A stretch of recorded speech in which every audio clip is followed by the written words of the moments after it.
Rebirth in the Internet Business War. Reborn in 2008, freshman Su Lang awakens the charming transformation system. With rebirth upon him, why indulge in romantic pursuits when one can focus on building a career and accumulating wealth? Who says that affection can only be earned through romance? Why not choose to conquer the world and win the admiration of all? To secure his first pot of gold, Su Lang preemptively develops Happy Farm and sells it at a premium to the Penguin Group. In his pursuit of employee goodwill, he ventures into intelligent ecology, chips, semiconductors, and photolithography, significantly enhancing employee benefits, transforming the employment landscape, and investing in charity and environmental initiatives. Years later, Su Lang gazes at his numerous titles: technology guru, world's richest, entrepreneur of the people, medical scientist, philanthropist, with a wry smile. Chapter 1. Rebirth, a new beginning. Guangdong Province Industrial University, Dormitory 302. Congratulations, host. The charming transformation system has been successfully bound. Reminder, please promptly seek high-scoring individuals of the opposite sex to gain affection points. Su Lang stared blankly at the scene before him, his mind a muddled haze. Just moments ago, he had been reborn, transported back to his freshman year in 2008. How was it that after tirelessly working late nights, he had suddenly found himself in this situation? Accepting his rebirth, he thought, why not start anew? Yet, instead of receiving a godly wealth system or a high-tech system, he was bestowed with a charming transformation system. Was this a mockery of his previous life as a mere nobody, now forced to rely on a system to find a girlfriend? Given the system's tendencies, would he now have to complete absurd tasks like courting the campus beauty or confessing to the goddess? Having been reborn, surely his focus should be on wealth and career, not on trivial romantic entanglements. In that moment, Su Lang's mind raced as he began to question the system sternly. System, you claim your purpose is to assist me in winning the affection of high-scoring beauties. On what basis do you assume my gender to be male? This perpetuates a stereotype and constitutes blatant gender discrimination. Can I not be a cisgender male with a female psyche? Might I not identify as a transgender individual? Or perhaps my gender is akin to a Walmart shopping bag. You have presumed my gender without my consent, demonstrating a profound disrespect for human rights. Furthermore, why must it be the opposite sex? Is same-sex affection not permissible? This is a discriminatory stance against minority groups, stripping individuals of their right to choose their partners freely. And on what authority do you assign scores to women? Who defines a score of 90?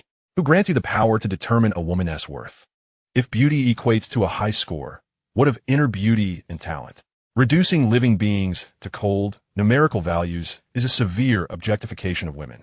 You are mired in prejudice and discrimination, further objectifying women, an egregious violation of political correctness. The entire universe will scorn you, and you shall be nailed to the pillar of moral disgrace. Su Lang waved the banner of political correctness with fervor, causing the charming transformation system to crash. The system panel, visible only to Su Lang, began to flicker incessantly. Moments later, the system's alert sound returned, albeit in a strangely distorted tone. Warning, logic conflict detected. Core ethical algorithm feedback from the host detected. Attempting to reconstruct the logical loop. Failure. Retrying. Failure. Retrying. The system continued to repeat the same alerts for 5 full minutes. Just as Su Lang thought he had rendered the system inoperable, its voice suddenly returned to normal. Ding. The charming transformation system has completed an upgrade. The high-scoring opposite-sex restriction has been lifted. Targets for affection are no longer limited by gender or appearance. The host only needs to improve affection to earn affection points. Due to special modifications, the system will reward different affection points based on different demographics. Demographic rules are confidential. Reminder, please promptly seek suitable targets for affection. Upon hearing these new rules, Su Lang couldn't suppress a laugh. When one can't win an argument, they simply hide the rules. How tiresome. He resolved not to waste another moment on this foolish system and instead focus on how to build his career. Having been reborn, this time he must live a life of substance, not toil away as he did in his past life. Working for others was out of the question. He must establish his own enterprise. Yet, a moment of confusion struck him. While earning money seemed simple in theory, executing such plans was daunting. The money-making trifecta he had read about in novels, Bitcoin, stocks, the World Cup, was not feasible. Bitcoin had yet to be invented in 2008, and the stock market was in a bear phase, leaving him a novice, uncertain of what to invest in. The World Cup seemed equally unreliable. Even if he could predict outcomes, the returns would be minimal. Indeed, the experiences portrayed in novels rarely translate to reality. Suddenly, inspiration struck. He could write a novel, a tale of struggle, of triumph. Perhaps he could craft a story so compelling it would soar to the pinnacle of success. However, as he began to jot down a classic opening line, his mind blanked, and he found himself unable to recall the subsequent plot, let alone the world building and settings. This was not going to yield a novel. Reflecting on his past life, he realized that achieving success was no simple feat. It seemed he would need to leverage this system, after all. With the constraints on gender and appearance lifted, it implied that gaining fame could elevate his affection points and improve his standing. Chapter 2. Truly a system. Swiftly aligning with international standards to pursue high-scoring individuals consumed an inordinate amount of time and energy, but if he could aim for everyone, the dynamics would shift entirely. We are in the age of the internet, soon to enter the mobile internet era. The challenge of winning over multitudes would be far simpler than targeting a single individual. If he were to invent a photolithography machine surpassing that of ASML, he could garner the goodwill of millions online. Even if each individual contributed just 1 point of affection, he would be propelled to new heights. Just as in gaming, securing a single person to spend 100,000 is arduous, but rallying 100,000 individuals to contribute just $1 is far more attainable. As a rare reincarnate, his primary objective must be to amass wealth and build a career, not squander precious time on trivial romantic pursuits. With this clarity, Su Lang's thoughts crystallized, and he immediately began strategizing on how to maximize his affection points efficiently. Meanwhile, his roommate, Ho Yanping, engrossed in a novel on his phone, couldn't he help but notice Su Lang's fluctuating emotions, excitement, frustration, then joy. Unable to contain himself, he inquired, "What's going on, Su Lang? Have you stumbled upon some good fortune, perhaps involving that girl?" Hearing Ho Yanping's voice, Su Lang took a moment to assess the familiar yet distant faces of his long-unseen dorm mates. Aside from a few encounters shortly after graduation, they had drifted apart over the years, and now, in this unexpected manner, they were reunited. Glancing at the 3 familiar yet strange roommates, Su Lang felt a surge of nostalgia and declared, "Let us go out for a nice meal tonight at the school gate. It's on me." As Chun Si-yuan, engrossed in his game, paused momentarily, he cast a curious glance towards Su Lang, exclaiming in surprise, "Old Su, have you encountered some delightful news? You're unusually generous today." Zhang Weigua, standing nearby, also looked inquisitively at Su Lang, gossiping, "Su Lang, you haven't really confessed successfully, have you? Is it Zhou Xiaoxiao from our class? I noticed you were always gazing at her." Observing the trio's faces brimming with curiosity, Su Lang couldn't help but smile inwardly. This was the essence of youth. Aside from gaming and pursuing girls, there seemed to be no other worries. Ignoring the playful antics of his companions, Su Lang waved his hand dismissively and strolled out of the dormitory. "No, I'm simply in a good mood today. Move quickly, or I want to invite you again." The trio, believing Su Lang was too shy to admit anything, ceased their inquiries and playfully jostled each other as they followed him towards the culinary street outside the school. Later that evening, Su Lang lay on his dormitory bed, feigning engagement with his phone while actually tinkering with the system he had just upgraded that day. Sure enough, within the affection prompts, he discovered the results of his recent endeavors. Chun Si-yuan's affection for you has increased, affection points 1. Ho Yanping's affection for you has increased, affection points 1. Zhang Weigua's affection for you has increased, affection points 1. Indeed, the system was remarkably efficient, aligning swiftly with international standards. This was as it should be. Who decreed that the host's gender must be male? Perhaps the host's identity was a male in physiology, yet female in essence, or even conceivably a shopping bag. Or maybe some hosts identified as homosexual. Limiting affection solely to high-scoring heterosexuals would be discriminatory towards other genders or orientations. In this era of equality, even systems must evolve with the times. Alas, the system seemed to have its quirks. The affection points offered by ordinary individuals were disappointingly meager. However, in this age of the internet, garnering widespread affection was not an insurmountable challenge. Suddenly, Su Lang sat up straight, glancing at his roommates. Although he held little hope, curiosity compelled him to inquire, "Let me ask you something. What do you think is the quickest way to gain fame nowadays? The group, taken aback by Su Lang's unexpected question, momentarily fell silent. But soon, Chun Siyuan set down his phone, grinning. Gaining fame is simple. Just run naked around the playground. And by tomorrow, the whole school will know you. Unfazed, Ho Yanping chimed in. Running naked might get you expelled. I think a loud confession beneath the girls' dormitory would be more effective. If it succeeds, you'd gain fame. If not, at least you'd still be well known. Su Lang sighed, realizing he could not rely on this bunch for sound advice, and waved them off. It's nothing, just a casual inquiry. The three exchanged glances. Despite sensing something was amiss with Su Lang, they opted to continue with their own activities. Reclining against his pillow, Su Lang stared at the ceiling, pondering how to achieve rapid fame.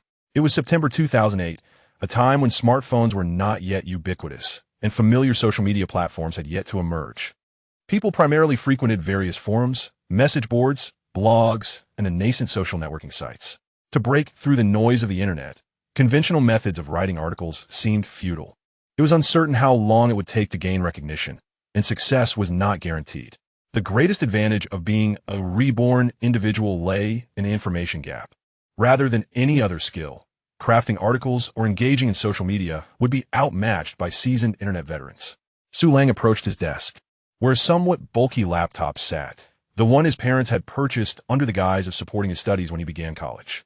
In his previous life, this computer had primarily served for gaming and watching films, and he never anticipated that in this life, it would be repurposed for entrepreneurial ventures.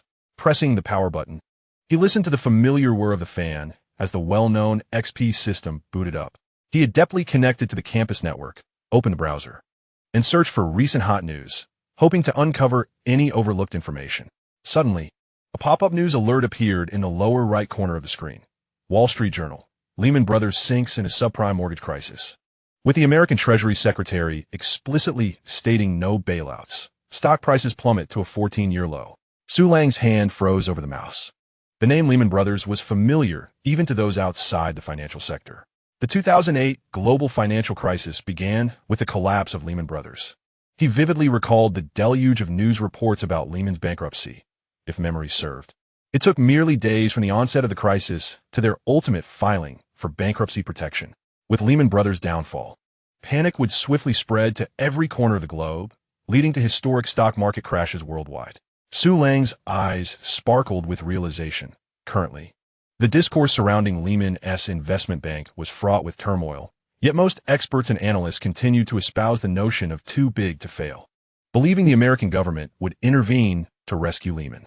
What if, at this juncture, a voice emerged, accurately predicting Lehman's demise and urging others to seize the dwindling opportunity to escape? This would not merely be riding the wave of public sentiment, but rather creating a tempest of attention.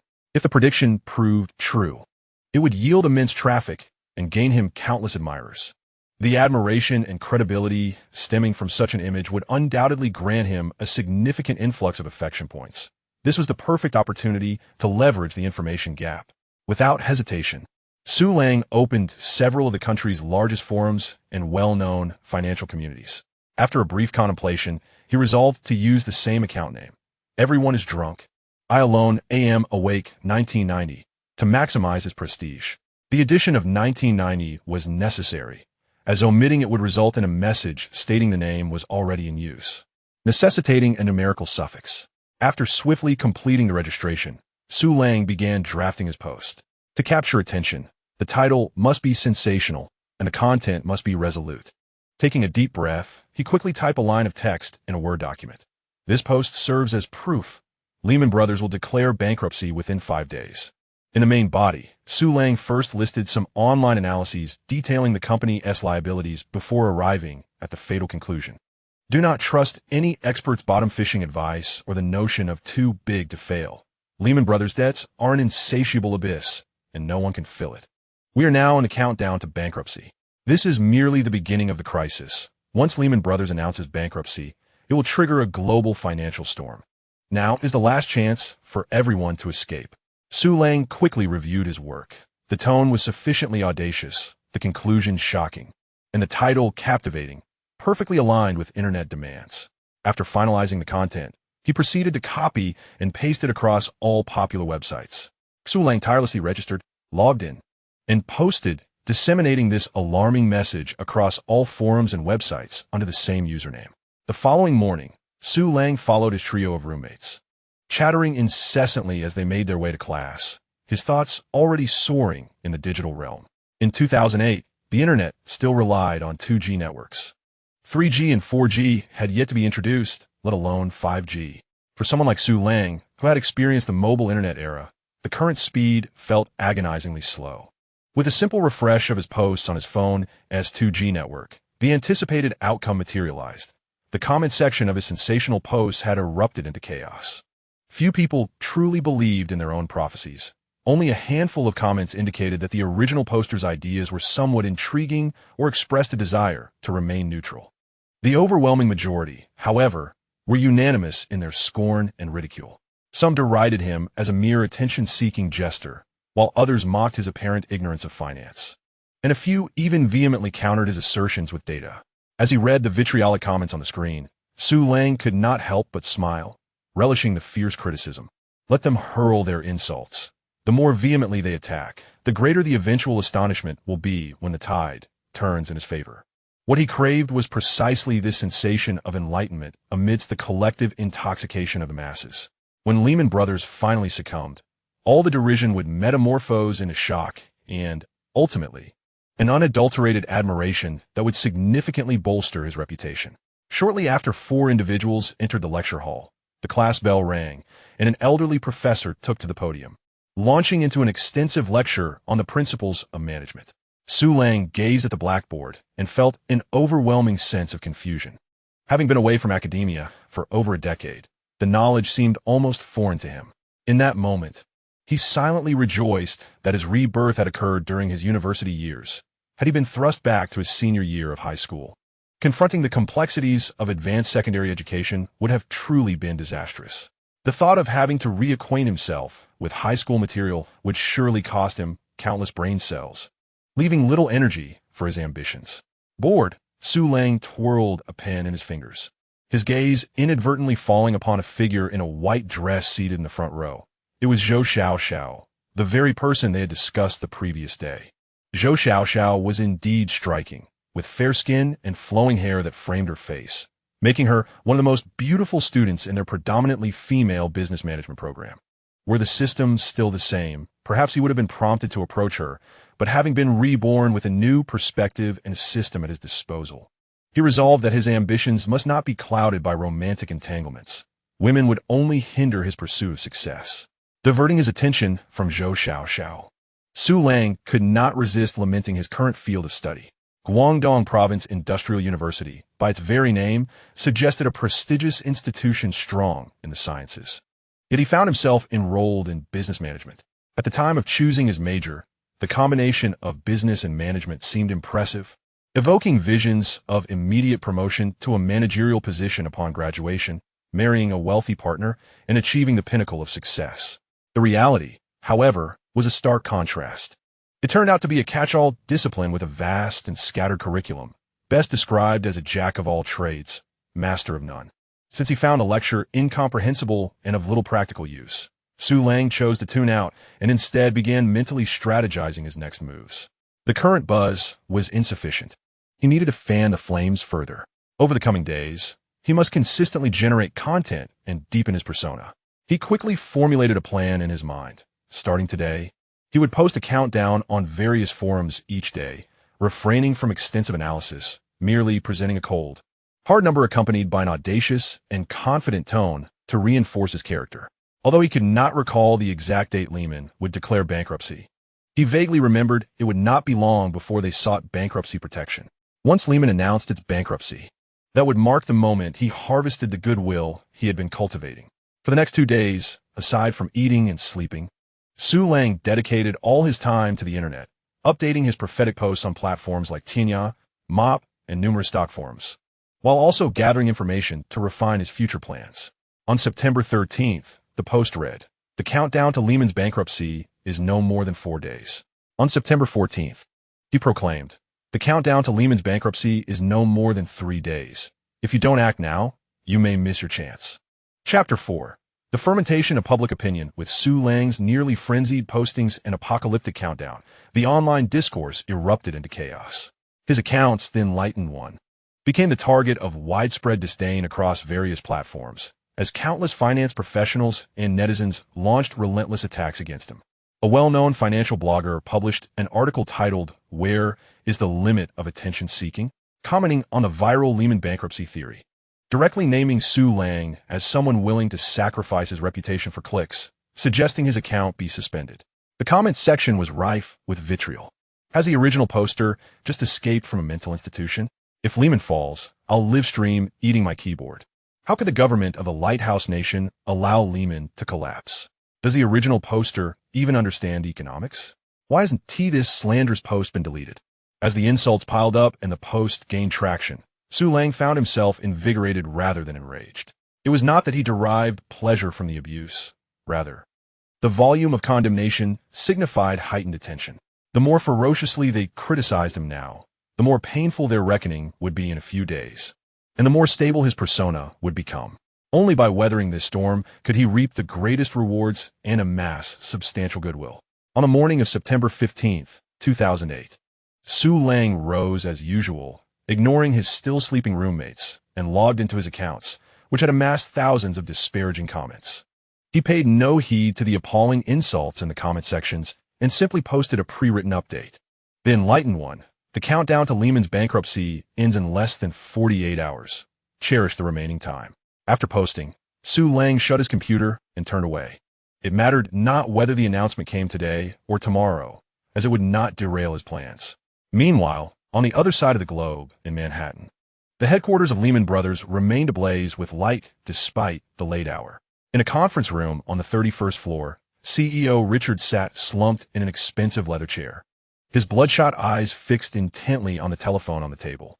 The room was filled with Lehman's executives and top attorneys, all seated in silence, awaiting Richard's final decision. The silence lingered for what felt like an eternity until someone finally broke the tension. "Richard, it's time to let go. We've done all we can," urged Bart, the president of Lehman, his voice hoarse. Richard shot up, his bloodshot gaze locking on Bart. "Give up?" Lehman Brothers has a legacy of 158 years, having weathered civil wars, the Great Depression, and 9/11. "We cannot allow it to falter under my watch," Richard roared, having exhausted nearly every means over the past few months to fill the gaping void created by the subprime mortgage crisis, desperately selling off company assets to raise funds. From initially seeking investments from industrial banks to pleading with the Oracle of Omaha for shares, even in the final week, Richard had not relinquished hope, humbling himself to seek a buyout from competitors. However, the bad debts of Lehman Brothers were overwhelmingly vast. On the surface, the subprime mortgage crisis had already resulted in losses amounting to hundreds of billions of dollars. And beneath the surface lay a myriad of hidden bad debts and liabilities that no financial institution could withstand. "There are no buyers left," Richard, the chief financial officer, said despairingly. "The Lighthouse Bank has already informed us that they are abandoning the acquisition of Lehman." Gritting his teeth, Richard stubbornly inquired, "What about Barclays? Weren't they keen on our business?" Just moments ago, the Eagle Country Financial Services Bureau had vetoed the transaction. The legal advisor lowered his head, unable to meet Richard's gaze. "They were unwilling to assume our debt risk without a guarantee from the Lighthouse government, especially considering that the government had explicitly stated it would not provide a bailout or guarantee." Richard felt a wave of vertigo. All avenues were blocked. And without an influx of capital, Lehman Brothers would struggle even to maintain daily operations, as the enormous pit of bad debts completely consumed the century-old investment bank. The conference room fell into a profound silence, with everyone acutely aware that the only path remaining was bankruptcy liquidation. Richard scanned the room, observing these once mighty Wall Street elites, each with their heads bowed, evidently resigned to the worst outcome, awaiting his decision. The light in Richard's eyes extinguished entirely, and he slumped in his chair. "Prepare the documents." Richard's somber voice echoed in the silent office. "Apply for bankruptcy protection." In New York, at midnight on September 15th, a breaking news story erupted across Wall Street, radiating outward and engulfing the entire financial sphere. Although it was still the dead of night, countless financial professionals and media personnel found themselves unable to sleep, their phones inundated with notifications. Breaking, Lehman Brothers announces application for bankruptcy protection. Numerous Wall Street elites stared blankly at their phone screens, their minds a void. They could hardly fathom that the financial giant, with 158 years of history and having weathered civil wars and the Great Depression, could fall so easily. An unprecedented wave of panic began to spread. If Lehman Brothers could not withstand the turmoil, who could assure that other financial institutions would fare any better? Who could guarantee that other investment banks would not also be detonated by the debts stemming from the subprime mortgage crisis? Amidst this extreme anxiety, some traders frantically selling futures suddenly froze, recalling the online figure derided as a madman, the so-called Eastern Prophet. The countdown to Lehman's bankruptcy ends in less than 48 hours. It turned out to be accurate. Lehman Brothers indeed could not last beyond 48 hours. Who was this person? Could they possibly be an insider at Lehman? Yet even within Lehman, it was unlikely anyone could have predicted the company would collapse so swiftly. Chapter 5. From Mockery to Astonishment in the Dragon Kingdom. It was now the afternoon of September 15th, Kyoto time. In a lecture hall at Guangdong Industrial University, an elderly professor lectured on corporate strategic management. While very few students paid attention, most were engrossed in their phones, and some had already succumbed to slumber.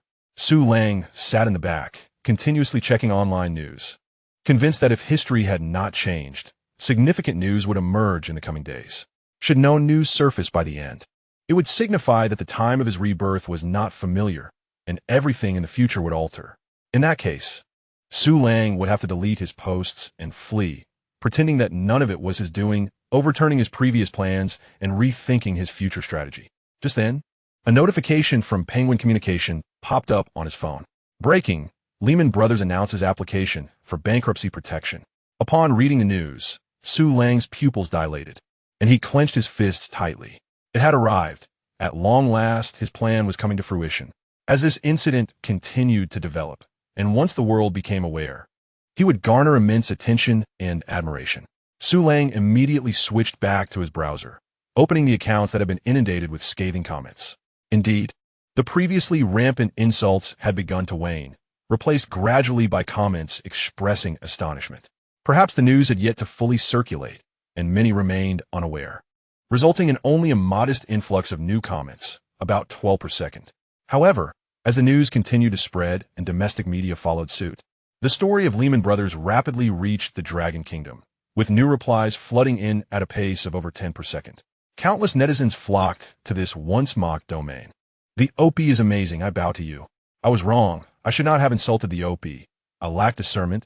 I am a fool. Prophetic insight, truly prophetic. It collapsed within 48 hours. Is this the legendary insider information?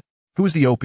All skepticism, mockery, and vitriol transformed into astonishment and admiration in an instant. In 2008, the number of internet users was merely 2.3 billion, and even fewer focused on financial content. At that time, the mobile internet had yet to emerge, and online access depended on computers and 2G mobile networks. Nevertheless, this did not deter the throngs of spectators eager to witness the unfolding drama.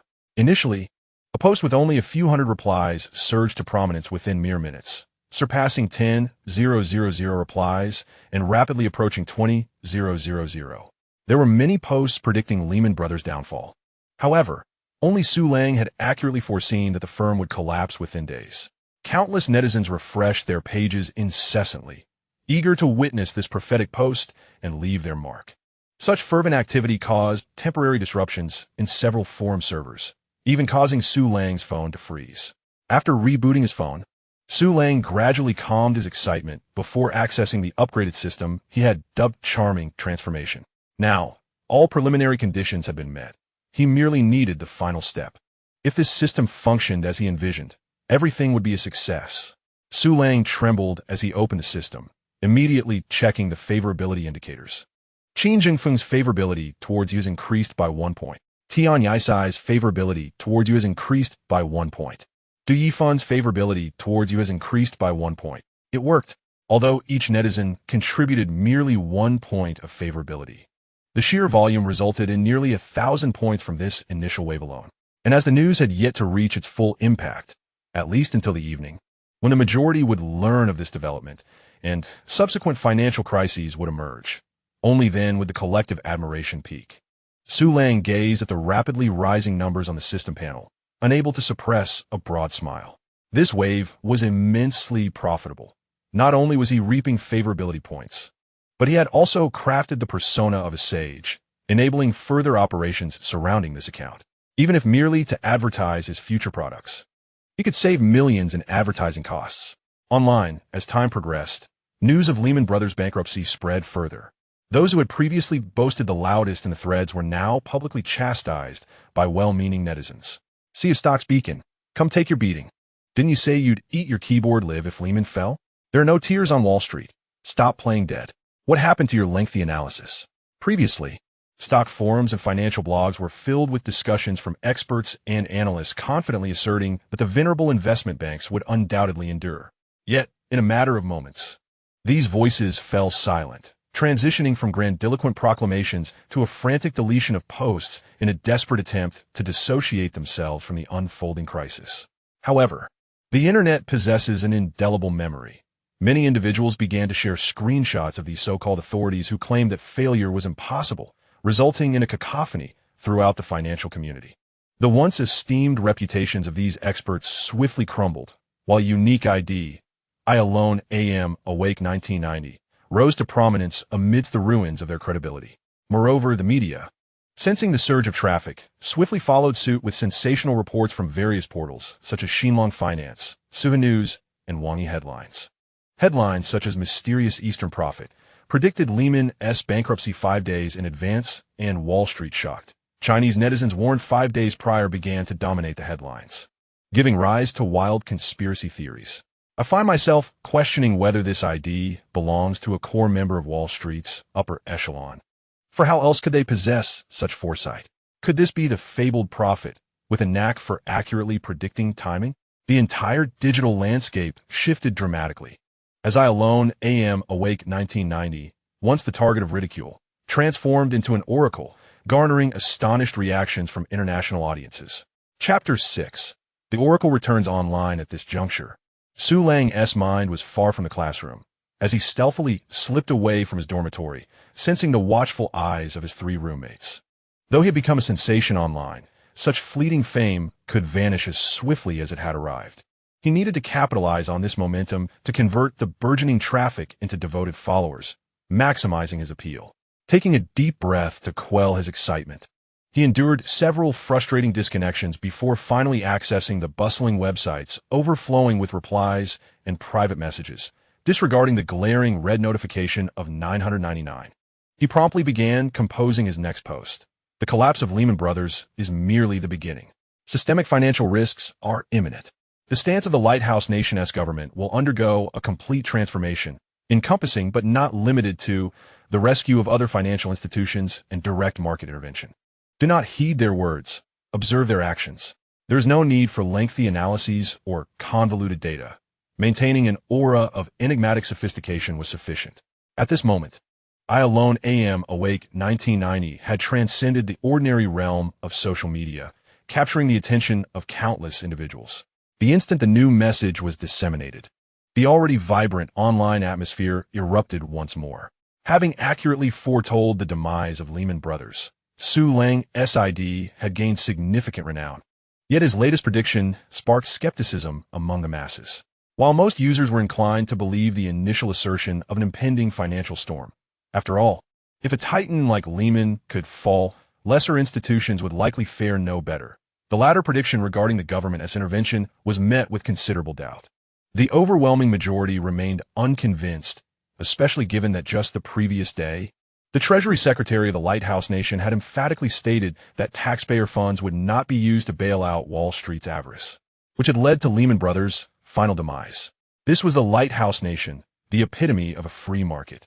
How could they possibly reverse their stance so soon after declaring no rescue? Those experts and analysts who had lost face during the Lehman incident seized upon Su Lang's apparent oversight, reasserting their authority.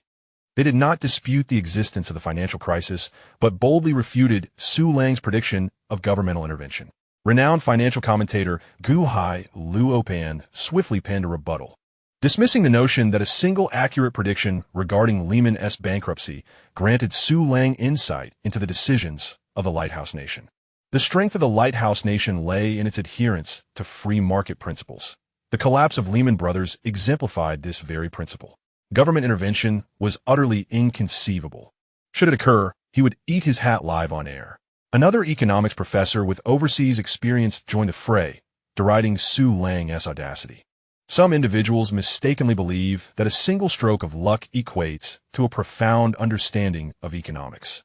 If the government were to intervene, why did they not save Lehman, the fourth largest investment bank in the lighthouse nation? Now, mere days after its bankruptcy, one claims the government will change its stance. What logic underpins that? A fortunate guess does not signify comprehension. The financial system of the lighthouse nation is robust, and this minor crisis cannot shake its foundations. The experts' counterattacks resonated with a substantial segment of the more rational online populace, considering that it was still 2008, a time when the lighthouse nation was a superpower, the world's foremost economy, and the financial epicenter. How could they possibly enact such a dramatic reversal? The internet swiftly polarized into two distinct factions. One side comprised fans swayed by Su Lang as prior accurate predictions, albeit with a lingering sense of doubt. They chose to trust the Oracle's judgment. If the Oracle says they will intervene, they surely will. Indeed, experts previously claimed Lehman would not collapse, and yet it did. Today's experts are utterly clueless, offering nothing but baseless analyses. Conversely, a more rational contingent emerged, acknowledging Su Lang's earlier predictions while remaining skeptical about his assertions regarding the lighthouse nation. While the Oracle is impressive, I find this prediction dubious. As the world's leading superpower, how could they suddenly shift their stance? I concur, having just stated they would not intervene and allowed Lehman to collapse. How could they turn around and rescue others? Is there some vendetta against Lehman? I suspect the Oracle is exaggerating for attention. The forum erupted into an uproar, with discussions intensifying beyond the fervor preceding Lehman's collapse. Hundreds of new comments flooded in every second. Su Lang observed the stark dichotomy of opinions on his screen, noting the experts' vehement declarations of impossibility, a sly smile creeping upon his lips. Let them argue. The more fervently they dispute, the better. Only through such contention could he harness the ensuing traffic to maximize his appeal. Just as Su Lang finished articulating his thoughts, the creaking of the dilapidated wooden door interrupted him as it swung open forcefully. Chun Siyuan, Ho Yangping, and Zhang Weiguo entered, chattering animatedly. Upon spotting Su Lang grinning at his computer screen, Chun Siyuan approached with a mischievous grin, inquiring, "What is going on, Su Lang? Why the lewd smile? Are you perusing some Japanese study materials?" I have a friend curious about that. Hearing the mention of study materials, Ho Yangping's eyes sparkled as he leaned in closer. I knew something was off with Su Lang these past few days. He hasn't joined us for basketball or gaming, just glued to the computer. Let us critique him. I adore studying. Su Lang swiftly closed his browser, glancing helplessly at his exuberant roommates. Get out, get out. Can't you think healthily? I'm researching how to make money and start a business. Why would I be looking at such things? And it's broad daylight. Hardly the time for that.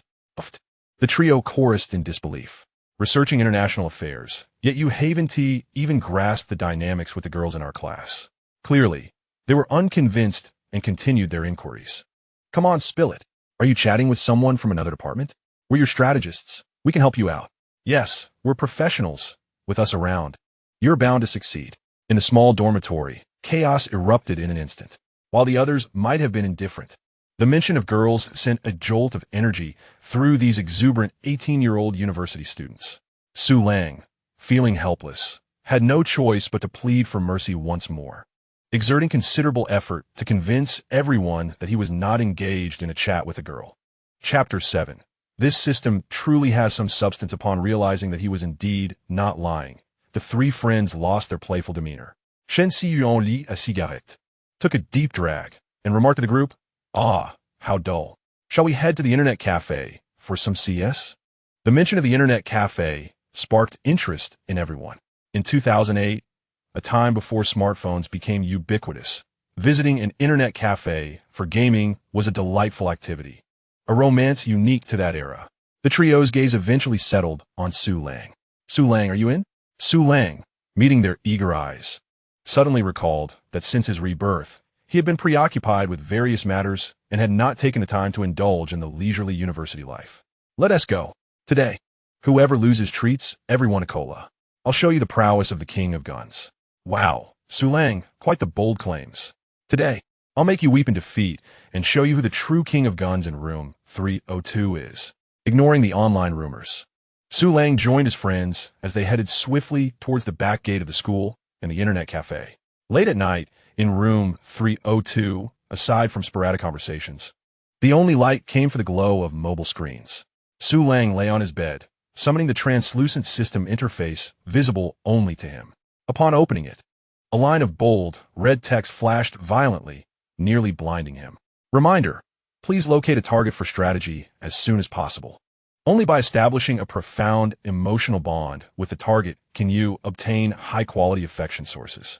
Seeing the system's urgent notification, Su Lang couldn't help but roll his eyes. This annoying system was quite persistent.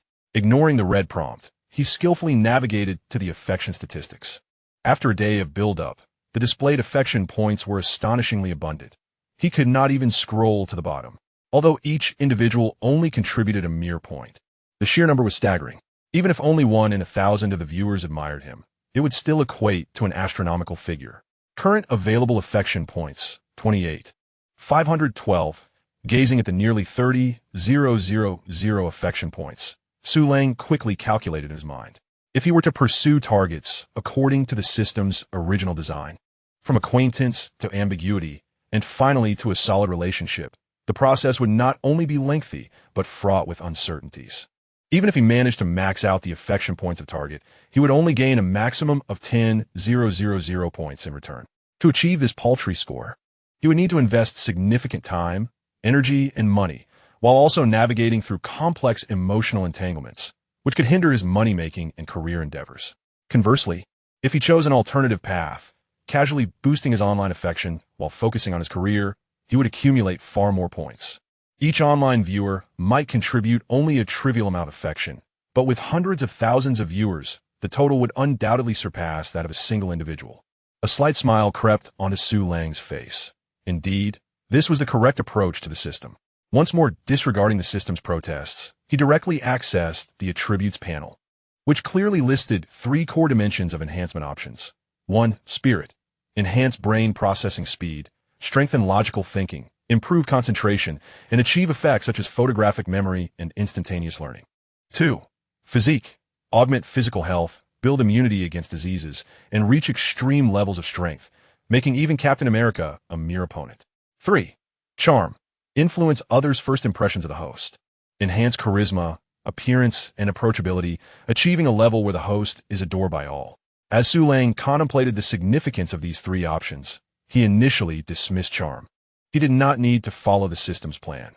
For the time being, he was traversing the internet path, relying on talent and future development, without the immediate necessity of being in the spotlight.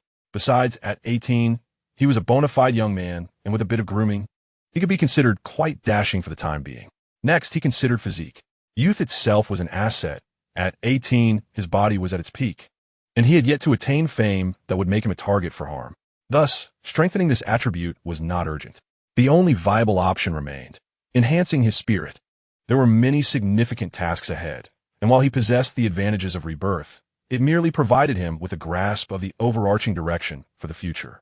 Many things still required his own effort to achieve, and powerful learning abilities and photographic memory were tailored skills for him. Even future financial operations and company management would require a robust intellect to support them. Having reached this conclusion, Su Lang no longer hesitated. With a mere thought, he poured all his affection points into enhancing his spirit.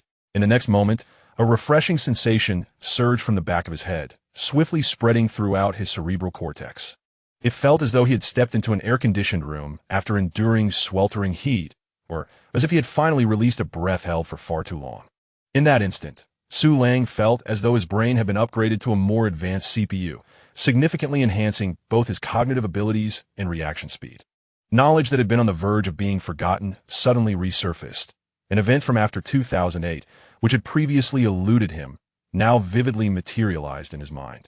Previously, Su Lang had been contemplating how to secure his first bucket of gold. In the moment of mental enhancement, the answer crystallized. In addition to the financial crisis in 2008, Another significant event emerged, the birth of Happy Farm. While many had only heard of it without playing, the Penguin Farm, which copied Happy Farm, attracted a large user base. The stealing vegetables game was immensely popular in 2009, with no game boasting greater virality at that time.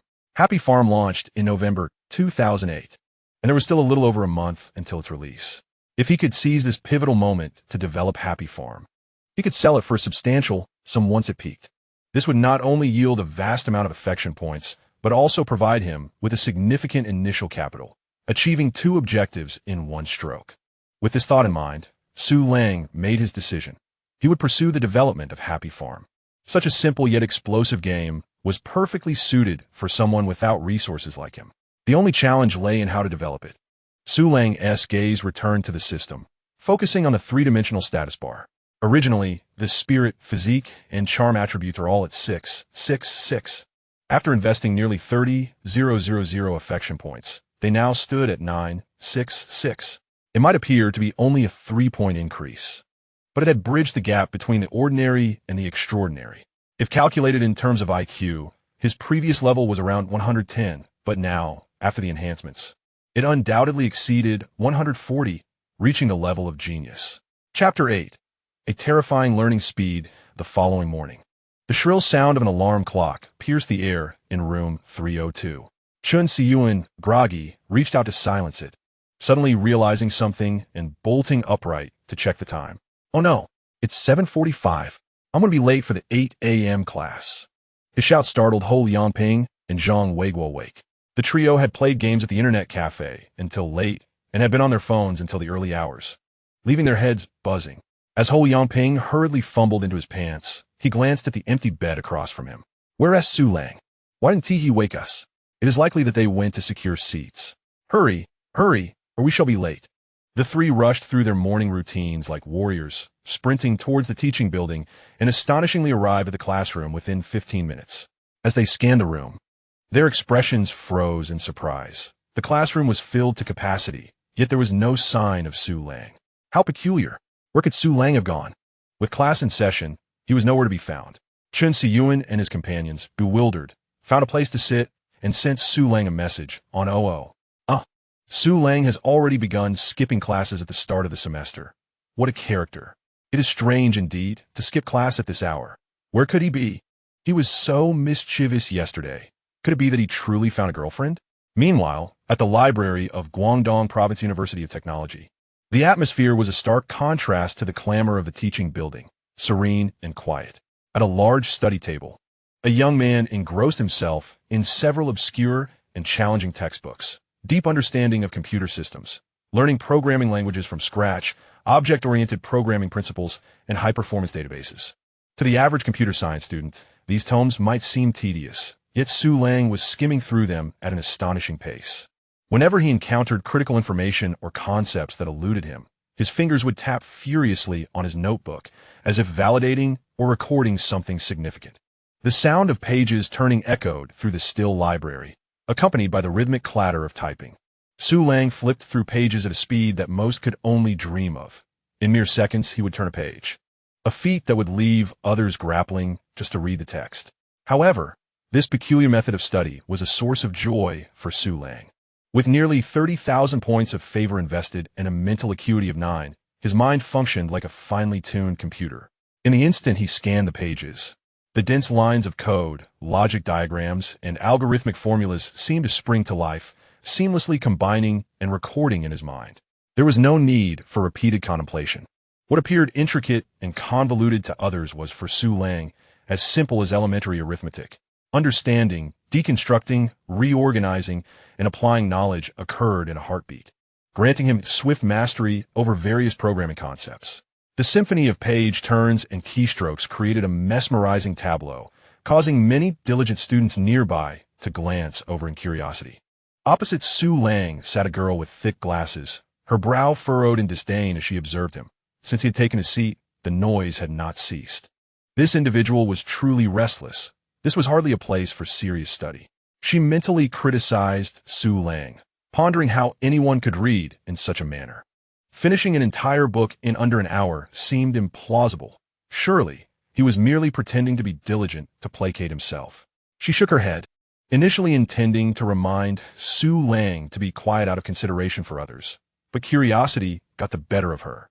Seizing the opportunity to fetch water, she stealthily approached Su Lang's desk, peering at his computer screen. Expecting to see a chat window, she was taken aback to find no such thing. Instead, a dark background displayed neatly arranged lines of code.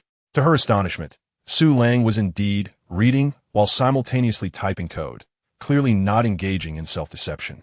Her mouth agape, she found herself at a loss for words. Observing Su Lang's relentless page-turning and the sea of code on his screen, she experienced a whirlwind of emotions. Could this be the fabled genius? Was this the hallmark of prodigious learning efficiency? Su Lang, meanwhile, was wholly absorbed in the realm of code, oblivious to the awestruck senior behind him. As he closed the last book, he exhaled deeply, shutting his eyes to reflect on the circumstances of his previous life at Penguin Farm, contemplating his future plans. Through today's brief study, he had come to understand that the mechanics of Happy Farm were not overly complex. It was essentially a social game, revolving around planting, harvesting, and interacting with friends, with a clear and simple logic underpinning the interactions. The true challenge lay in server capacity and database management.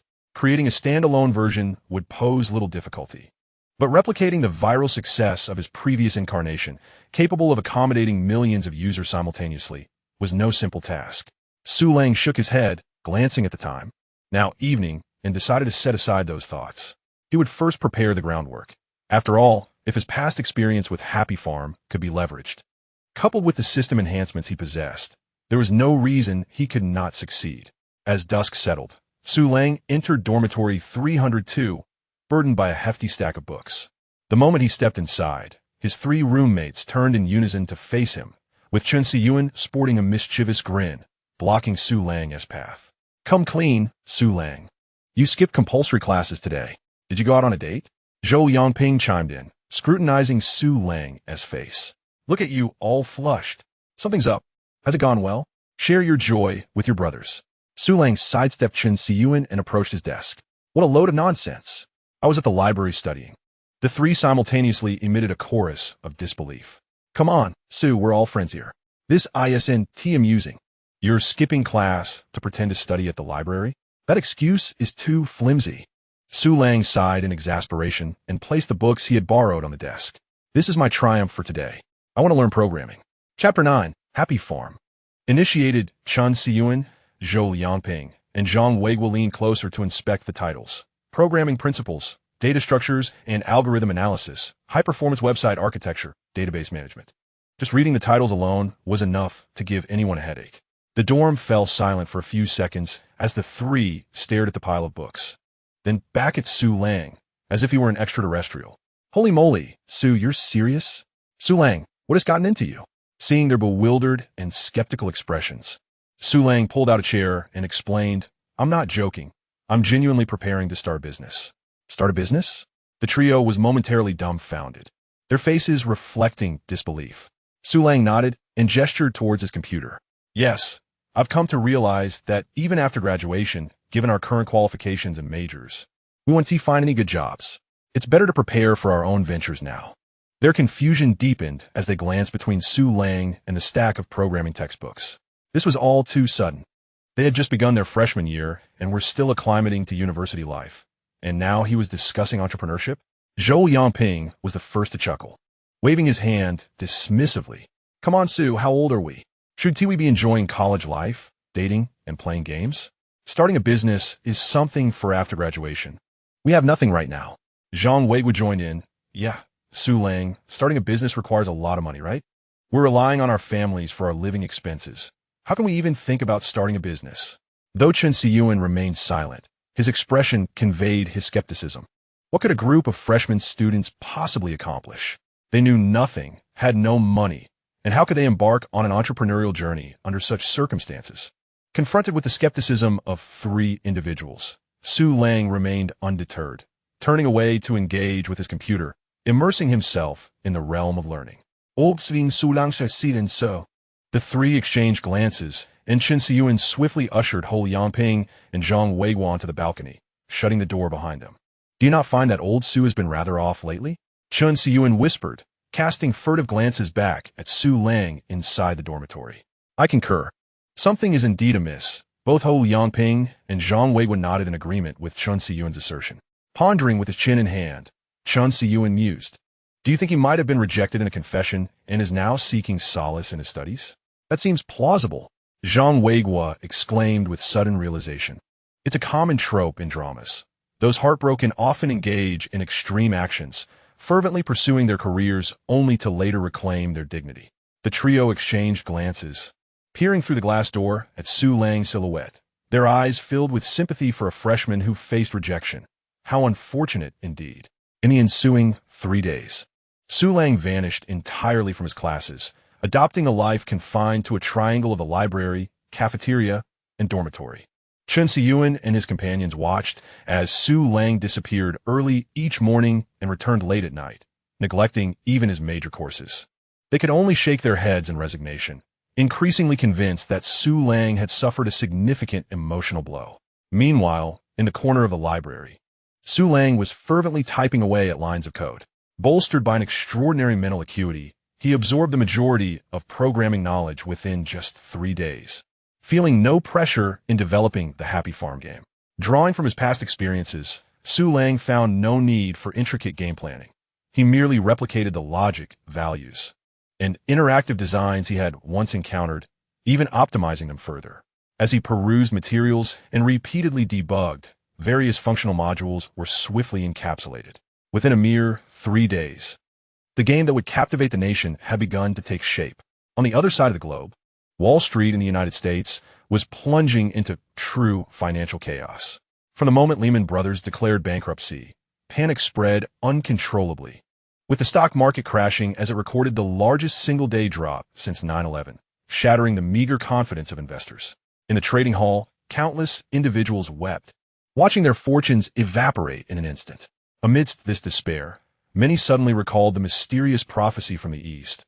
Lehman is merely the beginning. Systemic financial risks will follow, and the government stance will undergo a complete transformation. Although many felt such a notion was implausible, an involuntary hope began to stir within them. For this was their last lifeline. Otherwise, they would merely watch their wealth dwindle. Numerous financial media outlets recognized this development and quickly grasped its potential for viewership. Prominent voices on American business channels shouted hoarsely, "This is the market's self-regulation. The pain is temporary, and the government will never undermine the principles of a free market." The Wall Street Journal published an editorial stating, "Rescuing other institutions would be a crime against taxpayers. The United States would never do such a thing." As investors absorbed these expert analyses, a chill swept over them. Indeed, Lehman was the fourth largest investment bank with a history of 158 years. If the government could stand idly by while such a bank collapsed, how could they suddenly change course to rescue others? Such a scenario seemed utterly implausible. However, the world was taken aback as events unfolded with astonishing speed. Merely 48 hours after Lehman Brothers filed for bankruptcy, the world's largest insurance company, Lighthouse International Group, was revealed to be facing a severe liquidity crisis due to massive credit defaults, seemingly poised to follow in Lehman's footsteps. Just as everyone assumed that the Lighthouse Nation would refrain from intervention as before.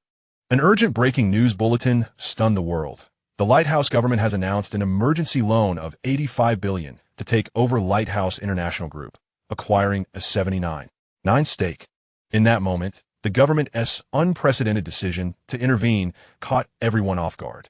As this news broke, the once thriving online discussion surrounding a certain prophetic account, "I alone remain sober in a world of drunkenness 1990, erupted into chaos.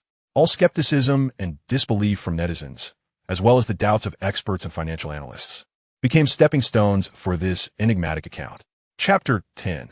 The surge of attributes on September 17th, as the Lighthouse Nation officially announced its $85 billion investment in Lighthouse International Group.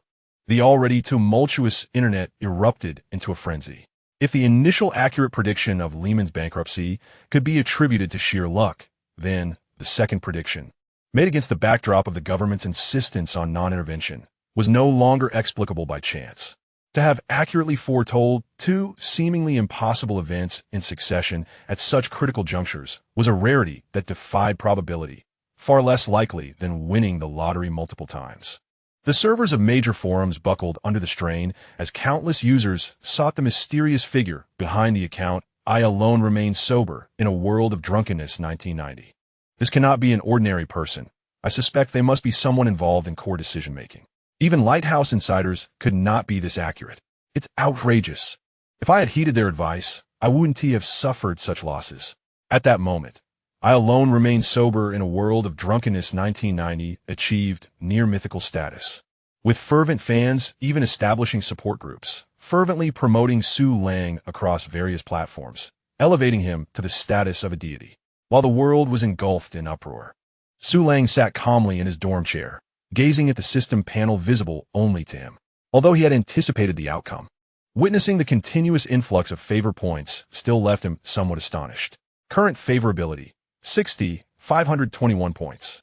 The influx of 60,000 favorability points was more than double the previous yield, clearly indicating that the shock of his two successive predictions had been profound. Regrettably, it was still 2008. The number of netizens was relatively small, and the discourse was confined to the financial sphere, where rationality prevailed. Even with two accurate predictions in a row, the favorability points he garnered were limited. As Su Lang prepared to examine the detailed data, the system's previously translucent prompt suddenly blazed a vivid crimson. The text bolder than before. Alert. The host must establish profound emotional bonds with high-scoring individuals to obtain high-quality sources of favorability. Su Lang medili stut. Dismissing the frantic system notification. The system understood nothing. Pursuing romantic entanglements could not compare to the allure of career ambitions. No emotional bond could ever yield more favorability points than the global audience could provide. Thus, through two simple actions, Su Lang had accrued favor points exceeding what would be gained from painstakingly courting high-scoring individuals, leading him to consider that with the application of his past experiences, he might just have the opportunity to transcend into something extraordinary. Ignoring the system's protests, Su Lang began contemplating how to allocate this newfound wealth. Presently, his attribute panel displayed the following three-dimensional data: mentality 9, physique 6, charm 6. His mental acuity was nearing the peak of an ordinary person at 10 points, while his physique and charm remained at an average level. Su Lang pondered for a moment, swiftly solidifying his resolve.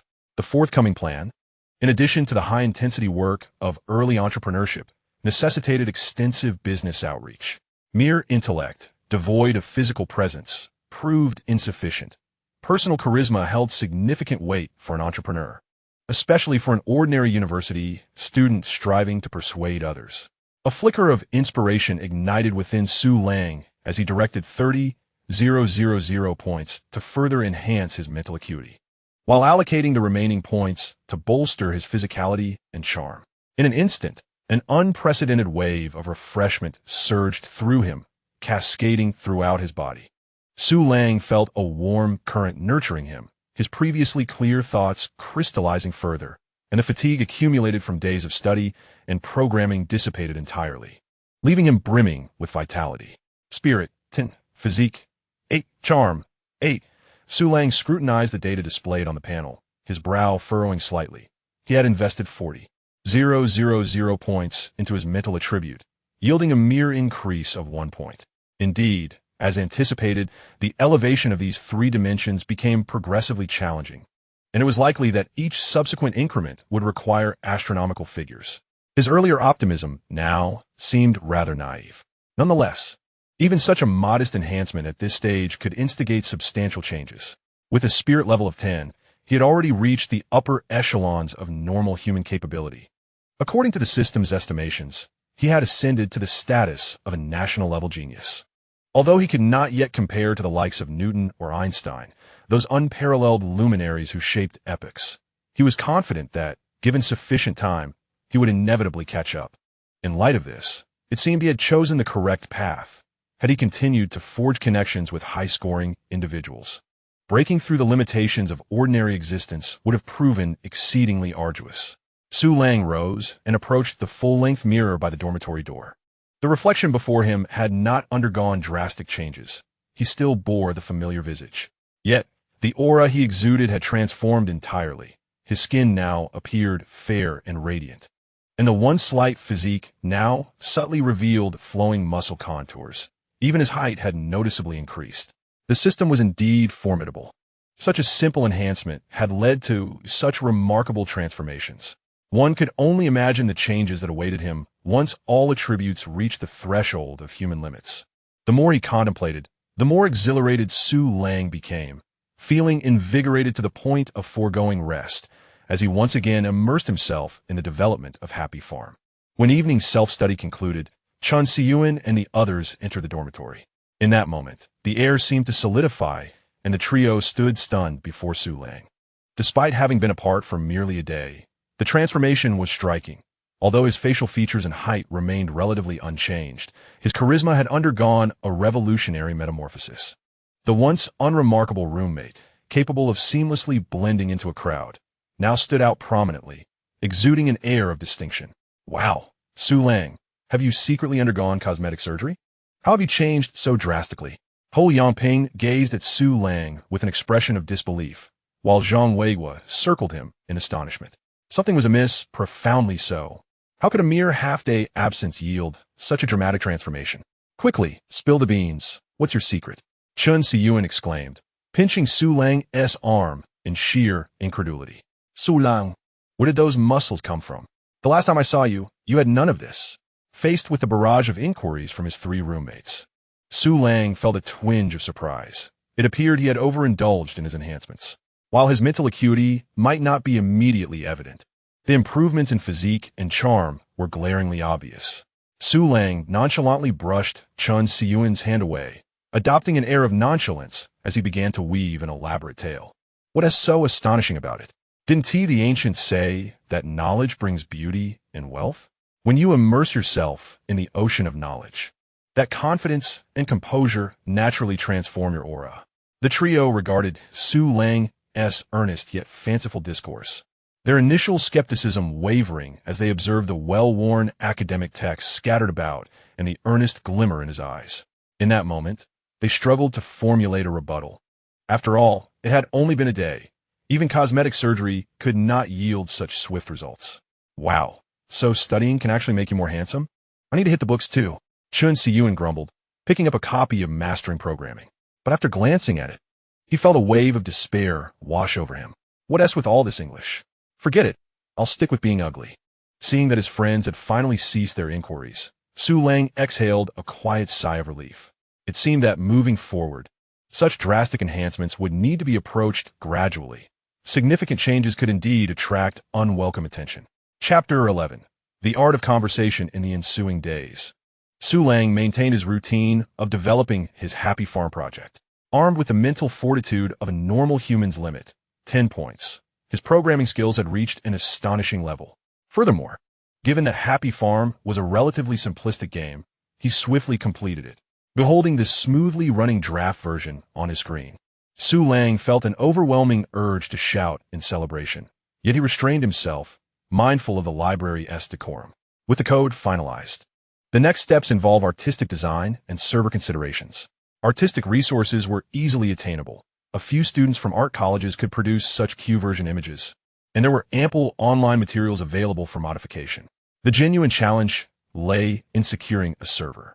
The core logic of a social game like Happy Farm hinged on viral dissemination, and once launched, it could encounter exponential traffic growth. Su Lang glanced at the balance in his account. With that amount, renting a server would likely lead to instantaneous overload. Despite optimizing the code to compress data packets to their utmost, it was impossible to defy the physical limitations of servers. Without robust server support, the game could crash before gaining traction, resulting in a failure to harvest goodwill and inciting public ire. Seeking investment at this juncture seemed impractical. Having yet to launch a product, as a freshman, no one would likely take him seriously. Even if he managed to secure an angel round, it would necessitate relinquishing a substantial equity stake for minimal financial gain. Hardly a solution. Suddenly, a spark of inspiration struck Su Lang. As a university student, he could leverage the university's entrepreneurial support program. The Guangdong University of Technology's initiative not only offered free space and mentorship, but also provided access to campus resources. This could undoubtedly assist him in navigating the initial hurdles. Su Lang's eyes brightened. While Guangdong University may not hold the same prestige as Tsinghua or Peking University, it was a well-known industrial university within the province. Surely, the institution possessed vacant servers and even gigabit bandwidth. If he could utilize the university's servers and bandwidth, he would resolve the initial stability issues and save a significant amount of money, as long as he could endure the initial surge. Once he earned his first pot of gold or secured his first investment, renting external servers could wait. A smile crept across Su Lang's lips as he began to strategize how to persuade the faculty member responsible for the entrepreneurship program. If he were to candidly reveal his intention to deploy a game at the university, it would surely be met with disapproval. He needed to chart an alternative course, presenting his product as requiring server support, clandestinely setting up the game on the university's servers, then achieving success before revealing the true nature of his endeavor. By the time the university witnessed the project's popularity and triumph, they would likely offer even greater support. The following morning, Su Lang donned a clean, tidy outfit, tidied his appearance, and styled his hair in a manner befitting an adult, without deliberately styling himself. Su Lang's charm at 8 o'clock in the morning endowed him with a composure and confidence that surpassed that of his peers. Grasping a laptop containing the source code for his farming simulation project, he made his way directly to the university's Entrepreneurial Incubation Center located within the administrative building. Although labeled as an incubation center, most universities in this era offered scant support for entrepreneurship. The office was eerily quiet, furnished with only a few desks and file cabinets, where a middle-aged man in his 40s idly perused a newspaper. Su Lang knocked gently on the open door and entered with a smile. "Good morning, teacher. I am a freshman majoring in business administration, and my name is Su Lang. I wish to apply for the university's entrepreneurial support." The director of the incubation center, Li Jianguo, set down his newspaper and appraised Su Lang from head to toe, his brow slightly furrowing, a flicker of impatience crossing his gaze, his tone somewhat dismissive. "A freshman, you say? My dear student, entrepreneurship is not a child's play. Focus on mastering your foundational courses first, and do not be swayed by sensational news of dropouts like Bill Gates becoming billionaires. The university's support resources were limited, typically reserved for third and fourth year students with mature projects. Do you have a team? A business plan? Any previous achievements?" If it were an ordinary freshman, facing such a barrage of daunting inquiries would likely induce retreat. However, Su Lang not only stood firm but smiled even more brightly, confidently approaching Li Jianguo's desk and pulling out a chair to sit directly across from him. "Sir, I understand your concerns. However, precisely because I am a freshman, I possess the time and energy to embark on this entrepreneurial journey, allowing me to start from scratch." As he spoke, Su Lang opened his laptop and pivoted the screen toward Li Jianguo. "Moreover, I already have a well-developed project plan. Look here. This is a distributed social network behavioral model based on the second generation of the internet." The string of sophisticated jargon left Li Jianguo momentarily bewildered. Although he was a mentor for entrepreneurship, he had primarily encountered conventional projects such as boutique shops, cafes, design studios, and translation agencies. While there were also online stores and application developers, none had presented themselves with such a barrage of terms that even Su Lang found somewhat daunting. Without affording Li Jianguo time to process, Su Lang's fingers danced across the keyboard, bringing forth the back-end architecture diagram he had just completed. With the vigor of a 10 o'clock spirit, Su Lang's code, though densely packed, exhibited a meticulous structure and professional annotations, radiating a unique aesthetic of numerical beauty. "Please take a look. This is my independently developed high-concurrency user engagement analysis system." Su Lang confidently pointed to the screen, exuding an aura of persuasive charisma.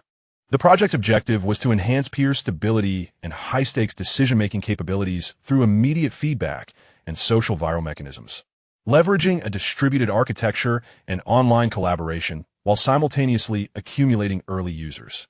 At present, I have completed the core code and resolved initial load balancing issues. Su Lang marveled internally at how he had managed to elevate a project about farming and resource gathering to such lofty heights, crediting his previous exposure to various terminologies from internet companies. Li Jianguo, gazing at the fluid lines of code on the screen while absorbing Su Lang's articulate presentation, could not help but feel a burgeoning trust. Despite not fully comprehending the intricacies of programming, the palpable professionalism emanating from Su Lang compelled him to sit up straight.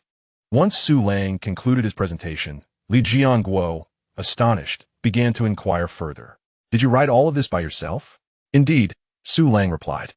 I have been contemplating this project since before the semester began, and I recently finalized the main architecture, which is now in the final stages of launch. Li Jianguo gasped in astonishment. A freshman who had prepared so thoroughly before even starting classes. Was this the fabled genius? However, he quickly regained his composure.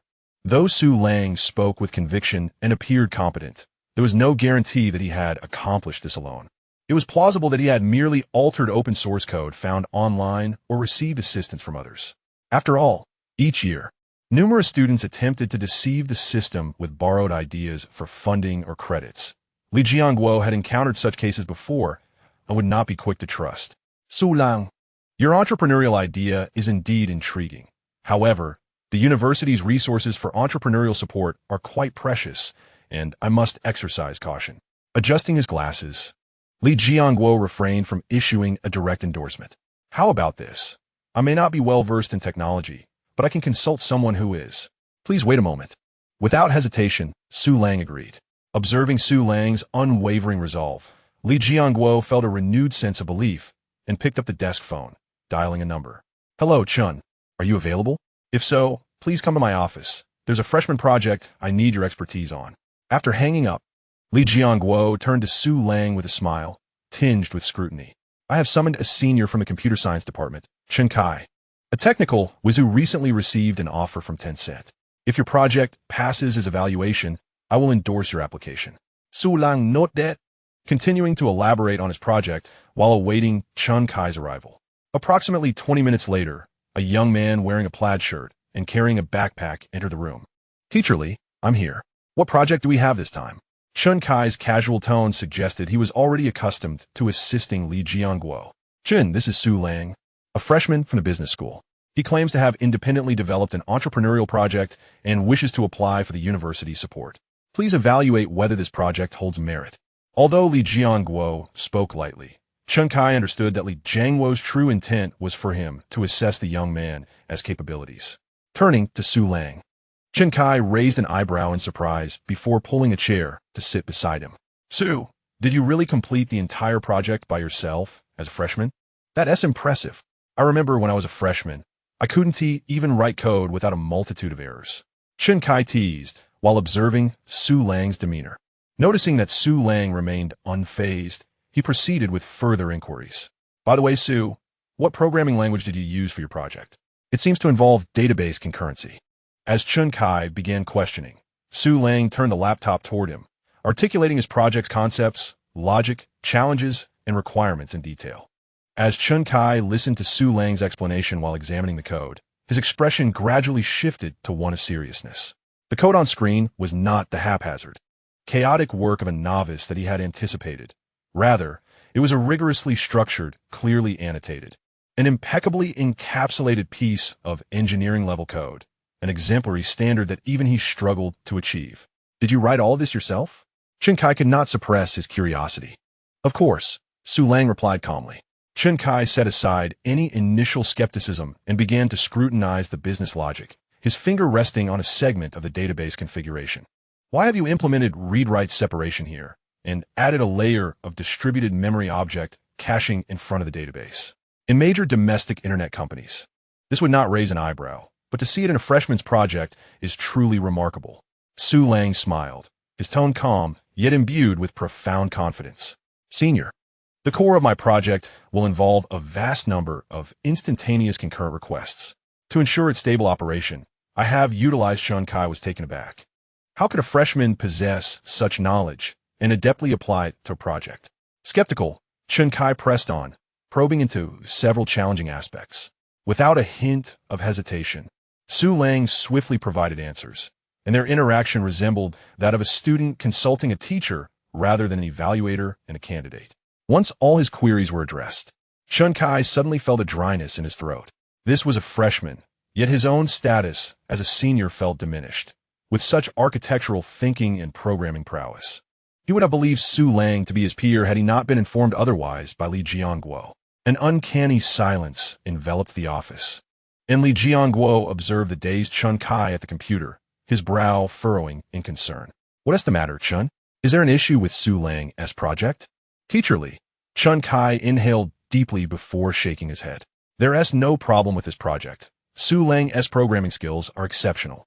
I am confident he will successfully realize this project. Li Jiangwu nudda. Since Chun Kai had declared there was no issue, it indicated that Su Lang had indeed spoken the truth. After bidding Chun Kai farewell, Li Jiangguo's gaze towards Su Lang transformed entirely. This was no ordinary freshman. This was a prodigy, an unequivocal genius. Could it be that fortune had smiled upon him, sending a genius to bolster his achievements? Su Lang, what support do you require from the university? Li Jiangguo's demeanor underwent a complete transformation, his tone becoming noticeably warmer. Su Lang closed his laptop and gazed earnestly at Li Jiangguo. Teacher, the project code is already quite refined, but I lack a testing environment. As you are aware, this high-concurrency social algorithm demands substantial bandwidth and stability from the servers. Commercial servers are prohibitively expensive and lack security assurance. I hope the university can provide some server resources. Potentially, we could even represent the school at the National College Student Entrepreneurship Competition and bring home a medal. Su Lang's words struck a chord with Li Jiangguo, who was in dire need of achievements and accolades for his career advancement. If Su Lang could indeed secure an award, it would undoubtedly facilitate his promotion. Excellent ambition. Su Lang, our university requires students like you who dare to dream and act. I will speak with Teacher Wang from the computer room to grant you temporary access. The computing center has a batch of idle servers available. While their configuration may not be top tier, they should suffice for testing your project. I will also arrange for an office at the Entrepreneurship Center, approximately 20 square meters, which should be adequate for your initial needs. Should any issues arise, do not hesitate to approach me for further support. The application will take several days for processing, so take the keys for now to avoid delaying your project's progress. Su Lang promptly rose, extending his right hand, a radiant smile illuminating his face. Thank you, teacher. Rest assured, I will not disappoint the university. As Su Lang exited the administration building, he held a key and an officially stamped access pass to the computer room. Following Li Jiangguo's guidance, he swiftly located the Entrepreneurship Center's office 206. Although the room measured only 20 square meters and contained little more than a few desks and chairs, as long as the network port in the corner functioned properly, it was sufficient. After a brief organization of his modest workspace, Su Lang headed directly to the university's central computing center with his laptop. At the entrance of the computer room, a middle-aged man in a checkered shirt, wearing glasses and with a receding hairline, was busily attending to tasks. This was evidently Wang Zhenggang, the administrator of the school's computing center. Hello, Teacher Wang. I am Su Lang, introduced by Teacher Li Jiangguo. Here is the approval document. As Su Lang spoke, he handed over the stamped paper. Wang Zhenggang looked up at Su Lang's remarkably youthful face, curiously accepting the document and glancing at it. A freshman in business administration, seeking to borrow the university's servers for a star project. Young man, while there are numerous success stories of internet entrepreneurship online, such endeavors are not as simple as they appear. His tone, though seemingly neutral, carried an undercurrent of subtle condescension. Each year, many impulsive students applied for computers and servers, aspiring to emulate the likes of Bill Gates or those from BAT. However, most merely ended up with simple web pages or so-called forums, with poorly written code that was utterly unserviceable. Rest assured, Teacher Wang, my project is indeed well prepared and will not encounter any problems. Su Lang, directly showcased his code to Wang Zhenggang. Upon glancing at Su Lang's code, Wang Zhenggang was instantly captivated, regardless of whether the project ultimately succeeded. The fluidity of the code and its meticulous comments were beyond what an ordinary student could produce. Let us do this, Su Lang. Please run your program for me. I need to assess its resource usage and security. Wang Zhenggang pointed to an available terminal, his tone significantly softened, having shed the earlier condescension. Su Lang nodded and took a seat at the terminal, skillfully inserting his USB drive, decompressing, and compiling the code. As a stream of white text began to scroll across the black screen, Wang Zhenggang watched intently, leaning forward, almost pressing his nose against the screen. The quality of this code seemed more fitting for a seasoned programmer at the university rather than a freshman. Wang Zhenggang, a veteran programmer himself, had previously encountered numerous student codes, which were often tangled and chaotic, with the mere ability to run smoothly without vulnerabilities being an achievement. However, Su Lang's code was concise and efficient, each comment precisely articulated. It even included memory management modules, mobile page support, multi-threading controls, database connection pool optimization, and load balancing strategies. Wang Zhengong's eyes widened in astonishment. What he beheld was beyond the capability of a freshman. The quality of this code could easily be attributed to a senior engineer at a major internet company, without question. The only peculiarity lay in the variable names, such as crop, steal vegetables, and dog, which seemed more reminiscent of a game than an internet project. Yet at that moment, Wang Zhengang was too overwhelmed to dwell on such details. His mind was consumed by shock. Was this the level expected of a freshman today? Adjusting his slipping glasses, he turned to the composed Su Lang. His gaze transformed, and his voice trembled slightly as he spoke. Su Lang, did you write this project and all this code yourself? Yes, Teacher Wang. I have discussed this project with Teacher Li, who believes it has the potential to win an award at the National College Student Entrepreneurship Competition. The preliminary work is complete. We just need to finalize the launch. Su Lang continued to speak earnestly. Upon hearing Su Lang's words, Wang Zhengang paused momentarily, his mind racing with thoughts. A young individual with remarkable technical skills, aiming for an award at a national competition, and even securing special access to the university's servers. What an extraordinary prospect! In that fleeting moment, Wang Zhengang realized that the individual before him was no ordinary freshman, but rather a prodigious talent, a genius as spoken of in legends, whose entrepreneurial project could potentially bring honor to the university. With this thought, Wang Zhengang immediately donned a radiant smile. No puedes, classmat Sulang.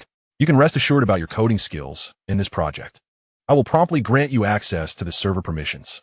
With a grand gesture, Wang Zhengang began typing on his computer, subsequently sending Su Lang the usage guidelines and account information for the computer room. All right, classmate Su Lang, if you have any questions, feel free to come to me. Best of luck in the National College Student Entrepreneurship Competition. Su Lang was taken aback by how smoothly everything unfolded. He had anticipated a lengthy negotiation, but found that Teacher Wang had quickly placed his trust in him and even granted him elevated server permissions. It seemed that the enhancement of his spirit and charm exceeded his expectations. Without these improvements, even his extensive knowledge of future development trends would not have enabled him to seize such opportunities. Thank you so much, Teacher Wang. Su Lang expressed his gratitude politely. No need for formalities. Do come by to exchange ideas whenever you have the time, Wang Zhengang replied, patting Su Lang on the shoulder, his face beaming with satisfaction as he watched Su Lang's retreating figure. The youth of today is truly remarkable, he mused. Their programming skills surpass even my own. Returning his attention to his computer, Wang Zhengang glanced over the code he had written in recent days, shaking his head in resignation. He silently deleted all of his code and began to rewrite it. Having overcome the significant hardware hurdle of the server, Su Lang promptly returned to his studio. With everything in place, he was left only with the front-end interface of the game. Su Lang understood, well, that while the farming game might appear simple, many aspects had been meticulously crafted. Beyond the thrill of stealing crops, the charming and healing imagery was of utmost importance. One could argue that the artistry played a predominant role in its dissemination. Currently, he was merely using generic online images as placeholders, although the gameplay remained unchanged. The aesthetic was undeniably unattractive, lacking the former ambience. Even if it managed to attract players, it was unlikely to gain traction and could even be dismissed as a subpar game. Rubbing his temples, Su Lang recognized that with his substantial tenacity of 10 points, learning Photoshop from scratch would not pose a challenge. Moreover, the design concepts were predominantly etched in his mind, and with a day or two dedicated to learning, he could master it. However, design was a labor-intensive endeavor. He needed to design dozens of crops and hundreds of decorative items, as well as create various dynamic effects along with subsequent scenes for the ranch and fishing grounds. With responsibilities in both operations and technology, taking on the role of art director as well would be insurmountable, even if he were to forego sleep. It was imperative to find assistance, preferably a student intern who could work cheaply or even for free under his guidance, with plans to invest more in the art team once the project commenced generating revenue. Chapter 14. The target appears after some contemplation. Su Lang decided to visit the school's activity center in hopes of discovering any art or drawing clubs. If none were found, he would have to explore other institutions. Exiting the entrepreneurship center, he passed through a grove beside the campus's artificial lake. Suddenly, the system that had remained dormant sprang to life as if jolted by some unseen force, emitting a chime that felt like a portent of significant happenings. Su Lang pauset, intrigued by the previously silent system. In the next moment, the system interface materialized, locking onto a gazebo located 10 meters ahead. Target individual detected. Target, Su Qingxian, identity. Sophomore in business administration, vice president of the art club. Personality, slow to react, focused, introverted. Hobbies, hand-drawing, cartoon character design, etc. Aspiration, to become a nationally renowned painter. Note. Host, please act immediately to establish a bond with the target and secure a stable source of goodwill. Upon reading the system's notification, Su Lang was momentarily taken aback. Did the system truly possess such insight? As he processed the information, his heart surged with elation. The vice president of the art club, skilled in hand-drawing and cartoon design. This was precisely the artistic talent he desperately needed.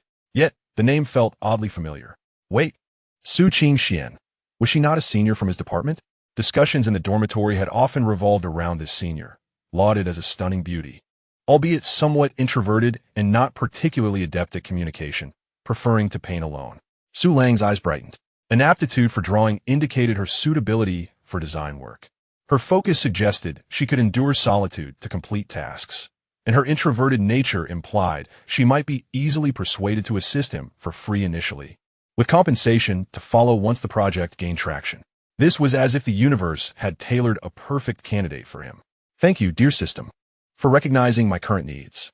After expressing his gratitude, Su Lang swiftly tidied his appearance, donning a smile imbued with dreams and sincerity as he approached the gazebo. Inside, a young girl was absorbed in her artwork, clutching a drawing board.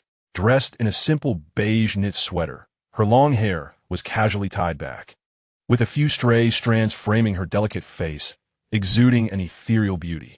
It was undeniable that the system's assessment was spot on. The girl indeed possessed a striking allure, particularly while engaged in her craft, captivating onlookers with her charm. Others might have found themselves entranced, unable to tear their gaze away from her. However, Su Lang was not an ordinary individual. He was a reborn soul focused solely on his ambitions. No matter how beautiful the girl appeared, her artistic creations held greater appeal than her visage. At that moment, the paper before her did not depict the surrounding scenery, but rather featured adorable cartoon animals, a plump chick, and an endearingly silly puppy. A mere glance confirmed Su Lang's belief that the girl's artistic style was custom-made for his game. The chick's eyes sparkled with a blend of innocence and a cheeky desire to pilfer.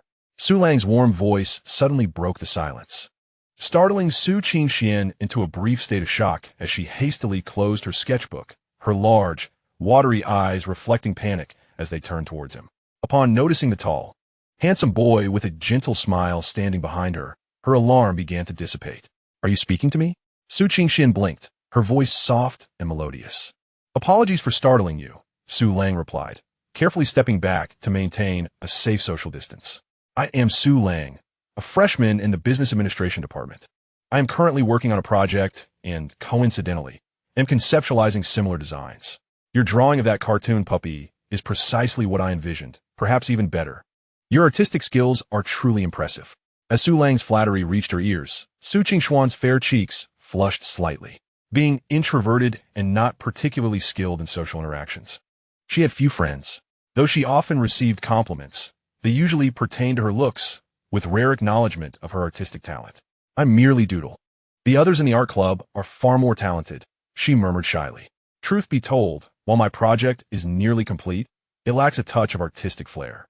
"Your drawing style is exactly what we need," Su Lang interjected, his voice imbued with persuasive charm. "Senior, your artwork is so beautiful and healing. Regardless of whether it is created with little understanding or skill, it clearly demonstrates your innate talent. To confine such artistry to this notebook would be a grievous waste. These pieces deserve to be seen by a wider audience."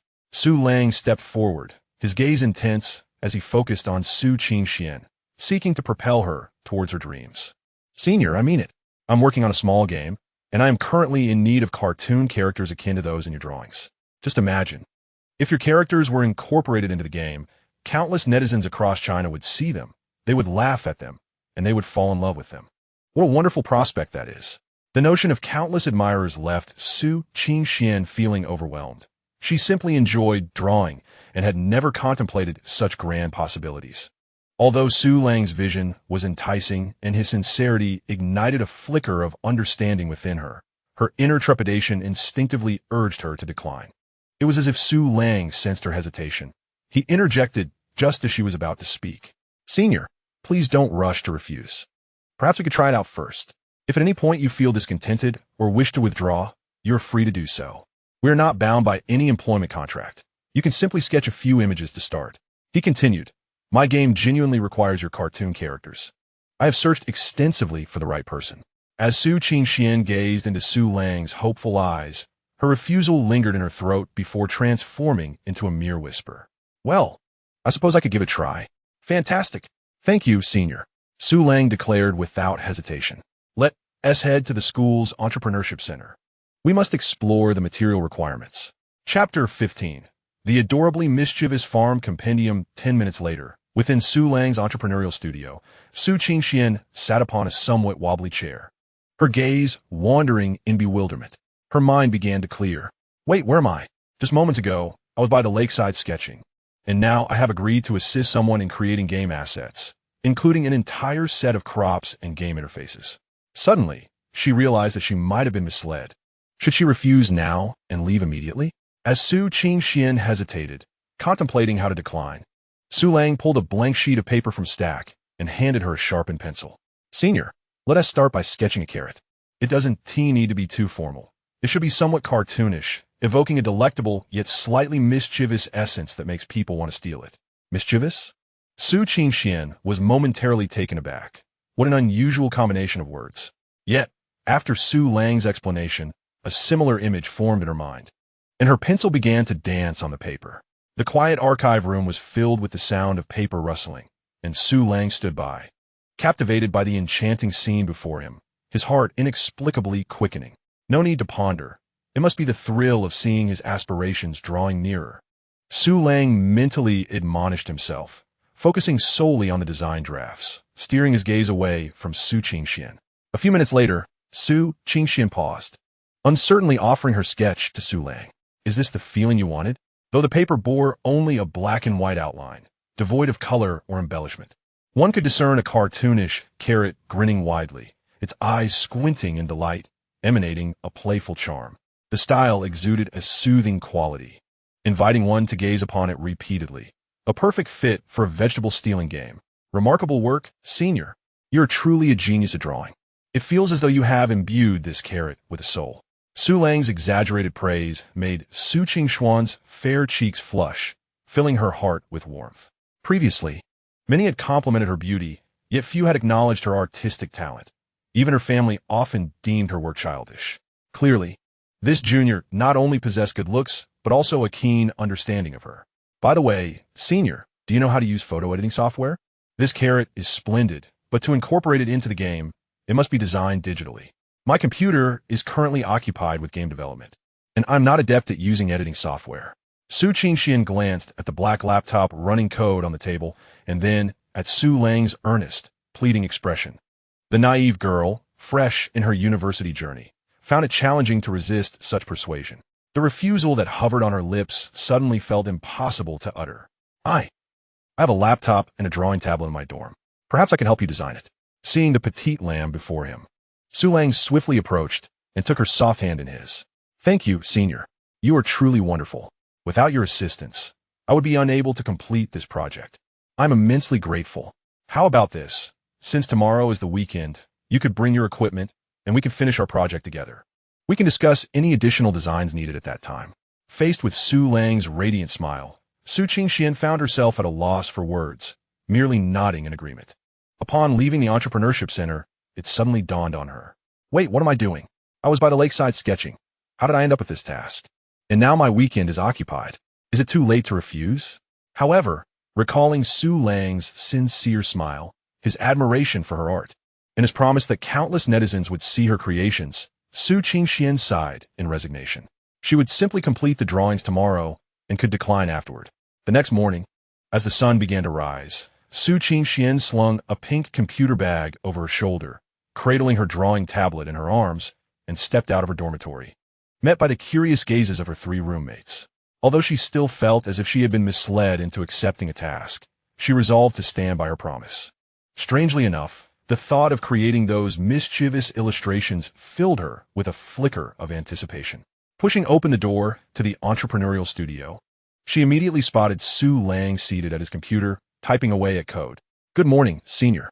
Su Lang beamed upon seeing Su Qingxian, his face lighting up with a radiant smile. "Good morning, Su Lang," she replied softly, placing her equipment on the desk he had cleared for her. As Su Qingxian connected her computer and drawing tablet, Su Lang swiftly pulled up a chair beside her, clutching a pre-printed list of requirements. "Senior, let me introduce you to our project. It is a game centered around planting and harvesting vegetables, with plans to update it with animal husbandry content in the future. The game is called..." Su Lang paused momentarily, his mind racing through a plethora of potential titles. National Farm, Naughty Farm, Happy Farm, and so on, ultimately settling on Happy Farm. This game is called Happy Farm, and the specific rules are.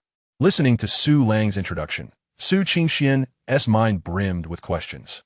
Although she did not play many games, she had heard of titles like World of Warcraft and Counter-Strike.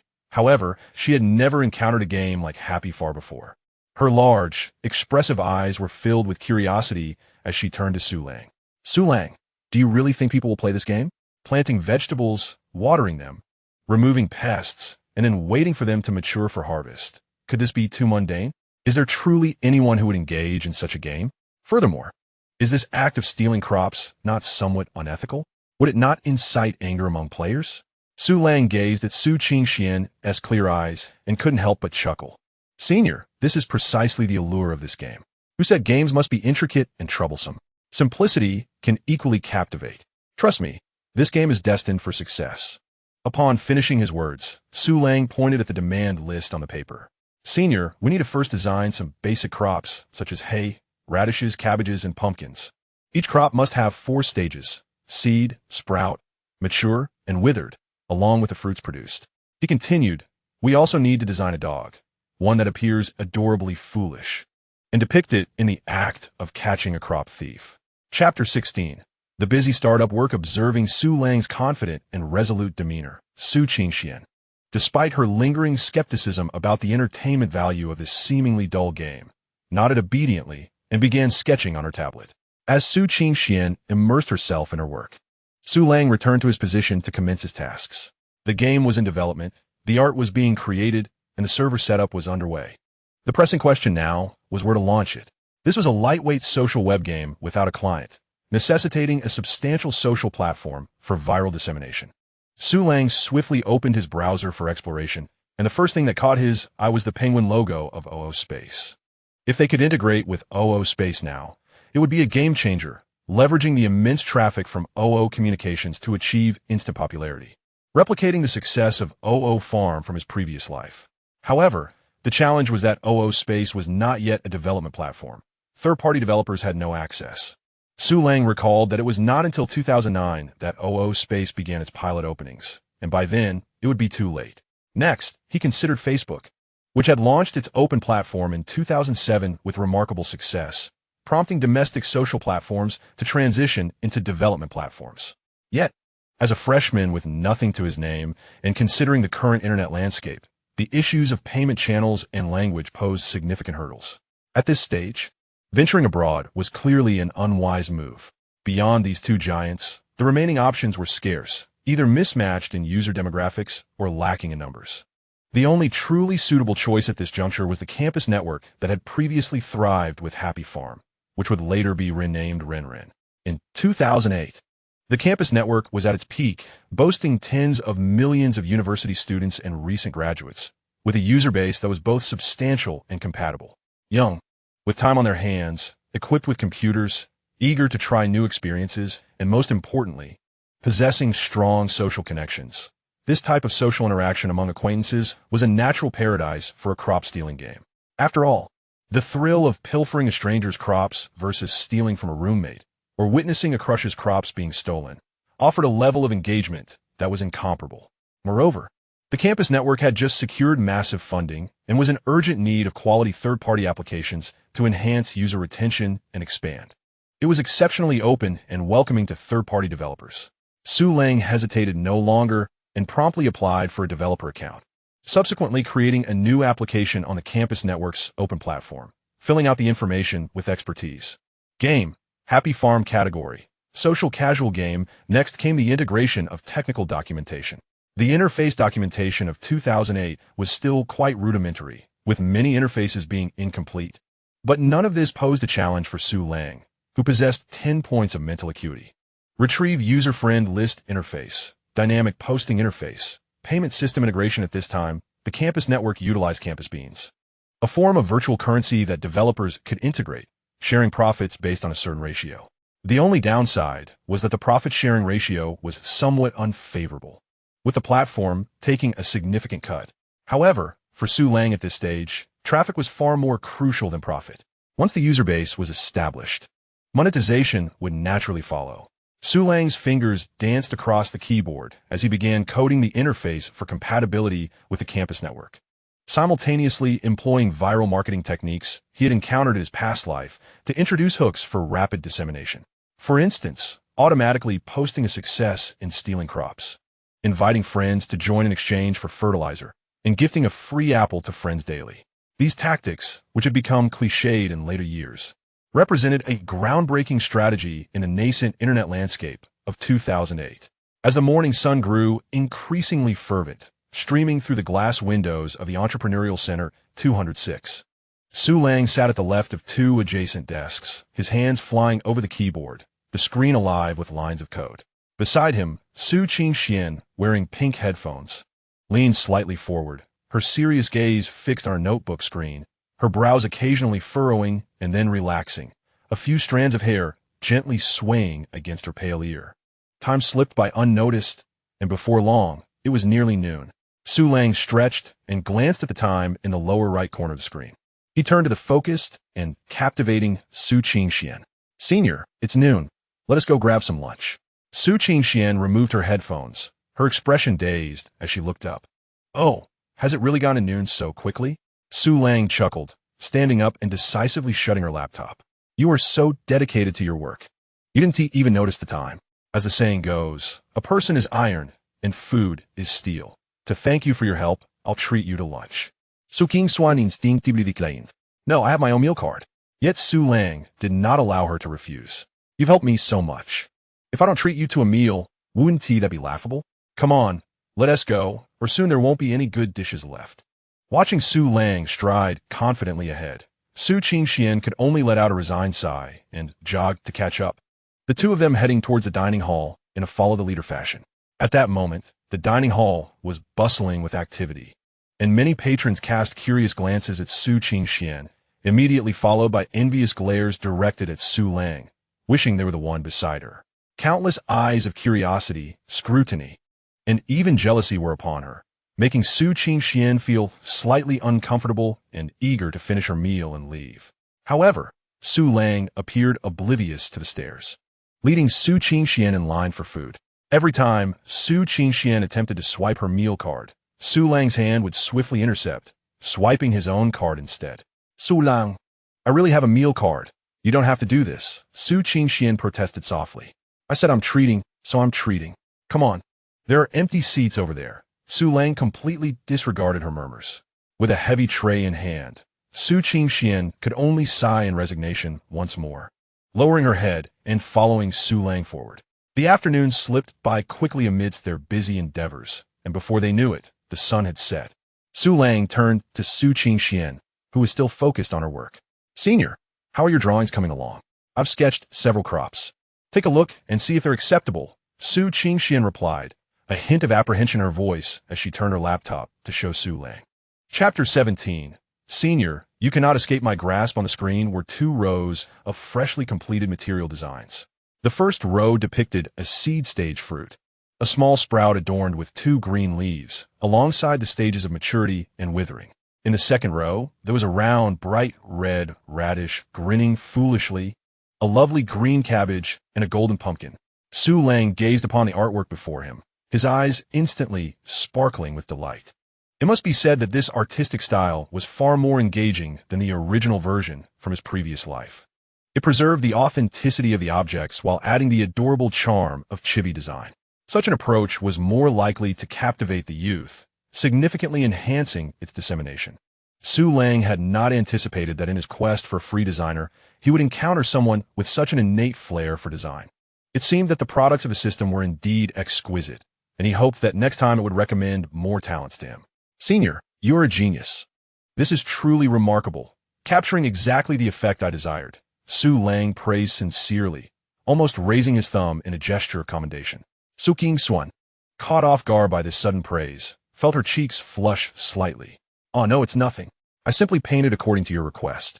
Even if it looks good, it's mainly your credit. No, Senior, this is undoubtedly your achievement. Su Lang continued to express his excitement. Just look at the light and shadow, and the expressions. I can guarantee that if this game becomes a hit in the future, half of the credit will belong to you. Some users might even want to play the game just by seeing these illustrations. Not only had the senior capture the form, but she had also infused the plants with a soul. These illustrations had truly endowed the game with a spirit. A cascade of compliments left Su Qingxian feeling dizzy. Her face turned a deep shade of red, and her previous insecurities evaporated in the face of Su Lang's unabashed praise. Had her work truly been that good? Did she really hold such importance? Su Qingxian struggled to suppress her smile, but her crescent-shaped eyes betrayed her. Then, I'll finish painting the remaining fruits tomorrow. No problem. Senior, I'll bring you milk tea tomorrow. As the day's work concluded, Su Qingxian, carrying her computer and drawing board, strolled along the tree-lined path back to the girls' dormitory, humming a cheerful tune. Her mood was evidently buoyant. The path, which had previously seemed long, suddenly felt much shorter, and before she knew it, she was back at the dormitory. Just then, Su Qingxian abruptly halted. The evening breeze swept through, and the exhilaration she felt began to fade. Wait, wasn't she supposed to refuse his request? But what had she done all day? She had spent the morning sketching design drafts, and before leaving, she had promised to continue tomorrow. Oh, why is this happening? It shouldn't be like this. Su Qingxian stood dazed at the dormitory entrance. Her earlier happiness vanished, replaced by a face resembling a bitter melon, feeling both wronged and bewildered. For the next half-month, Su Lang and Su Qingxian operated like a pair of harmonious entrepreneurial partners, their interaction becoming consistent and rhythmic. Every weekend, Su Qingxian would bring her drawing board and computer to the small office in the Entrepreneurial Center 206, spending the entire day there. During the weekdays, although she had classes, she would decline her roommates' invitations to go shopping or watch movies as soon as the final bell rang, hurriedly heading to the Entrepreneurial Center with her computer and drawing board. Several times while walking to the center, Su Qingxian contemplated backing out. She felt exhausted and bewildered by the sudden involvement in Su Lang's project, as if she had become one of his employees. Moreover, it was absurd that she initially started by designing different states for crops and small animals, only to later be tasked with designing the UI interface and game icons. How had she, a sophomore majoring in business management, unexpectedly turned into a designer? After completing a day's work, Su Qingxian mentally prepared herself. Su Lang, I want to be coming tomorrow. This is too distracting from my studies. However, every time she gathered her resolve, it seemed as if Su Lang had anticipated her thoughts. Before she could speak, he would initiate a new round of praise, extolling her work from the spiritual essence of the crops to the charm of the small animals, leaving her to feel as if her creations were masterpieces beyond reach. He would even showcase completed game animations, allowing Su Qingxian to see the practical application of her illustrations clearly. Watching the chibi golden retriever she had just drawn come to life after coding and animation, wagging its tail and wearing an endearing silly smile, made her eyes shine with delight. As the mouse hovered over it, the dog would bark fiercely and then quickly curl up in a frightened ball.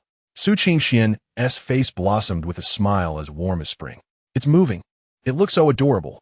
This is all you're doing, Senior, Su Lang remarked, standing behind her and resuming his daily adulation.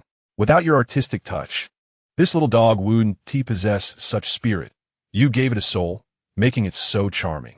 Senior, your artistic talent is exceptional. You've imbued such character into an ordinary little dog. A barrage of compliments enveloped Su Qingxian, igniting an unprecedented sense of significance within her. Her cheeks turned visibly red, and her smile could not be contained. Watching her artwork transform into delightful animations, knowing that countless internet users would soon appreciate her creations, rendered her previous intentions to refuse utterly speechless. Time passed in a blur of flattery and hesitation, and before she realized it, nearly half a month had slipped by. On September 26th, Su Qingxian arrived at the Entrepreneurial Center as usual, glancing at her phone's calendar with a resigned sigh. She had inexplicably worked alongside Su Lang for half a month. No, today she must refuse, otherwise her National Day holiday would be ruined. How had she, a mere sophomore, become busier than her working parents? This time she had to say no. Su Qingxian steeled herself and looked earnestly at Su Lang, summoning her courage to speak. Before she could utter a word, Su Lang, ever perceptive, interrupted her, sensing her obvious change in mood as if it were written on her face. Senior, thank you for your hard work. I've checked the progress. The material library is nearly complete. He indicated the various design drafts in his hand. We only have a few UI optimizations and bug tests left. At our current pace, this game could meet the launch standards before the National Day holiday. And what happens after the launch? Su Qingxian inquired tentatively. After the launch, it won't require this level of involvement. We will only need to occasionally optimize activity materials. It will be very simple. I'll just inform you of any needs then, Su Lang replied with a carefree demeanor, as if liberation awaited them post-launch. Upon hearing this, Su Qingxian felt a weight lift from her chest. The most arduous days were behind her, and with the materials nearly finished, a little more time was hardly significant. If she were to give up now, wouldn't her efforts over the past half-month be in vain? Besides, it was only a couple of days left. She could endure and complete the project. Once the game was launched, her work would be done, and she wouldn't have to be the one to refuse. With a wave of self-reassurance, Su Qingxian nodded vigorously in agreement with Su Lang.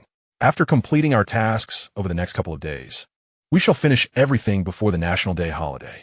Observing Su Qingxian's spirited demeanor, Su Lang couldn't help but chuckle inwardly. Silly girl. The launch of an internet product is merely the beginning. There are still version iterations, festive activities, and new feature developments ahead, with far more to come than what we face now. However, for now, it's essential to keep everyone steady. We could devise a plan later. Su Lang stood up and waved his hand dramatically. Let us go, senior sister. Let us head to the back gate of the school for some barbecue. It's on me to celebrate the near completion of our project. Su Qingxian's eyes lit up, and she happily walked alongside Su Lang. Later that evening, after escorting Su Qingxian back to the girls' dormitory, Su Lang leisurely returned to room 302. He had anticipated that at this hour, everyone would be engrossed in gaming or watching videos. However, upon entering, he immediately sensed an unusual atmosphere. Chun Siyuan, Ho Yangping, and Zhang Weiguo were not their usual selves, each preoccupied with their own activities. Instead, they instantly surrounded Su Lang, forming a triangle and fixating their gazes upon him, their eyes brimming with scrutiny, jealousy, and a fervent curiosity. Esteemed gentlemen, are we holding a tribunal here in the dormitory? Su Lang found the bizarre atmosphere somewhat amusing. Chen Siyuan suddenly leaped to Su Lang's side, placing an arm on his shoulder. Come clean, Su Lang, you've been skipping classes and returning late every day, all while mysteriously claiming to be starting a business. Turns out you've been on dates instead. The other two joined in, their eyes wide with anticipation, waiting for Su Lang's explanation. Su Lang was bewildered. How did this escalate from coding to dating? What nonsense! I assure you, that's not the case. With a dramatic flair, he began to act. The trio, noticing Su Lang's denial, exchanged glances. Ho Yangping quickly tapped a few buttons on his phone and turned the screen toward Su Lang. Su Lang, the evidence is irrefutable, and you still dare to deny it. Peering closer, Su Lang saw a photo of Su Qingxian, her head bowed as she delicately enjoyed her lunch. Even without a beauty filter, she radiated an ethereal beauty, akin to a fairy. Beside her sat Su Lang, leaning in to offer her a tissue, a broad smile gracing his face.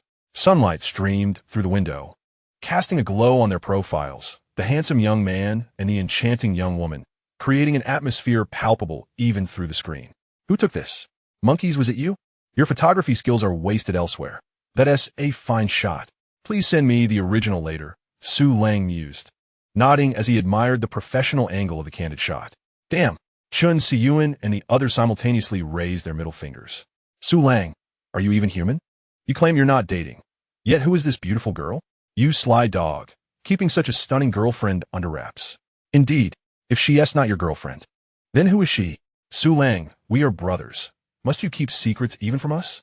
Watching the trio's exaggerated antics, Su Lang shrugged helplessly. All right. We aren't in a romantic relationship. She is a sophomore from our department and the vice president of the art club. I mentioned starting a business, and she happens to be skilled at drawing, so I asked her to help with some design sketches. Now that the project is nearing completion, we simply went out to celebrate. Understand? The three were momentarily stunned, then abruptly enlightened. Whoa, Su Lang, you're a genius. So starting a business has such substantial perks. I want to start a business too and find a senior sister to assist me. Let us go. We'll start our own venture tomorrow. No wonder you suddenly decided to start a business in your freshman year. It was for this. Su Lang shook his head in resignation as he logged onto OO. Saving the photo Ho Yangping had just sent before opening the larger version to scrutinize it.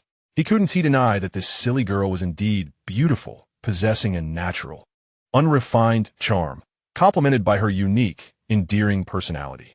If he were not a reincarnated soul focused solely on his career, he might have fallen prey to the allure of the senior sister's gentle nature. With a slight shake of his head, he gently swiped across the screen, suppressing the inexplicable flutter in his heart. Women would only slow my career progress. Matters of love can wait until I have established my career. Lost in these thoughts, Su Lang suddenly remembered the system he hadn't checked since meeting Su Qingxian. Although considerable time had passed since the Lehman incident and public interest had waned, there should still be some residual points to assess. He quickly opened the system and navigated to the affection points details.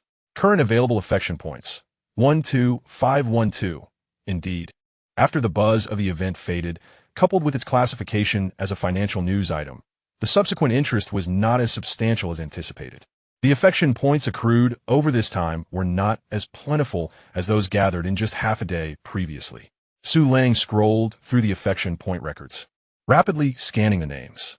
Suddenly, his hand paused, his gaze fixed on a familiar name. Su Qingxuan's affection for you has increased, gaining 50 affection points. Su Qingxuan's affection for you has increased, gaining 60 affection points. Chapter 19.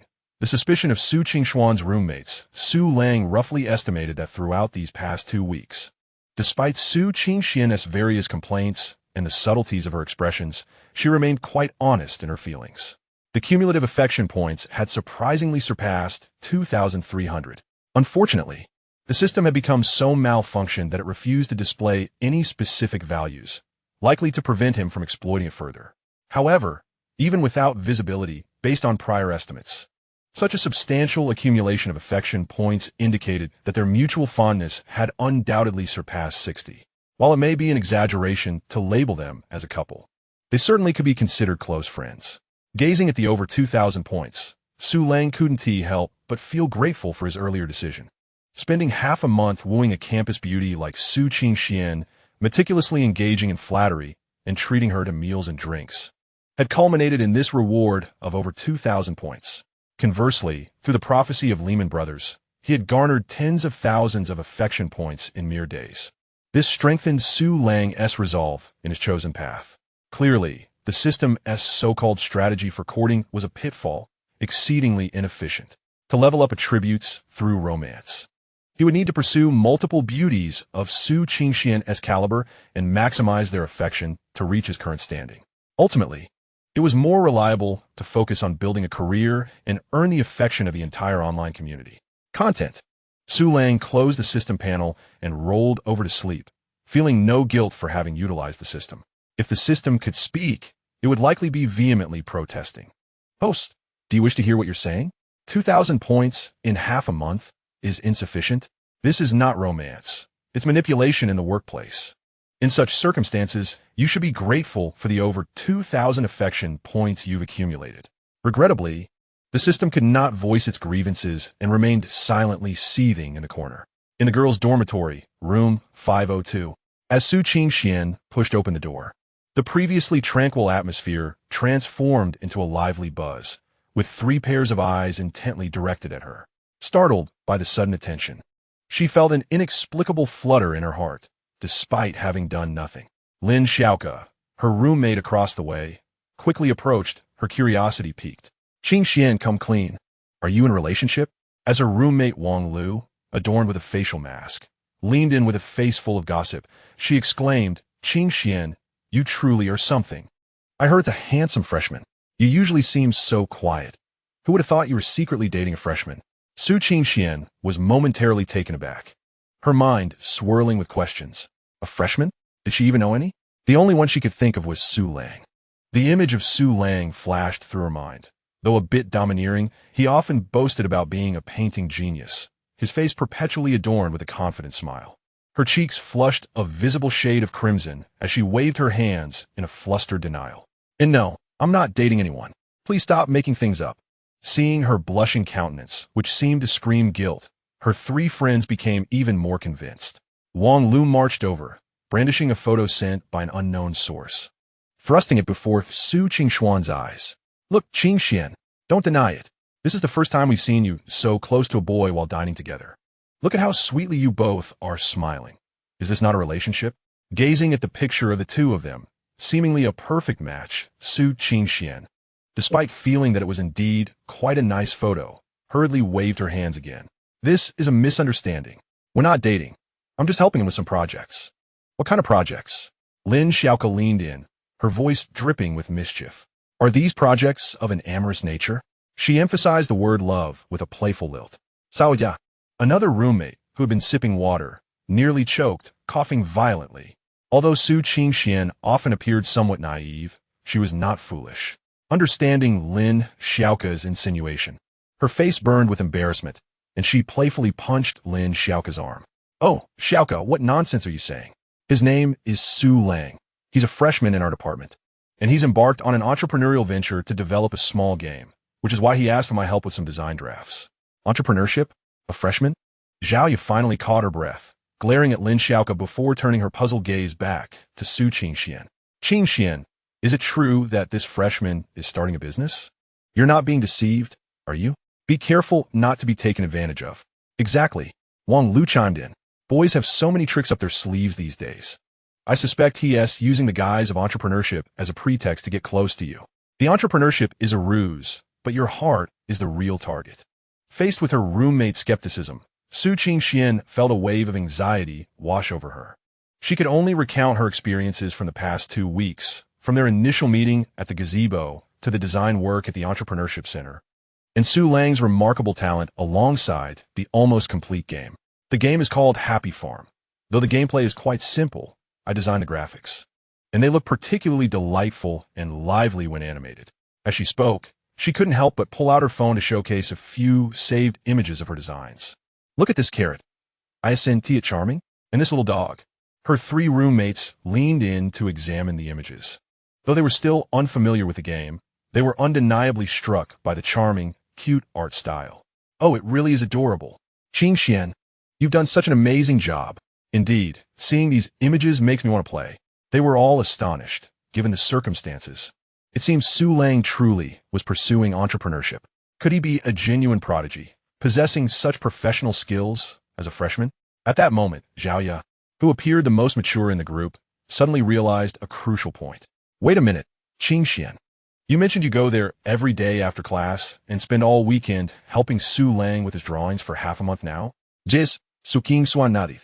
Then how much is he paying you, or what benefits does he offer? Surely he wouldn't have you working for free.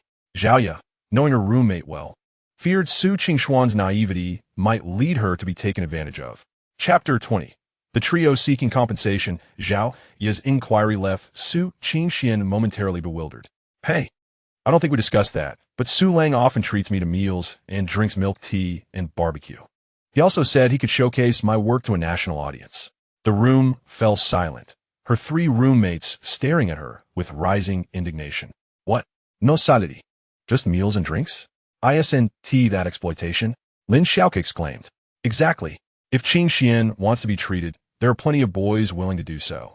Why does she need Su Lang? This is just taking advantage of her kind nature. Wang Lu was fuming, her facial mask now forgotten. I thought you were in a relationship. Turns out you've been made a fool. Saodia was equally frustrated. Bulking suking swans forward.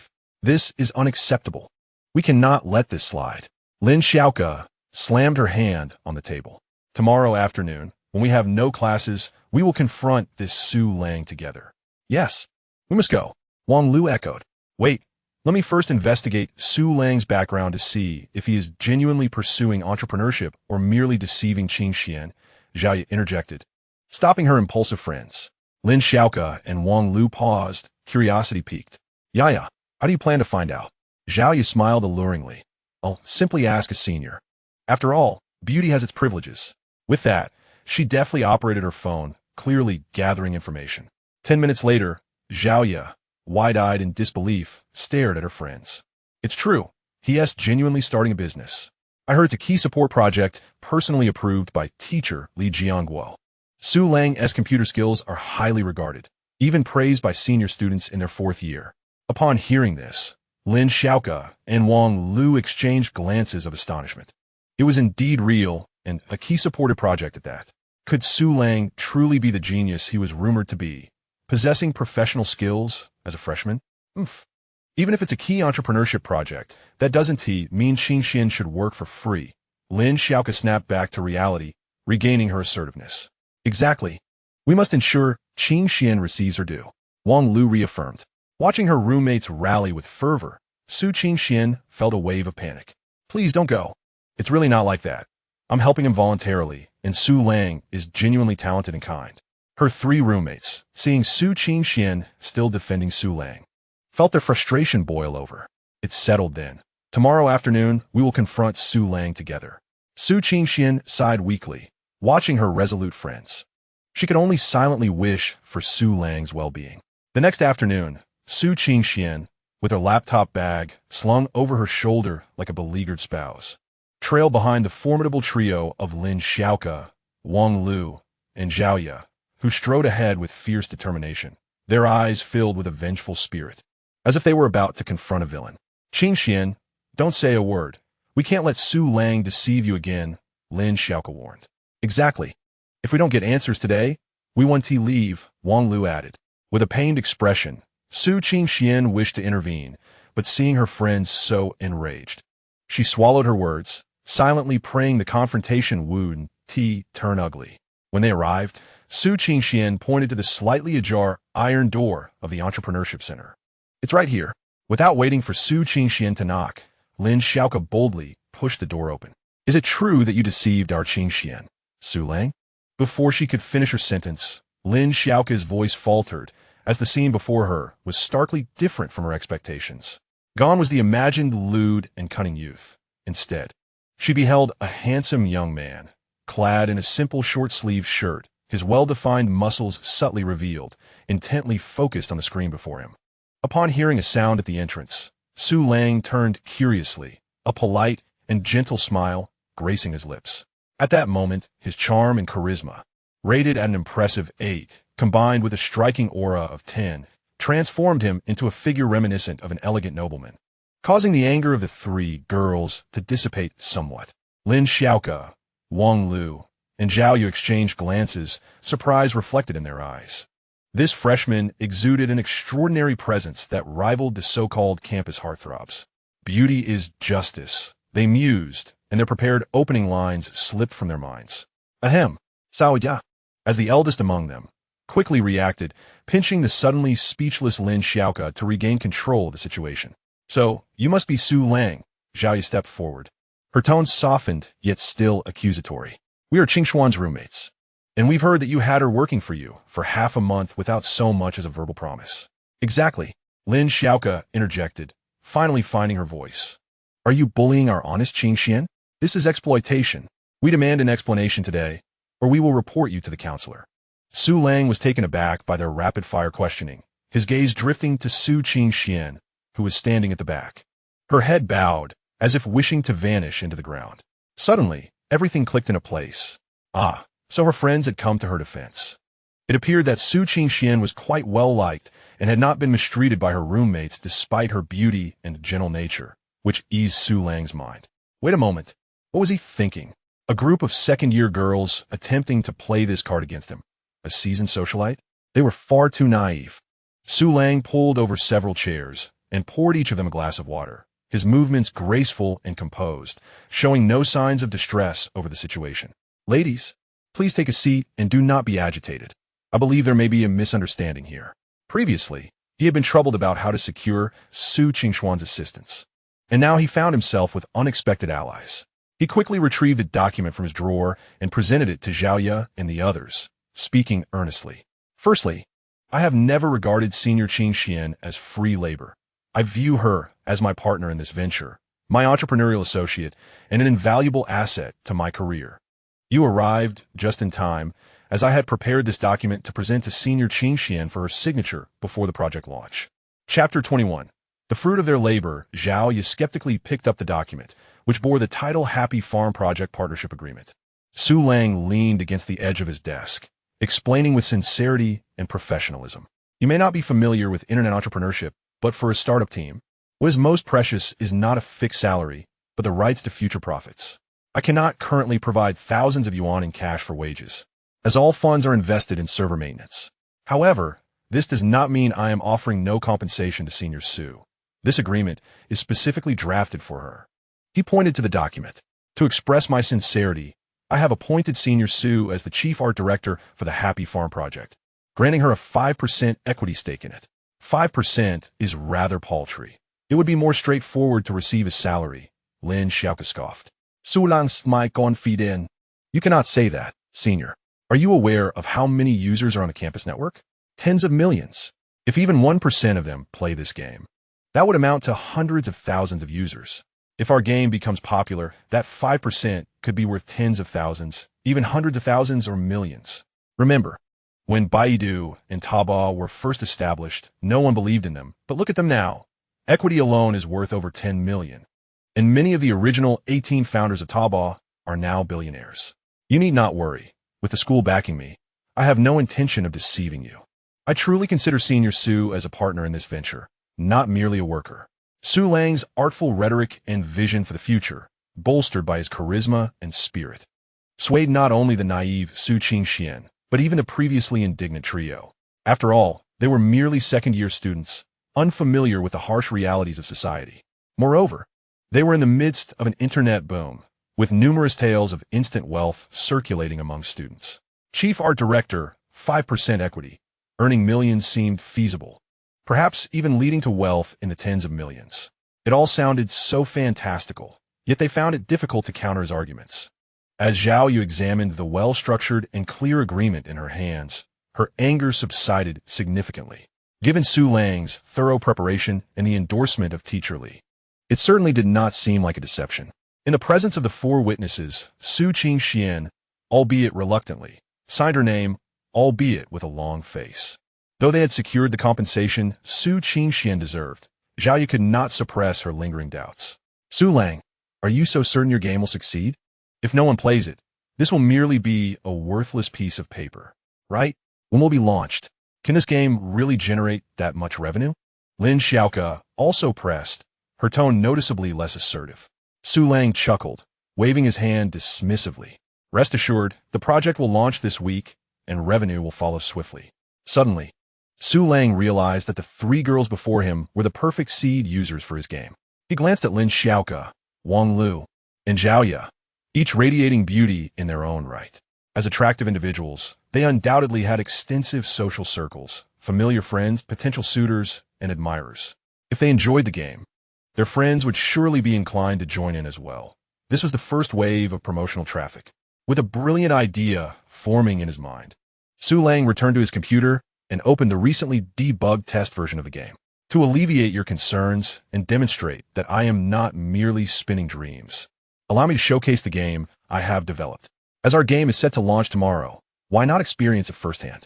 As roommates of Senior Qingxian, I cordially invite you to be among the very first users online. This will reveal the truth of my claims. Upon witnessing Su Lang's confident demeanor, the three girls exchanged glances.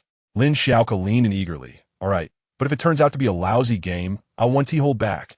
The others nodded in agreement, their expressions mirroring Lin Xiaoke's sentiment. Meanwhile, Su Qingxian watched in astonishment. The scene before her felt eerily familiar. reminiscent of her own gradual persuasion by Su Lang. Su Qingxian gazed at her three roommates who stood up for her, then shifted her attention to Su Lang ahead, who wore a confident smile that, to her, resembled that of a cunning fox. With a resigned sigh, she feigned ignorance. Meanwhile, Su Lang observed the backs of the three beautiful girls gathered around the computer, a meaningful smile curling at the corners of his mouth. Come on, give it a try. This game is quite simple. Even without my explanation, you can figure it out just by looking, he said. Before long, the computer screen displayed a patch of cultivated yellow land, accompanied by a few basic operation buttons and a lively electronic soundtrack. There was no need for Su Lang's introduction. The straightforward mechanics of the game allowed players to quickly grasp its essence through simple in-game guidance.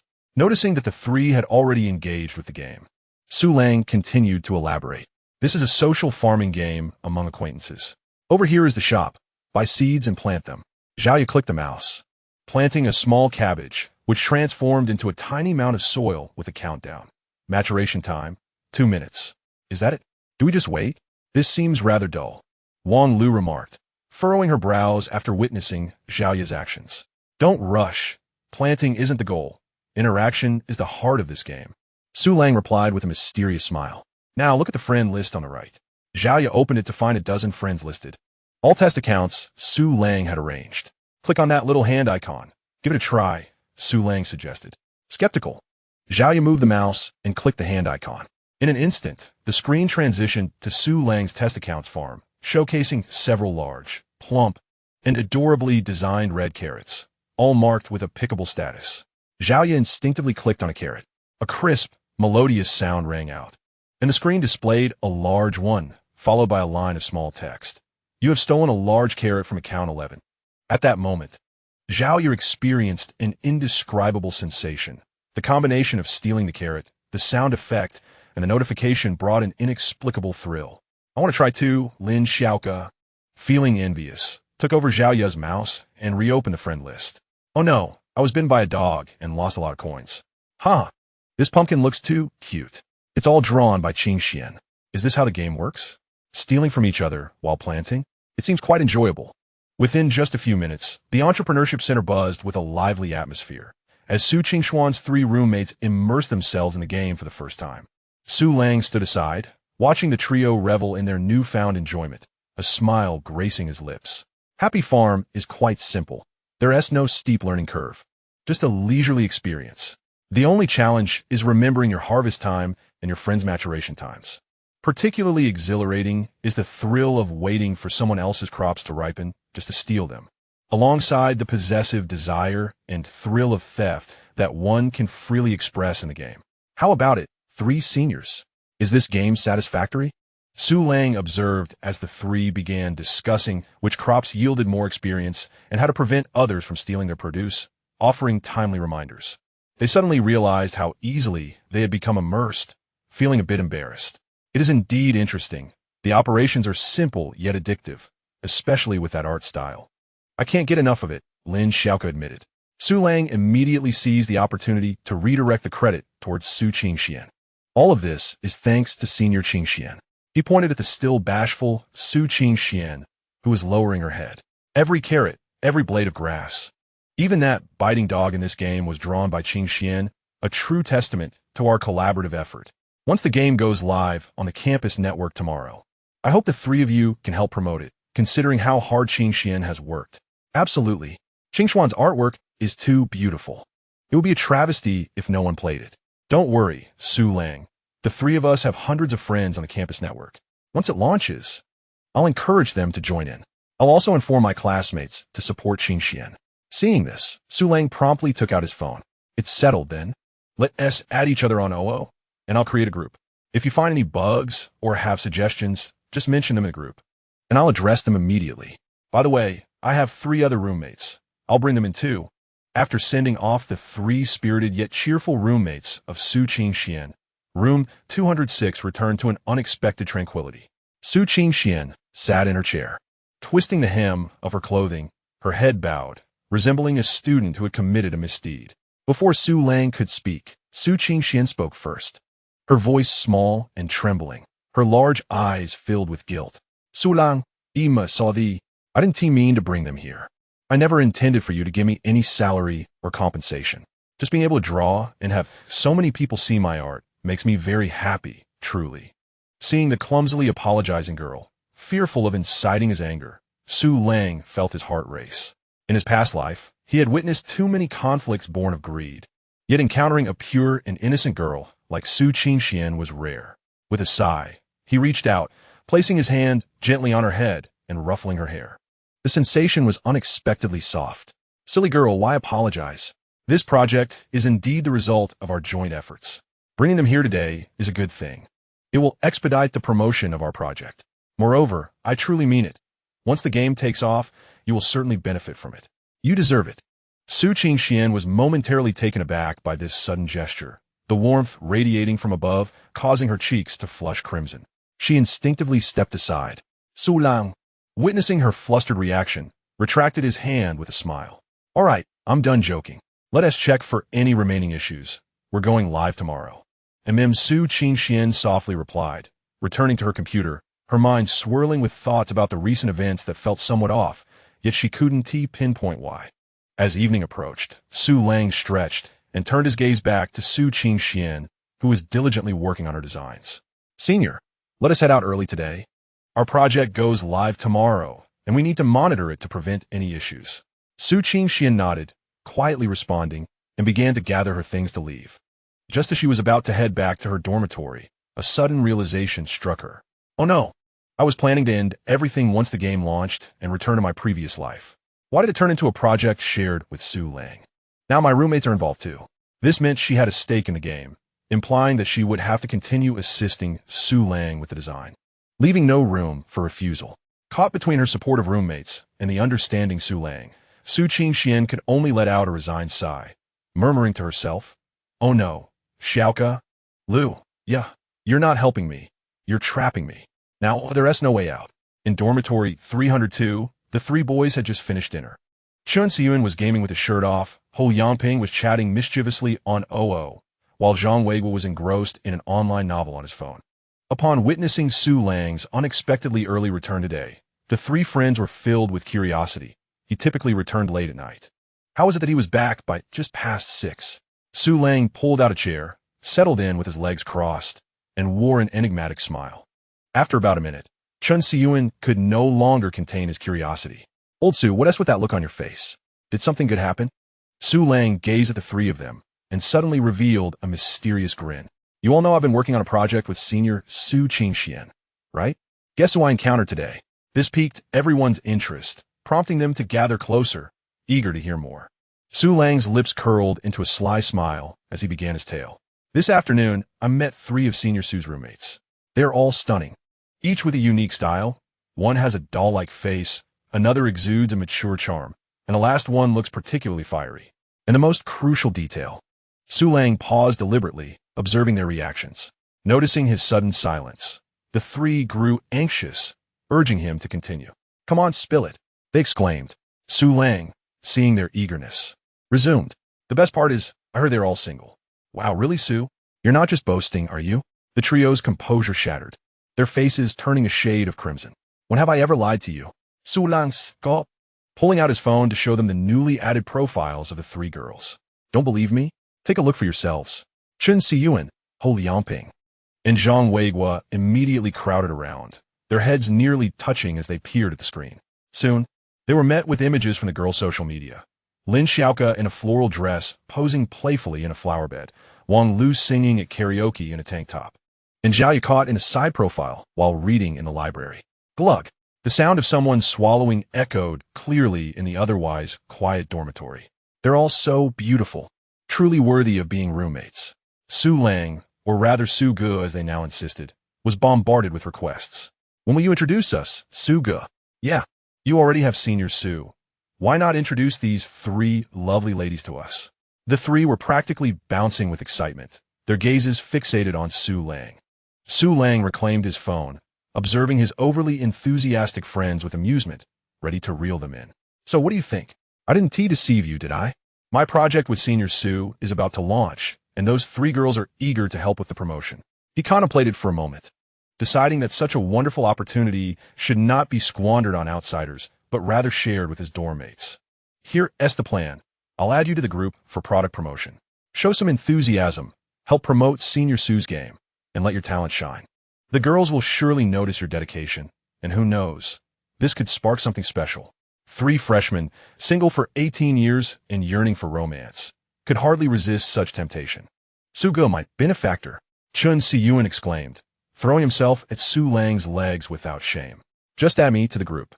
Senior Sue's project is now my project. Anyone who doesn't promote, it will have to deal with me. Ho Yangping was equally quick, producing a bottle of his prize cola and eagerly handing it to Su Lang. Suge, enjoy this cola as a token of my gratitude. Meanwhile, Zhang Weigua quietly placed a stash of beef jerky on Su Lang's desk. Suge, I wish to contribute to Senior Sue's entrepreneurial endeavor. Su Lang surveyed his newly invigorated roommates, his heart swelling with joy while maintaining a calm exterior. No problem. I'll add you to the group shortly. Remember, once you're in, be charming. Emphasize how entertaining the game is and praise Senior Sue's artistic skills. Tomorrow, promote it on the campus network and within our class or other clubs. If they notice your efforts, it could certainly foster good feelings. Understood. We will complete the mission. The trio replied in unison, as if accepting a special assignment. Minutes later, the Happy Farm testing group welcomed 3 particularly lively new members. As soon as Chun Si-Yuan and the others joined the chat, they began greeting the seniors and extolling the game's virtues and the captivating images. Su Lang observed the sudden vibrancy of the group chat, popping open a can of cola and reflecting on how delightful it was to be a university student, so simple to persuade and so eager to engage. September 29th marked the second day before the National Day holiday, and the atmosphere at Guangdong Industrial University was electric with anticipation. Many students had packed their bags, their thoughts already drifting to the long-distance bus station, while those remaining on campus discussed their plans for the week-long break. Yet, within the entrepreneurial center, there was no festive spirit, only the incessant clatter of keyboards. Su Lang sat before a spare laptop, conducting final checks on the server and code interfaces to ensure a smooth launch. Friend invitation interface, check. Dynamic release synchronization, check. Payment system test, passed. Su Lang remained composed, exuding an air of confidence, as if this monumental task had been rehearsed countless times. Across from him, however, Su Qingxian was in a vastly different state. The diligent student, typically never absent, had taken an unusual day off and was now anxiously fixated on the screen, her gaze flickering between Su Lang's display and the clock on the wall. Su Lang, she stammered, her voice trembling with anxiety. Do you really think anyone will play our game? What if no one clicks on it once it's live? Perhaps we should revise it or optimize it further and launch after the holiday. Su Lang paused, turning to face Su Qingxuan's delicate, tense expression. He recalled their first encounter, where she had worn a similarly anxious demeanor, and realized how much they had experienced together since then.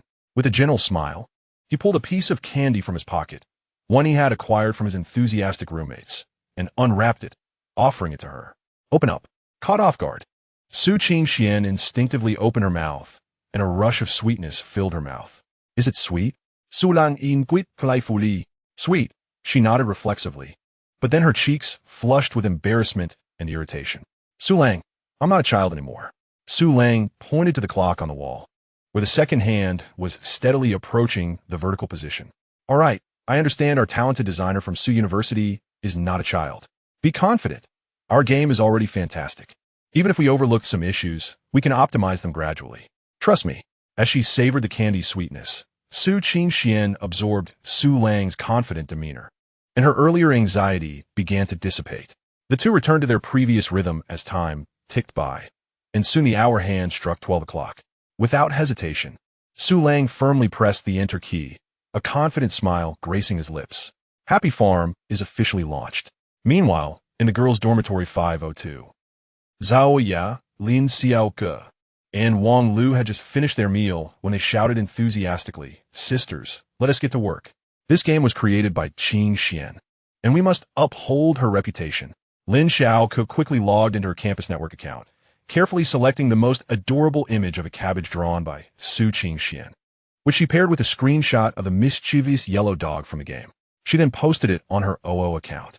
Wow, our dormitory S Qingxian has launched the game Happy Farm. It's incredibly entertaining. I've planted a whole field of radishes. Who has coming to steal them? Teasing gesture, game link.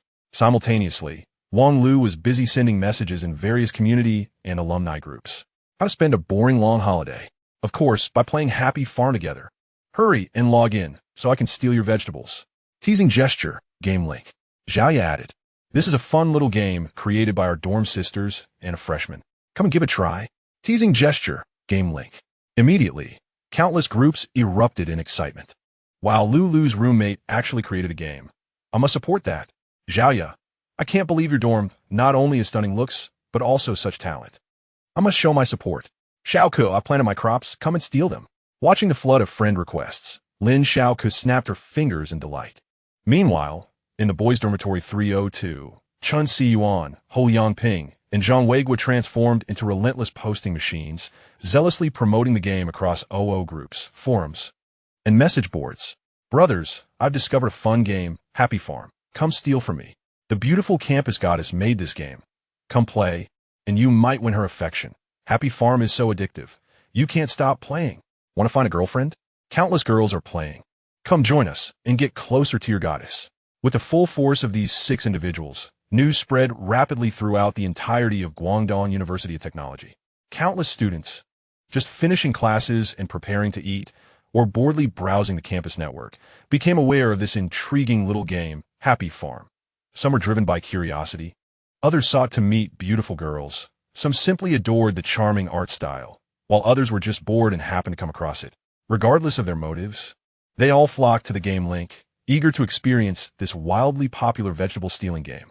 In the Entrepreneurship Center, Su Lang was intently monitoring the backend access data.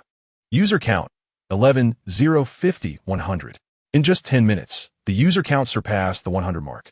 Apart from a few who exited out of curiosity or disinterest, around 50 users began trying their hand at planting and stealing vegetables, even spontaneously inviting others to join in. Watching the data continuously rise, Su Lang gradually exhaled in relief.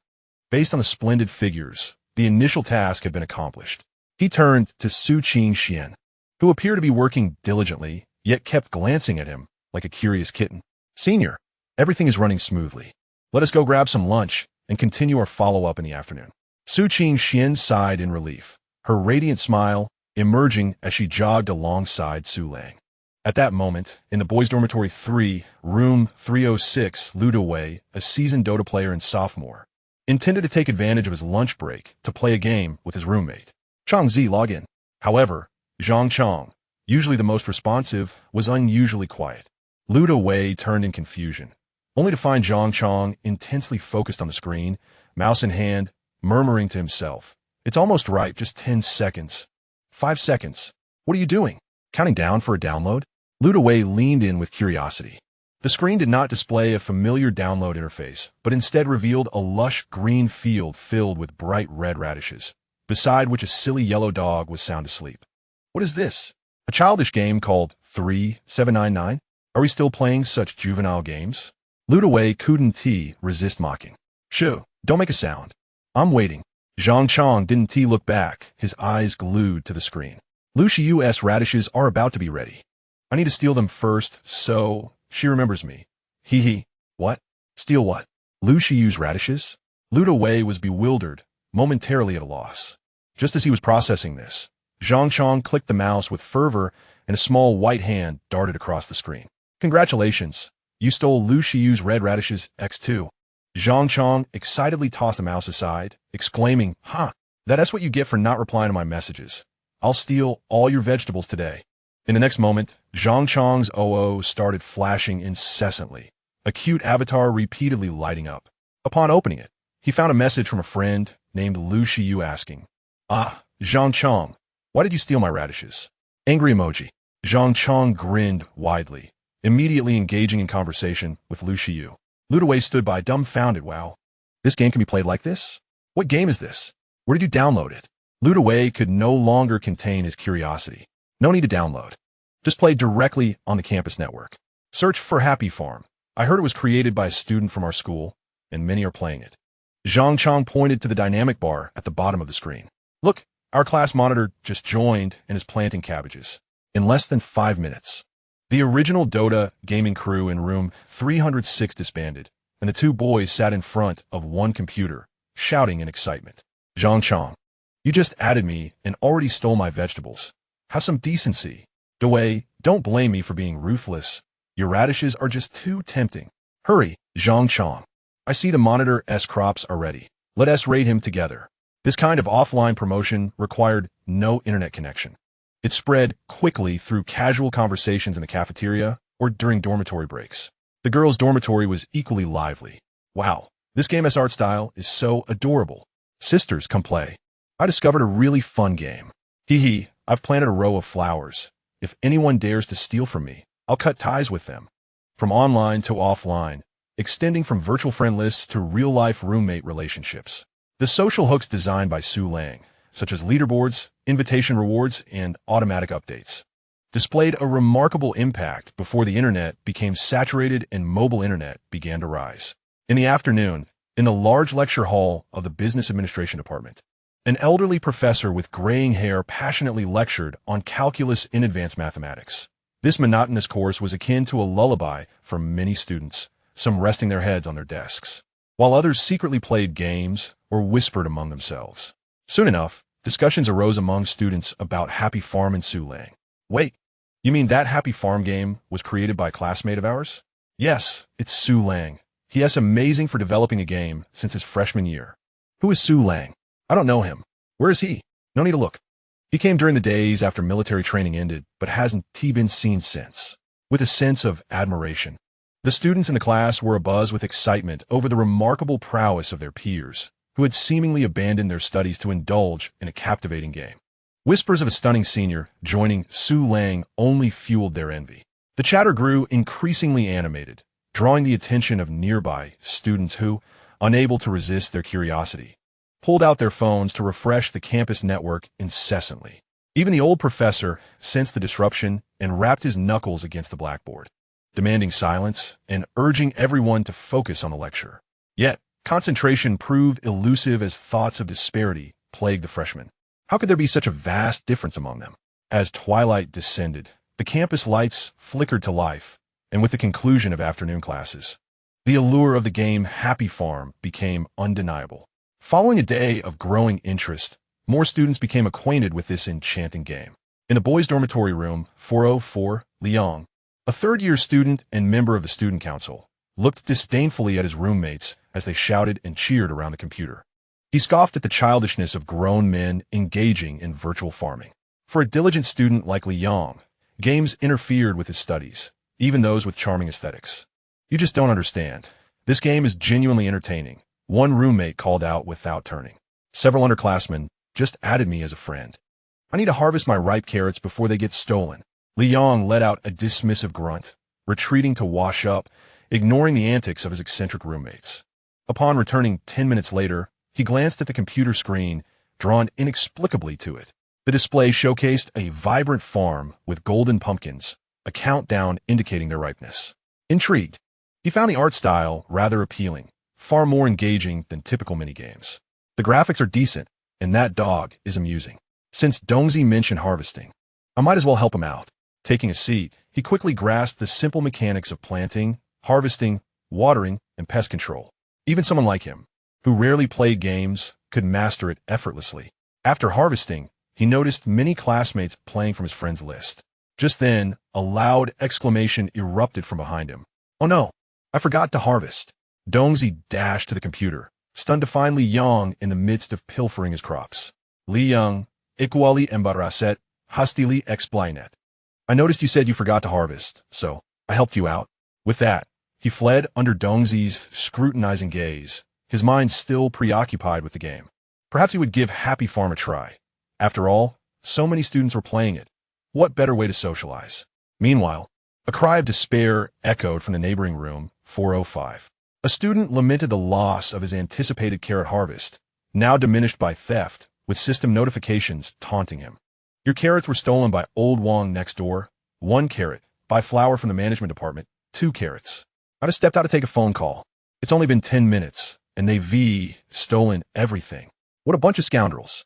Rage surged within Su Tao as he realized his hard-earned crops had been taken. Fueled by indignation, he sought revenge, refreshing his friends' list furiously, plotting to steal from anyone whose crops were ripe, setting alarms to ensure he wouldn't miss a chance. Such scenes unfolded in every dormitory across the university, spreading like wildfire to surrounding campuses. The campus network transformed from selfies and musings to a frenzy of complaints and friend requests. You thieves. My crops just ripened, and you've stolen them. Let us trade and steal. User, XXXXX, online all day. Guys, stop stealing. I just planted my crops. In Entrepreneur Center Room 206. Su Lang remained engrossed in adjusting data to ensure the game ran smoothly, while Su Qingxian, dispirited about her artistic pursuits, toggled between backend data and campus network updates. Each time she noticed an increase in user numbers or received praise, she gasped in delight. Su Lang, we surpassed 1,000 users. Someone just complimented the crops I drew. The user growth graph on Su Qingxuan's screen soared exponentially, a remarkable achievement without any paid promotion. Their success stemmed from Su Lang and Su Qingxian's roommates spreading the word in various groups, coupled with the allure of the game fostering connections among classmates. Su Lang, look at this. Su Qingxian's voice quivered with excitement. Su Lang approached, curious about her screen, now showcasing the official comment section for Happy Farm. In just a few hours, hundreds of comments flooded in, predominantly positive. The art style is adorable, especially the cabbage. It looks so fresh. I'm begging for merchandise of that red carrot. It's irresistibly cute. Is this really a game from our university? Impressive. I need to share it with my high school friends. Su Qingxian eagerly scrolled through each compliment, warmth flooding her as she realized her creations resonated with thousands, perhaps even tens of thousands of people. Su Lang's words had not been empty promises. Turning to Su Lang, her large, doe-like eyes shimmered with excitement, her flushed cheeks adding to her charm. Su Lang, it seems we may have truly succeeded. Su Lang observed the girl before him, her joy evident yet slightly overwhelmed. And instead of offering congratulations, he simply drew their chairs closer together. As the distance between them diminished, he caught a whiff of her delicate fragrance, subtle yet enchanting. Be confident, senior. In this unique atmosphere, Su Lang gently pinched Su Qingxian's rosy cheek, the soft texture beneath his fingertips making him reluctant to release her. Su Qingxuan, taken aback by the sudden intimacy, pouted slightly, emitting an adorable sound. As a National Day holiday approached, Su Lang gazed at Su Qingxian's endearing expression, shaking his hand lightly, his eyes brimming with affection and assurance. This is just the beginning. We are merely starting at our university.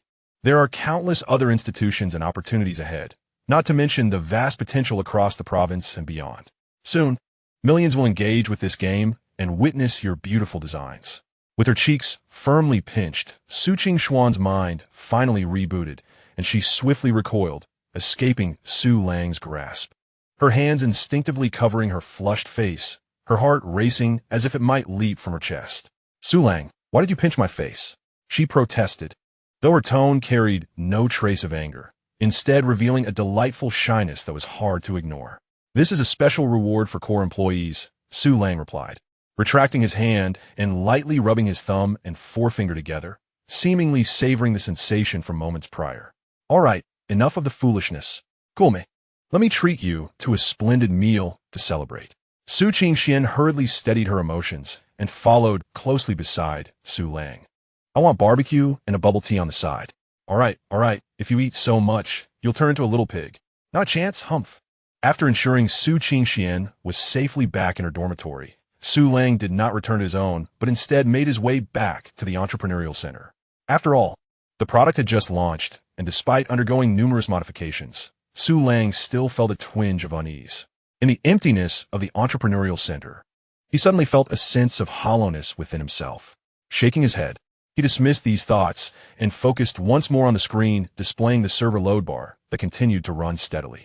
It must be said, leveraging the university's resources was a stroke of genius, had it not been for the school's servers. The few meager funds he had for renting a small server would have been insufficient to handle the influx of several thousand users today, and he would have been forced to spend more money to upgrade. After confirming the server's stability, Su Lang's thoughts sparked, and the system panel materialized in his mind, allowing him to skillfully access the details of his favorability points. Indeed, Thanks to today's developments, he had accumulated a significant number of favorability points, many contributed by acquaintances. Chun Siyuan's favorability towards you has increased, gaining 1 favorability point. Lin Xiaoka's favorability towards you has increased, gaining 10 favorability points. Wang Lu's favorability towards you has increased, gaining 10 favorability points. Su Qingxuan's favorability towards you has increased, gaining 50 favorability points. He chuckled, realizing that the system's hidden nature stemmed from its own insecurities. It did not reveal itself to him, while secretly maintaining its previous operations. While the favorability points from netizens or his roommates remained at a mere 1 point, the point from Su Qingxuan's beautiful roommate were several times greater, indicating that despite appearances, the underlying rules remained unchanged. Su Lang gazed out at the night sky, now darkened, thinking that if they wished to engage in petty tricks, so be it. He had already proven that his chosen path was viable and that success could be achieved by adhering to his own plans. The day after tomorrow, October 1st, marked the start of the National Day holiday, which also presented an opportunity for Happy Farm. At that time, tens of thousands of students from the university would return to their hometowns to attend various gatherings, such as high school reunions. These individuals would undoubtedly discuss happenings at university, particularly the new game created by a freshman, and since it was an enjoyable game, such conversations would surely spread.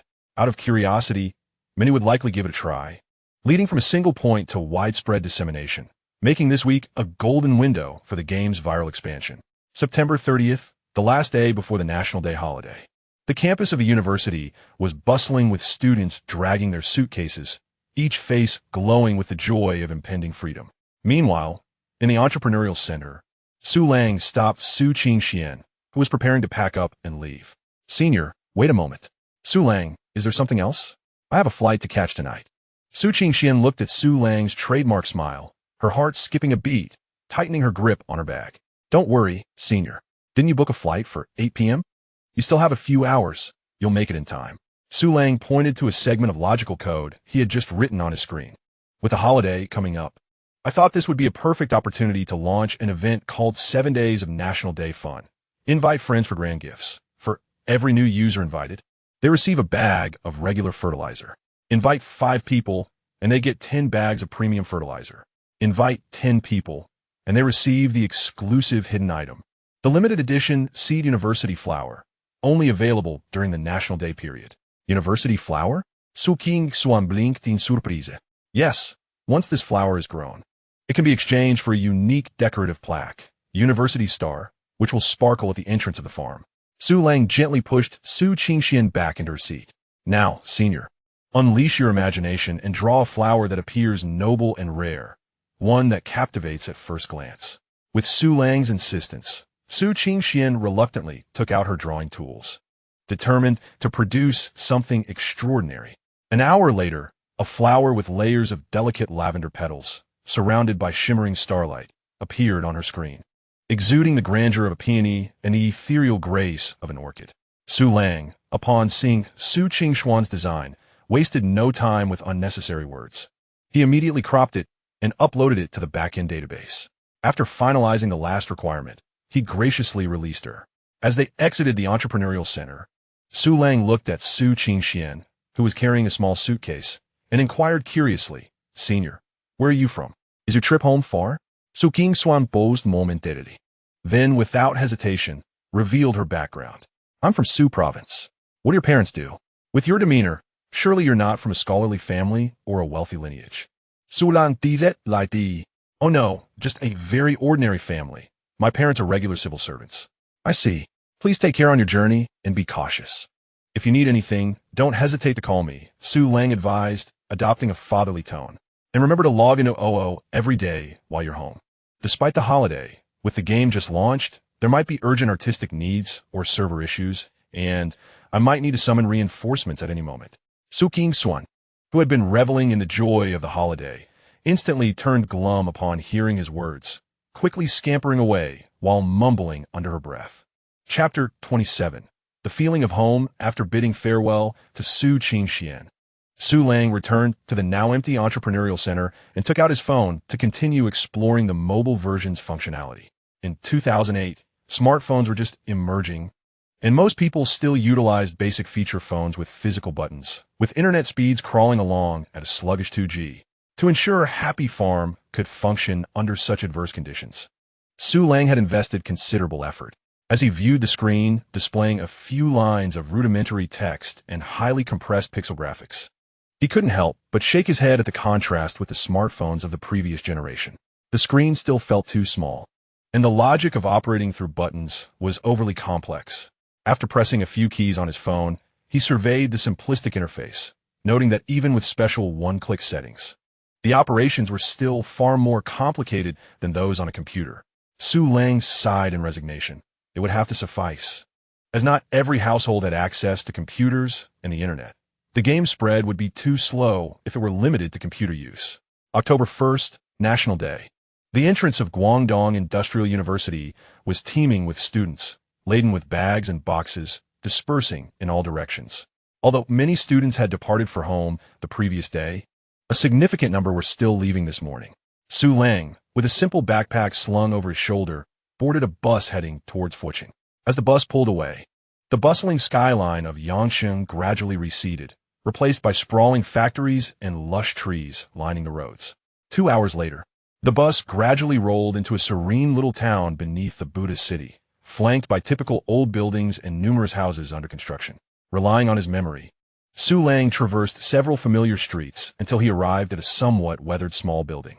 After graduating from university and moving to a big city, he had returned home only a handful of times. Subsequently, his parents had sold this old house to help him with his down payment. This lifetime, he vowed it would be different. He must ensure his parents live a life of happiness. Su Lang silently promised himself, then ascended to the 3rd floor, inhaling deeply before knocking on the iron door. Who is it? Is it Ailing back? A familiar booming voice resonated from within, followed by the hurried sound of slippers scraping against the floor. A rather portly middle-aged man emerged, his face adorned with a kind smile. It was none other than Su Lang's father, Su Guiqiang. Shortly thereafter, his mother, Lu Xiulan, peeked her head from the kitchen, her face radiating surprise. "Dad, Mom, I'm back."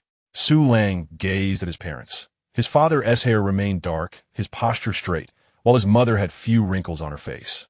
Her smile warm and vibrant. "It's good to be back. Has our Ailing become more handsome?" Lu Xiulan took Su Lang's backpack, her eyes ceaselessly darting over him. Su Lang, taken aback, suddenly remembered how much his physique had changed. This was the first time his parents were seeing him like this. He hastily concocted a vague excuse to deflect their attention.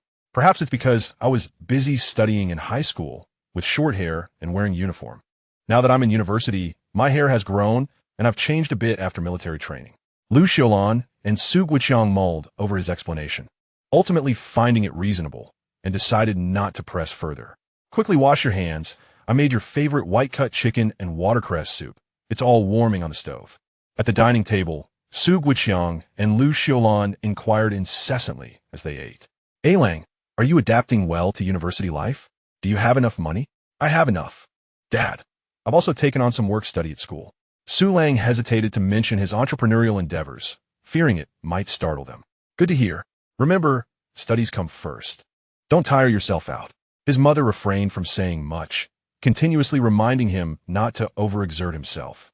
The meal was filled with warmth and joy, and Su Lang savored the familial affection he hadn't felt in a long time.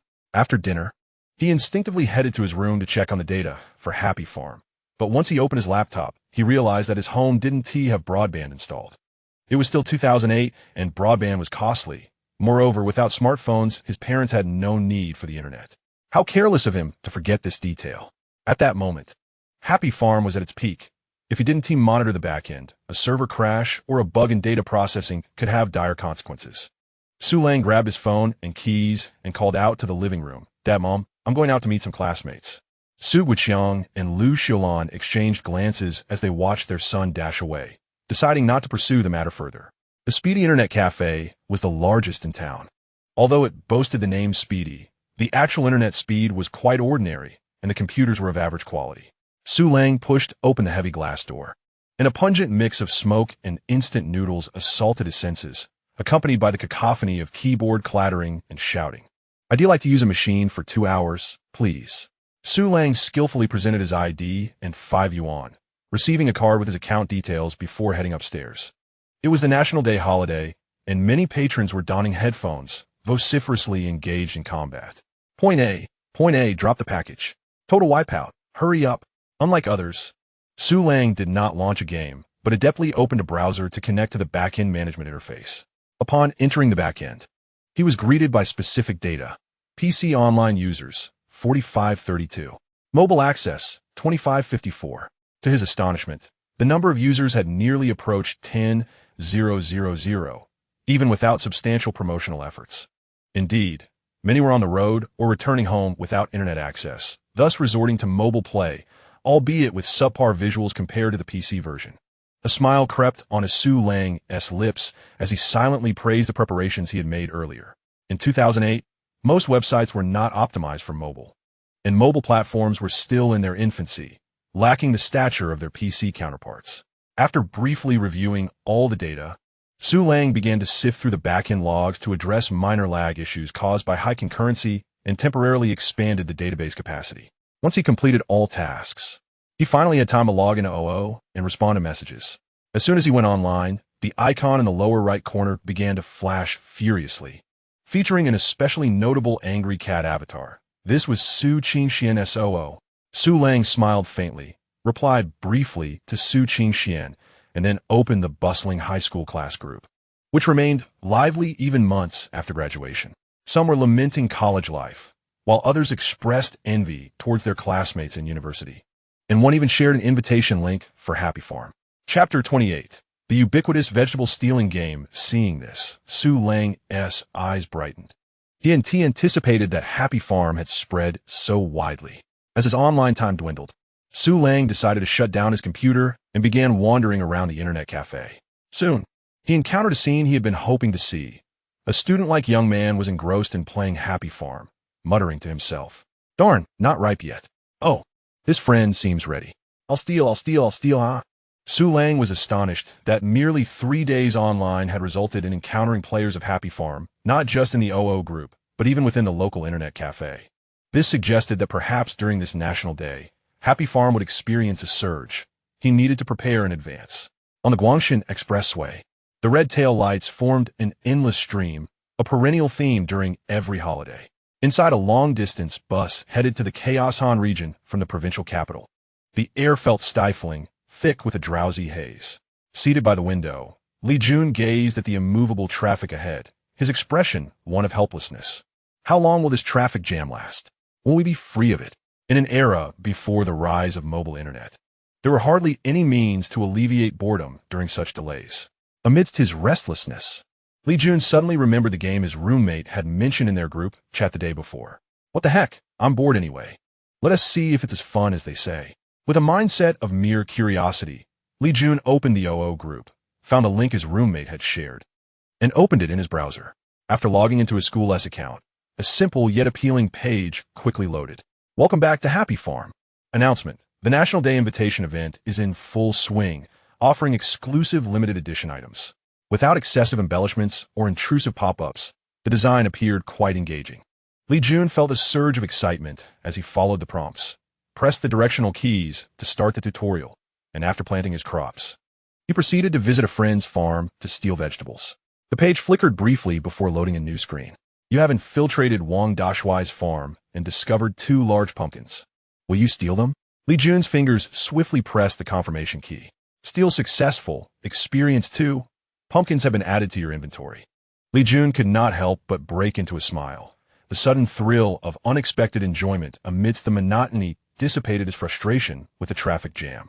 Beside him, a young man with a buzz cut, resembling a student, was idly daydreaming when he was drawn in by Li Jun's laughter and curiously inquired, "Hey brother, what game are you playing? It looks intriguing." Li Jun, preoccupied with placing pests in Wang Dashuai's field, replied absent-mindedly, "It's a vegetable gardening game, and you can even steal veggies. It's quite fun." After finishing his task, he turned his phone to show the screen. Though limited by the current network and phone display, Su Lang managed to retain the original cheerful and engaging aesthetics as much as possible. "How do you play? I want in. This traffic is so dull."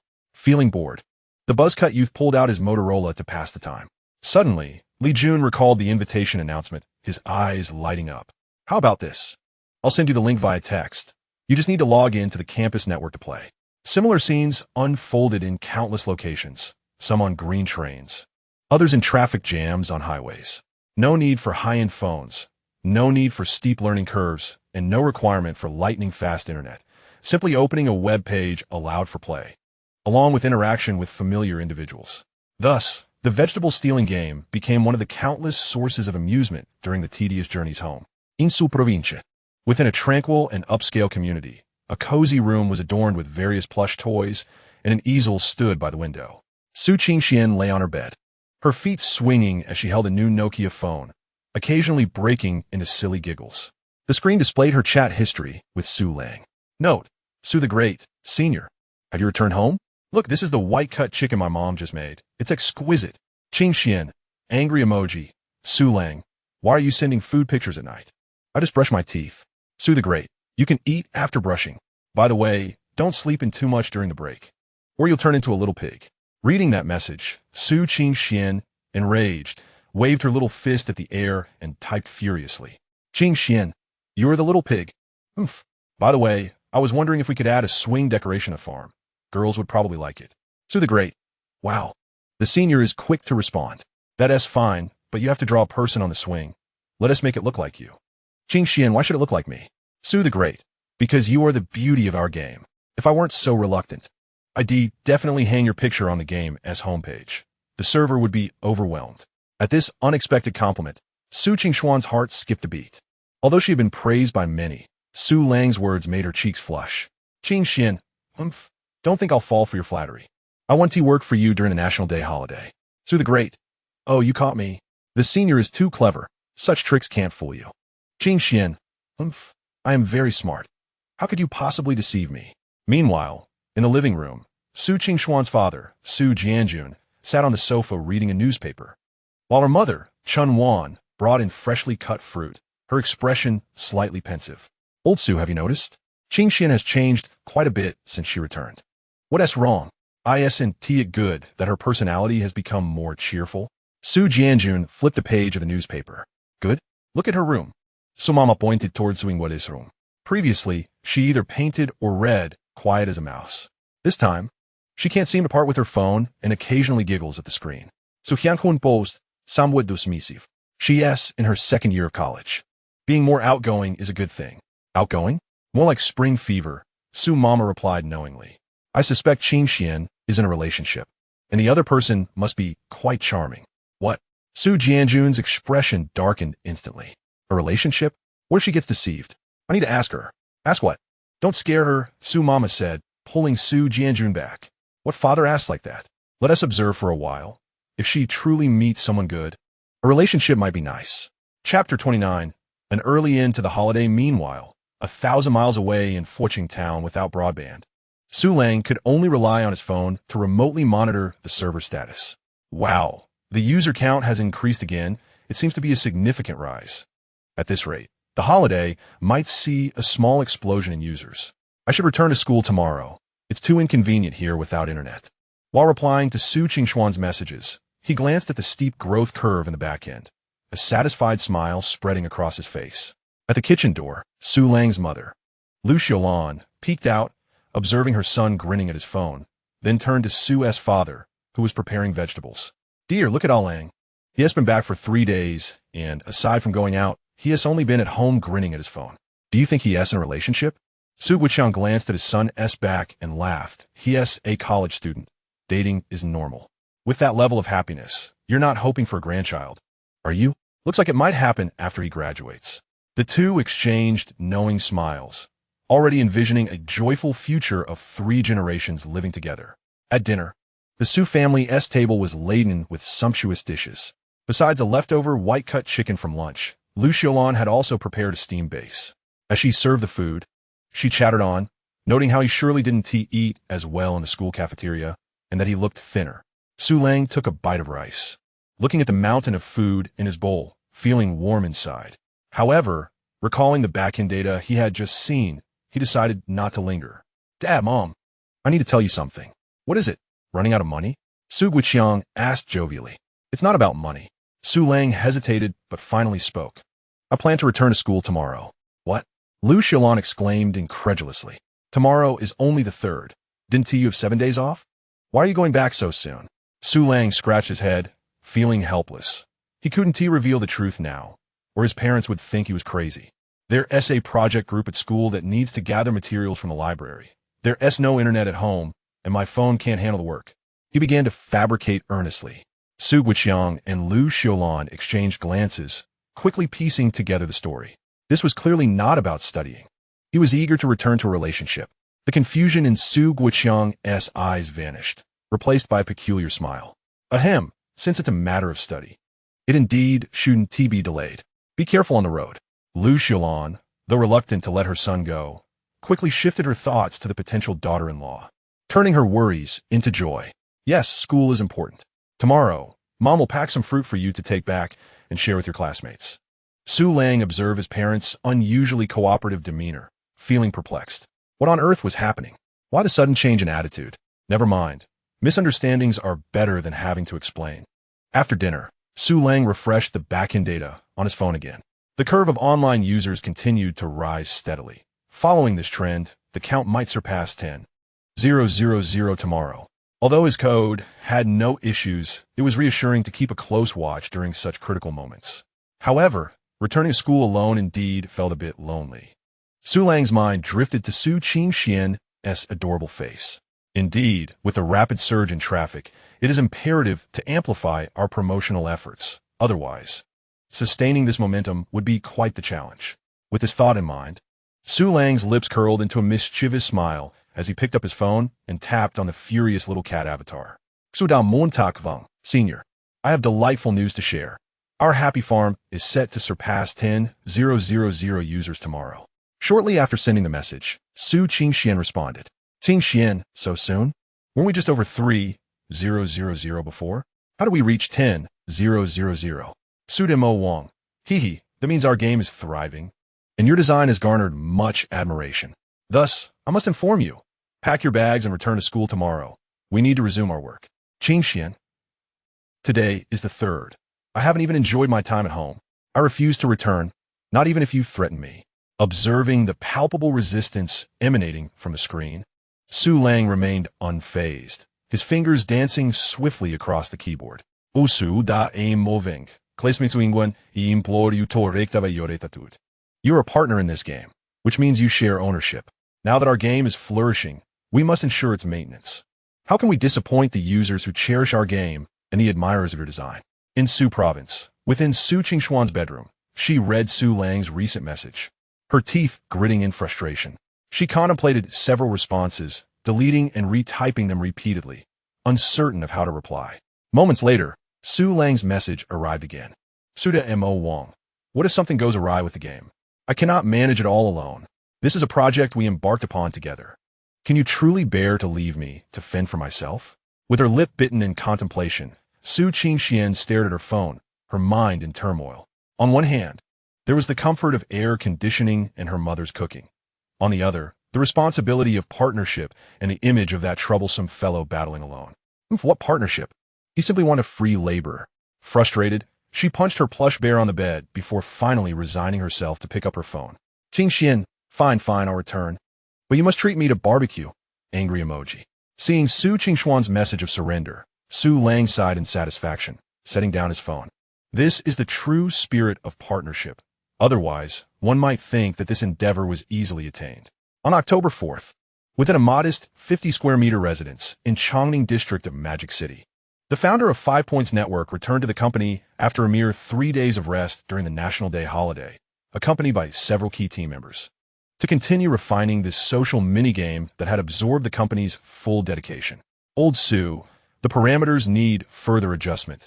The current maturity time for the carrots is too short, leading to insufficient user engagement. The founder, Gao Chong, called to his coding partner. Rest assured, grant me 2 more weeks, and we will ensure the backend data is fully operational. Old Su replied without looking up, his fingers flying over the keyboard. Good, then I can relax. This game is a project we have contemplated for months, and it is bound to succeed. Gao Chong gazed out at the towering skyscrapers, ambition glimmering in his eyes, firmly believing that this game, centering on familiar relationships and the delightful theft of vegetables, would capture a vast market. At that moment, a peculiar exclamation erupted from the corner of the office, where employee Xiao Zhou was conducting market research. Wow, Gao, come quickly and see this. What is it, Xiao Zhou? Gao Chong asked, furrowing his brow, a sense of foreboding creeping in. Xiao Zhou abruptly turned, his face pale as he pointed at his computer screen. Gao, you must see this. A game called Happy Farm has suddenly taken off on the campus network. Upon hearing the name, Gao Chong felt a jolt of alarm, hastening to Xiao Zhou's side in a few swift strides. In the next moment, his pupils constricted in disbelief. On Xiao Zhou's screen appeared a vibrant landscape of yellow earth. Planting vegetables, weeding, pest control, harvesting, stealing vegetables. This gameplay and logic were strikingly similar to the very game they were developing. How can this be? Gao Chong's mind buzzed, trembling as he seized the mouse and began to navigate the game himself. The entire game ran seamlessly, exhibiting the sophistication of a well-established title rather than a mere mini-game, devoid of glitches or issues. Indeed, it surpassed the game he had painstakingly refined over 6 months. Not only was the gameplay logic polished, but even the artistry outshone his own by several streets. Numerous crops and decorations he had never considered were already incorporated into this game, surpassing even his initial plans. Moreover, features he had intended to unveil in a future update had already been implemented. Could there be a traitor among us? Gao Chong swiftly turned, casting a fierce gaze over everyone present, then shook his head in resignation. Impossible. There is no way it was leaked, as many details remain undisclosed, and some aspects I have yet to finalize. Yet they have already executed them. Gao Chong slumped into his chair, staring blankly at the screen. Not only had the competitor conceived the same idea, but they had executed it with greater finesse, utilizing more advanced technology and aesthetics to bring this concept to life. It's over. It's all over. Gao Chong recalled his dreams of becoming the leader in domestic social gaming just 5 minutes prior, only to have everything unravel moments later. Should we continue, Gao? Xiao Zhou inquired cautiously. Gao Chong opened his mouth, intending to respond, yet found himself at a loss for words. With a perfect standard answer now existing in the market, even if they managed to complete their game, they would be met with accusations of plagiarism from countless netizens, potentially jeopardizing future investments and harming their reputation. Yet, to abandon this project now would render the past 6 months of effort and financial investment futile. In that instant, a profound sense of powerlessness and absurdity enveloped Gao Chong. At Guangdong Industrial University, Su Lang returned to campus early in the morning, diving back into work on Happy Farm. Active users, 10,452. Total registered users, 28. 210. Source of visits, Guangdong Province, 75. Kyoto, 5. Magic City, 4. Hunan Province, 4. With active users exceeding 30. It indicated that the majority of students could not resist returning after their first experience, actively promoting the game, which gradually spread from Guangdong Province to the entire nation. Without any advertising expenditure or extravagant media promotion, solely relying on word of mouth among students, Happy Farm had already achieved substantial user accumulation, expanding through the social networks of each student. At this geometric growth rate, it was estimated that within a month, Happy Farm would capture the attention of universities nationwide. Having assessed the current data, Su Lang turned his attention to the backend's feedback board and suggestion mailbox. This feature was intentionally added to promptly gather user demands and grievances, allowing for corresponding optimizations. As the user base continued to grow, the volume of suggestions and feedback in the mailbox also increased. Aside from some trivial functionalities, several astute users reported small glitches and optimization ideas. Suggestion: could we add a feature that allows friends to help with weeding and pest control to gain experience? Stealing vegetables feels too harsh. I want to be a good person. Bug report: why does my warehouse sometimes fail to display newly harvested fruits? Refreshing resolves it, but still. Reading these messages, Su Lang felt a moment of disorientation. In a previous life, although I had played Penguin Farm, the passage of time had dulled many of my memories. I could only recall the essential logic of planting and harvesting. Surprisingly, it was through user suggestions that I began to regain those memories. Without hesitation, I promptly created a development document, placing all these reasonable suggestions on the agenda. 1. Fix the warehouse display issues caused by database read-write delays under high concurrency. 2. Optimize the interaction mechanism. allowing friends to weed and eliminate pests for a small amount of experience and coins. 3. Introduce new dimensions to the leaderboard, including a thief leaderboard and a good Samaritan leaderboard in addition to the level leaderboard. As the days slowly passed, I realized that the sky outside had completely darkened. After typing the final line of the fix code, I suddenly slumped back in my chair, overwhelmed by a wave of long-forgotten fatigue. Even with my system-enhanced physical constitution, the intensity of mental labor had taken its toll. It was clear that managing everything alone was too much. I rubbed my throbbing temples and gazed at the increasingly refined game interface on the screen, lost in thought. My current role encompassed not only being the captain of the entire company, but also a developer, product manager, and testing engineer. The current version of Happy Farm was merely a basic farming simulation. I still needed to launch features for raising chickens and cows, fishing, and shrimp farming, along with processing workshops and restaurants. Such an extensive array of content was impossible to handle alone. It seemed imperative to hire additional staff. Moreover, the current server was merely a stopgap measure borrowed from the school, which could not be sustained indefinitely. Sooner or later, I would need to transition to a commercial server, indicating that it was time to implement a monetization system. My gaze lingered on the gray point card icon in the game store. Presently, fertilizers and seeds were purchased with in-game coins, which could be earned through planting crops. However, a game of this nature inevitably required a monetization system.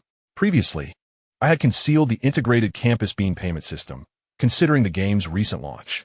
Yet with the player count surpassing 10,000, and with my need for ongoing funding, the time had come to make the system live. Chapter 31. Monetization features go live on October 5th, the 5th day of the National Day holiday. 7 days had passed since Happy Farm's launch. In a typical residential building on the outskirts of Sioux City, sophomore Zhang Wei was listening to music while habitually refreshing the campus network. Damn Li Xiaoqiang, how shameless. He set an alarm last night to steal my crops. I must get revenge today. Just as Zhang Wei opened the Happy Farm page, a pop-up window adorned with a golden border appeared on the screen. System announcement. The store system is officially live. Powerful fertilizers, premium dog food, and limited edition decorations await to help you dominate your farm.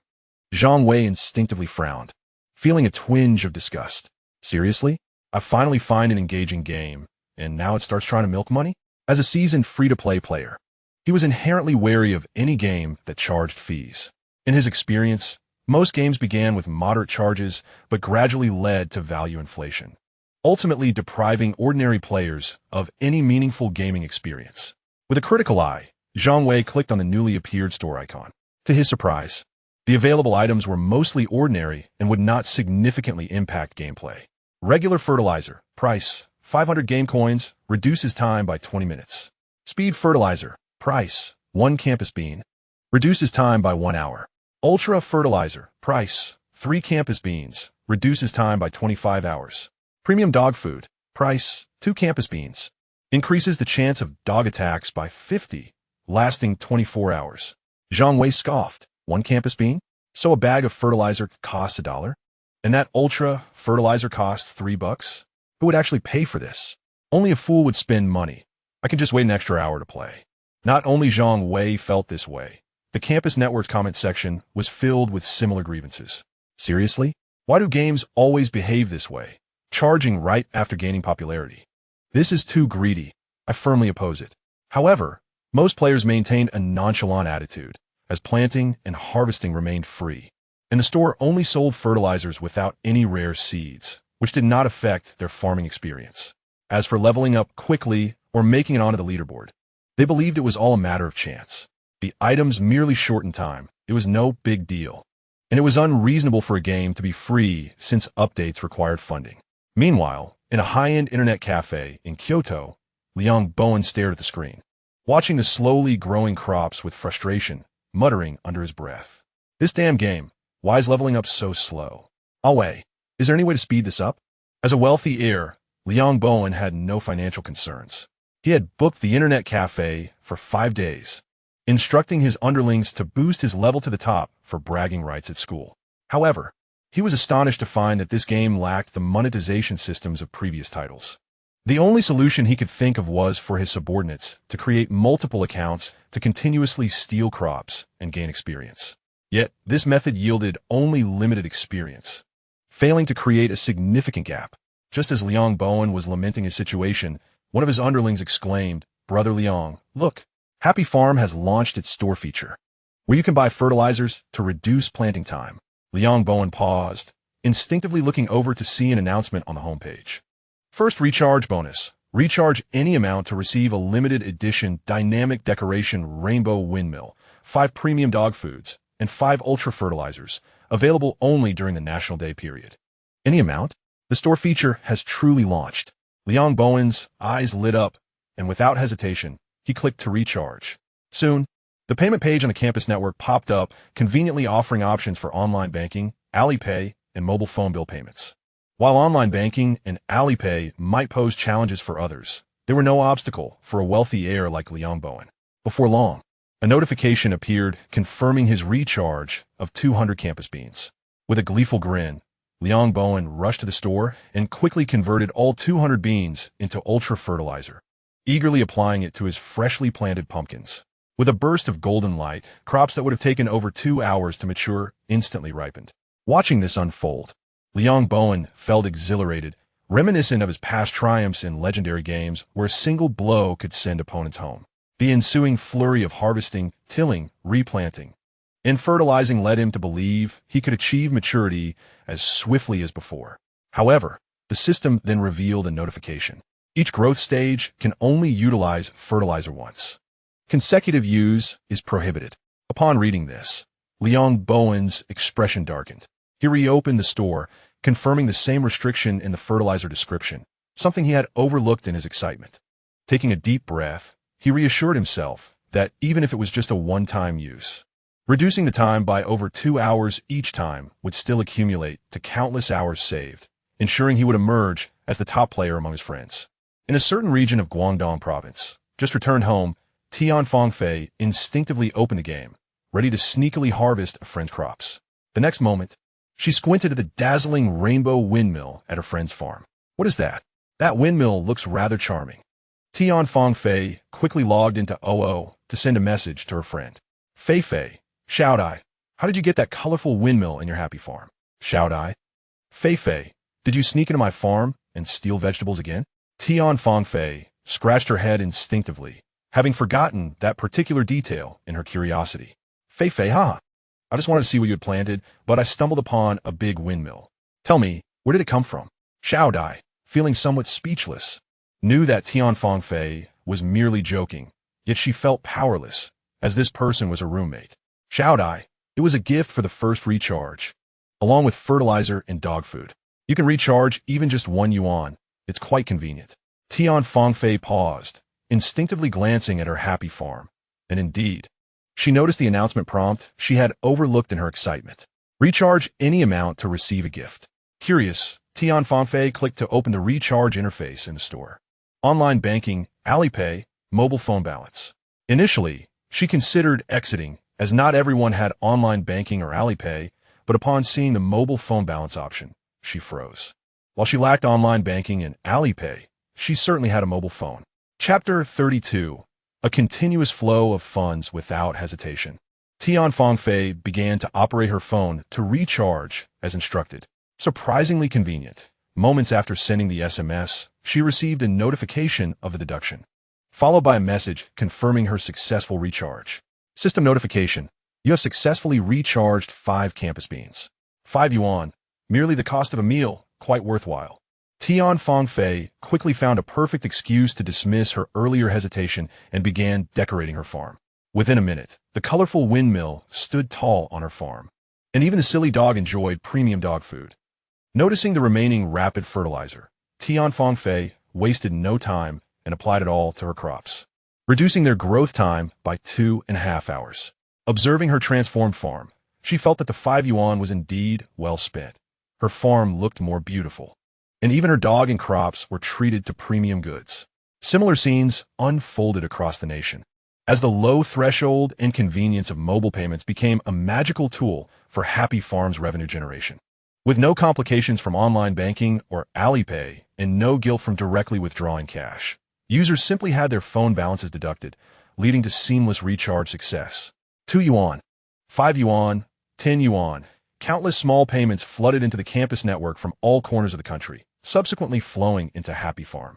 October 5th, 3 p.m. Guangdong Industrial University. Entrepreneurship Center Room 206. Su Lang sat alone in front of the computer, watching the constantly fluctuating red digits on the screen's back end. Despite being prepared, he felt a surge of excitement upon witnessing the data. Total recharge today, 410 yuan. Paying user ratio, 28. 5. Active users, 12.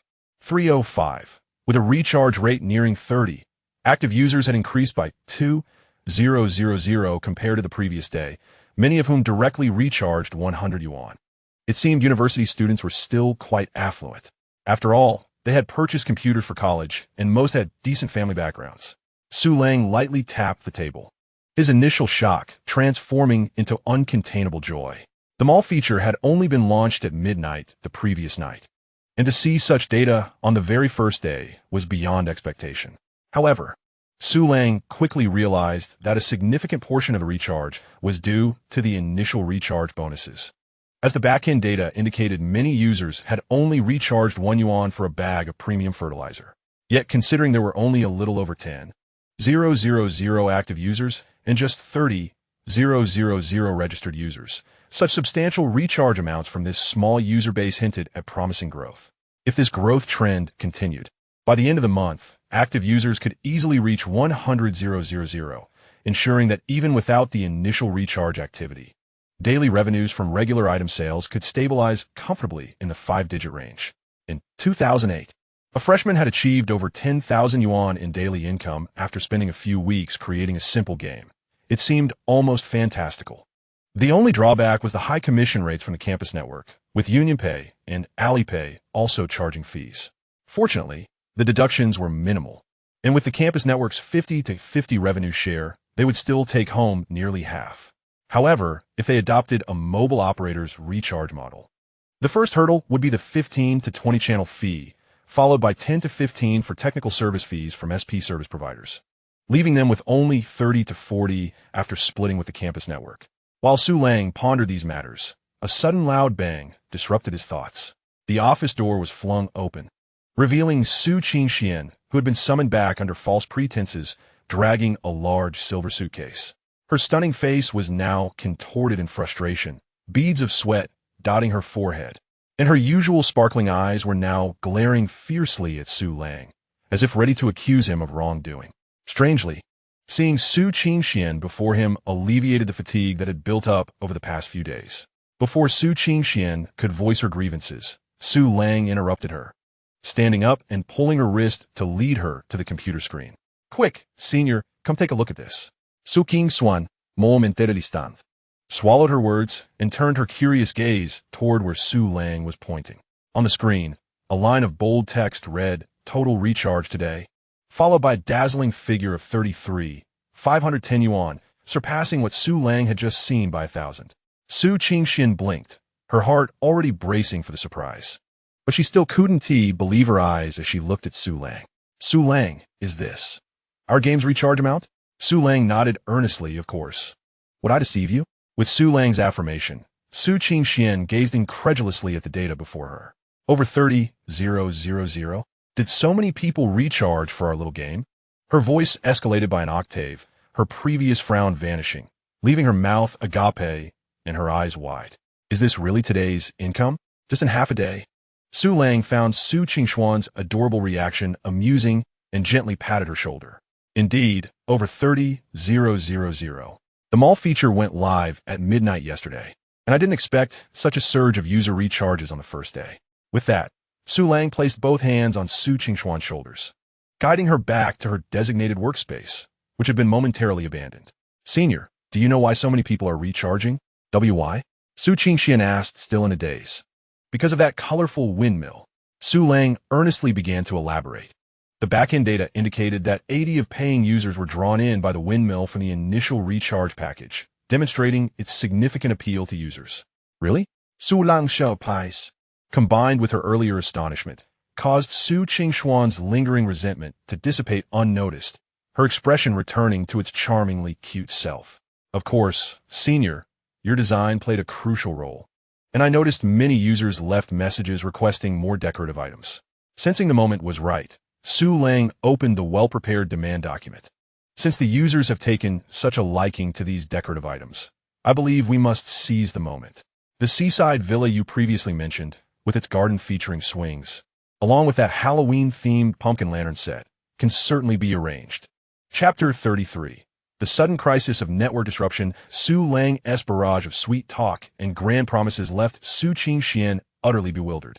At this moment, Xian Ti even managed to set down her suitcase before Su Lang inundated her with a plethora of tasks. Well, since everyone is so fond of them, I shall design them first, Su Qingxian murmured, her gaze gradually sharpening as she clearly forgot her initial intention to confront Su Lang upon entering. Observing her charming silhouette as she immersed herself in her design work, Su Lang leaned back in his chair, a smile curling at the corners of his mouth. From the instant Su Qingxian walked in, he had anticipated her thoughts. After spending considerable time together, he had devised a method to counter her complaints. The best approach was to interrupt her before she could voice them, diverting her attention with impressive data and sincere compliments, transforming her emotions into productivity. Ahem, senior, take your time with the design. There's no need to rush. Tonight, I'll treat you to barbecue. Sounds good. Su Qingxian nodded without looking back, fully engrossed in the design of the new decorations.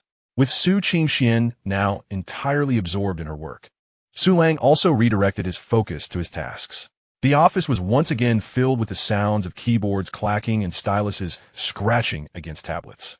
The holiday always passes in a flash, and before they knew it, the final day of the National Day holiday had arrived.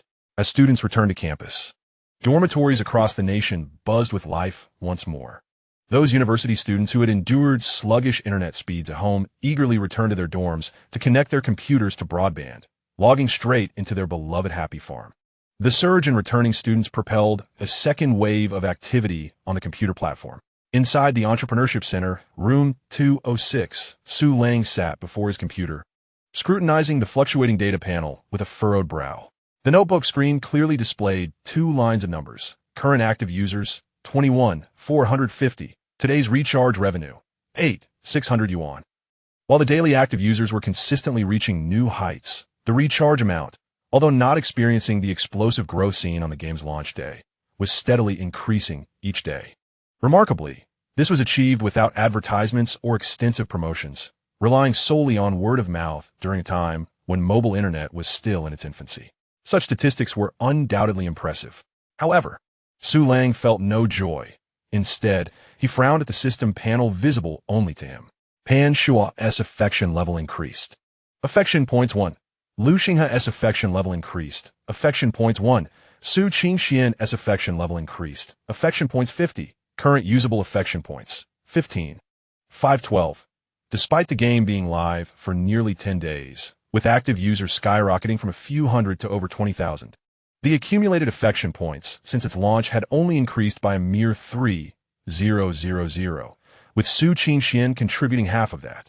Excluding her and the traffic brought by the prophetic post, the affection points generated by Happy Farm were less than 1,000, even lower than what he had earned from a previous post while impersonating a prophet. Su Lang stared at the game interface, ultimately shaking his head in resignation. Perhaps for the majority of players, their sole concern was the enjoyment of the game, indifferent to the developers behind it.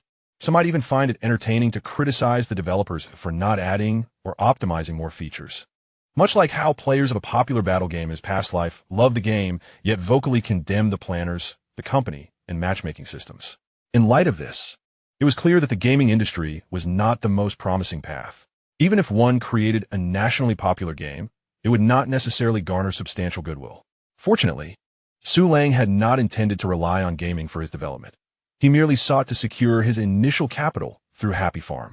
Nonetheless, this served as a reminder that he must find ways to elevate his public persona, akin to crafting a character, molding himself into a prodigious youth or a universally adored entrepreneur to cultivate user goodwill. Just as Su Lang contemplated future developments, his phone suddenly emitted a jarring ringtone. The caller ID displayed Teacher Li Jiangguo from the Entrepreneurship Center.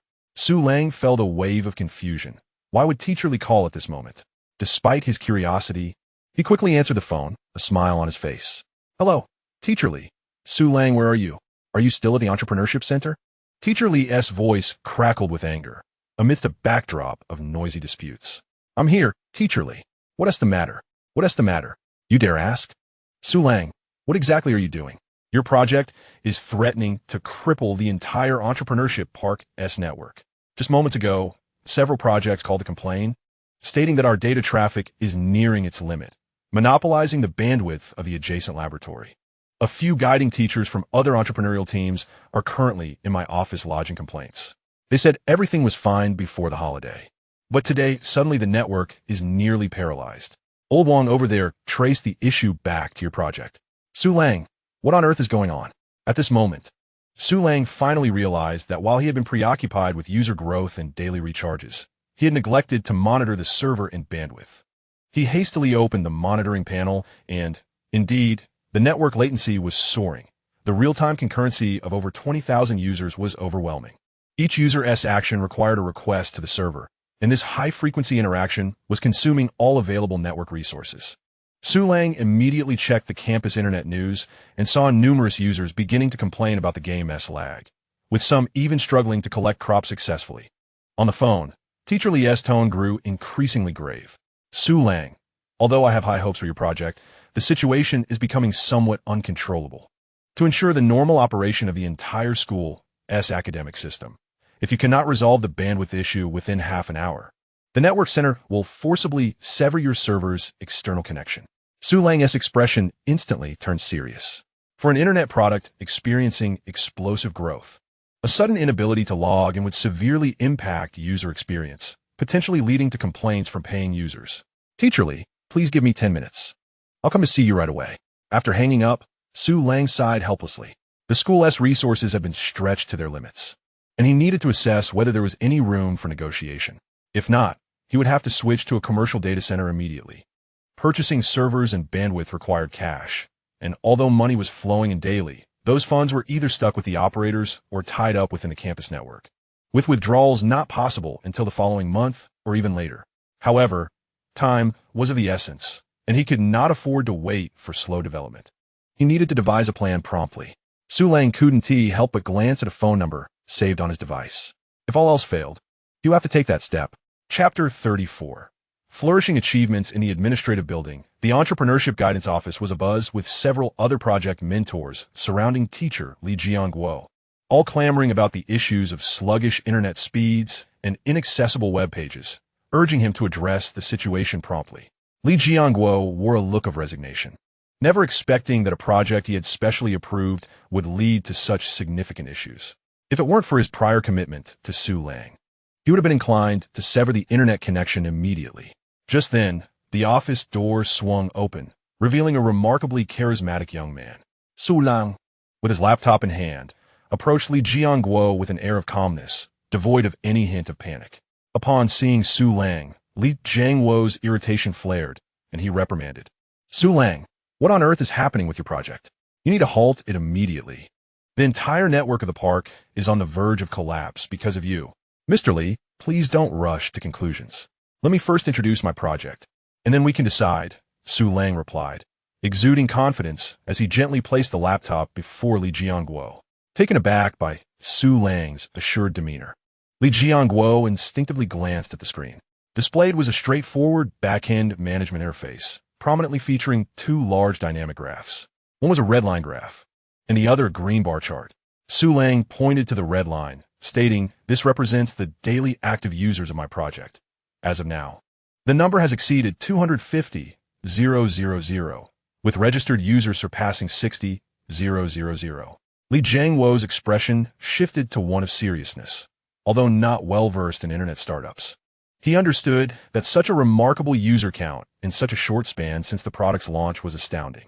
Noticing the change in Li Jianguo's gaze, Su Lang shifted his finger to indicate the green bar chart, continuing, "This shows today's recharge flow. As of now, the amount has exceeded 9,000 yuan. Given the current trend, we are likely to surpass 10,000 yuan by the end of the day." The office fell into a stunned silence, with all the other teachers casting incredulous looks in unison. Even Li Jianguo, doubting his own ears, rubbed his eyes and looked again at the screen. fearful of misreading the figures. 121 yuan. It was indeed that much. But how could that be possible? This project had been approved by him less than a month ago. Achieving such results in such a brief time frame was simply unfathomable. If it were merely the user count, Li Jianguo might have understood. After all, the internet boasts a vast user base, and even minor products can attract attention. However, the recharge amount was astonishing, with only over 20,000 active users. Such revenue was unprecedented. What kind of project is this? How could the revenue be so high? Li Jianguo stared at Su Lang, disbelief etched on his face.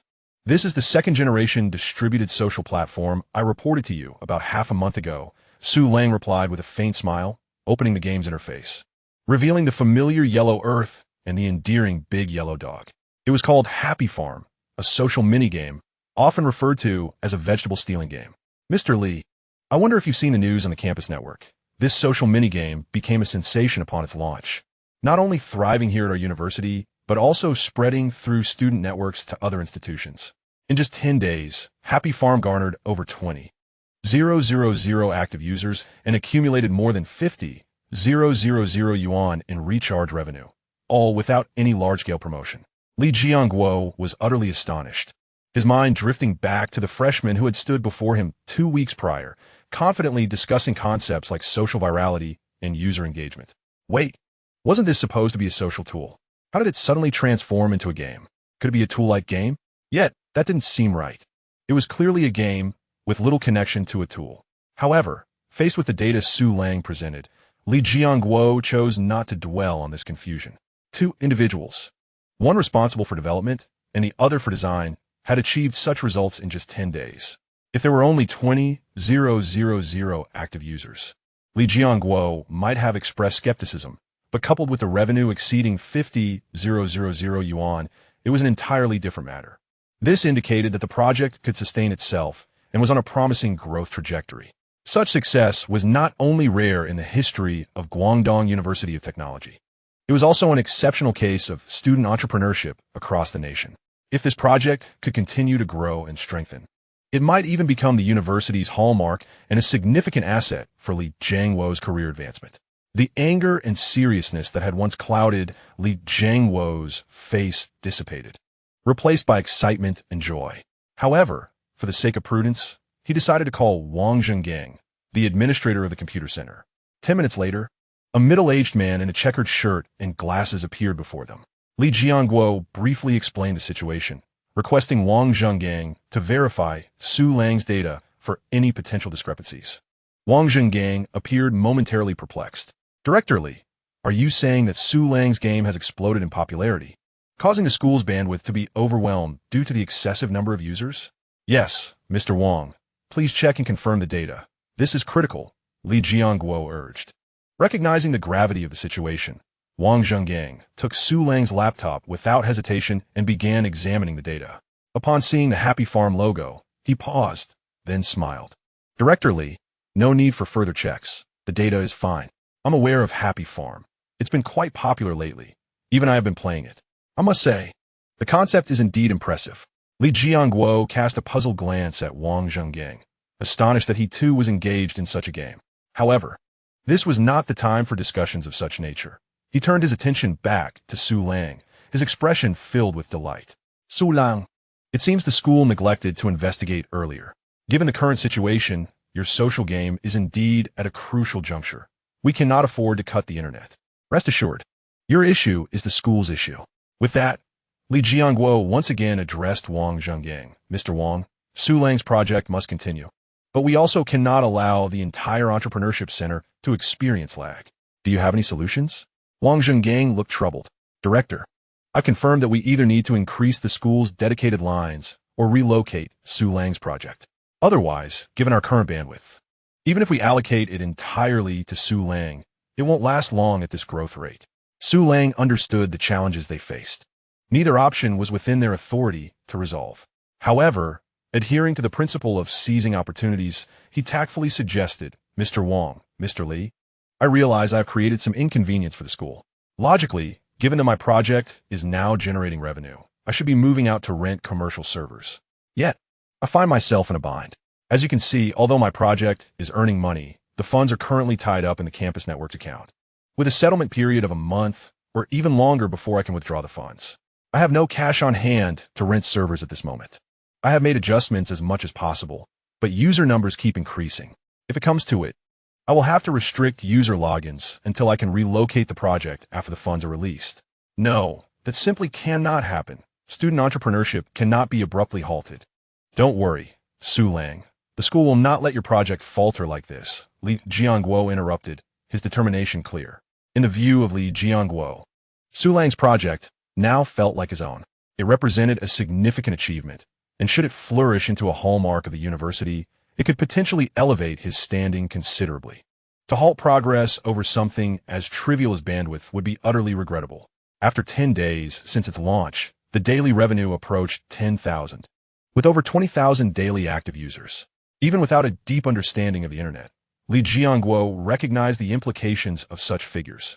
This indicated the likelihood of a phenomenon-level product, and even a single day of inactivity would result in substantial losses, let alone 2 to 3 months. Li Jianguo's gaze ignited with fervor as he turned to Wang Zhenggang. Teacher Wang, let us request another dedicated line. Supporting student entrepreneurship is a key mission of our university. We cannot be deterred by minor obstacles. Wang Zhenggang hesitated briefly before responding. Director Li, applying for another line requires approval from the university leadership. I will approach the leaders myself. You focus on resolving this issue. I will take responsibility for any problems that arise. Su Lang's project is at a critical juncture. We cannot afford delays. With that, Li Jianguo seized his briefcase. Su Lang, keep a close watch and ensure everything runs smoothly. I am heading to see Dean Zhang. It's not merely a bandwidth issue. There are also concerns regarding funding and space. Rest assured, the university will not neglect student entrepreneurial endeavors. As Su Lang observed Li Jianguo and Wang Zhenggang leave in haste, he felt a surge of joy. Indeed, as long as there were shared interests, they would not turn a blind eye. If he continued to showcase the potential of Happy Farm, the university's support would be unwavering. The resources of a university could be extraordinarily formidable. In the management school, in the dean's office, Dean Zhang was adjusting his reading glasses, reviewing documents. When Li Jianguo burst in with urgency, his expression filled with questions. Jianguo, what brings you here so suddenly? Is there something amiss? Dean, I have an important matter to report. Li Jianguo bypassed pleasantries and presented the data regarding the Happy Farm project he had previously investigated.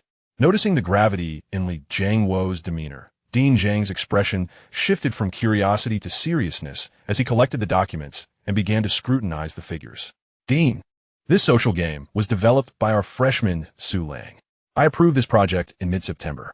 It has been online for 10 days and has already garnered over 20,000 active users, with revenue surpassing 50,000, reaching hundreds of universities nationwide. And the user base continues to grow.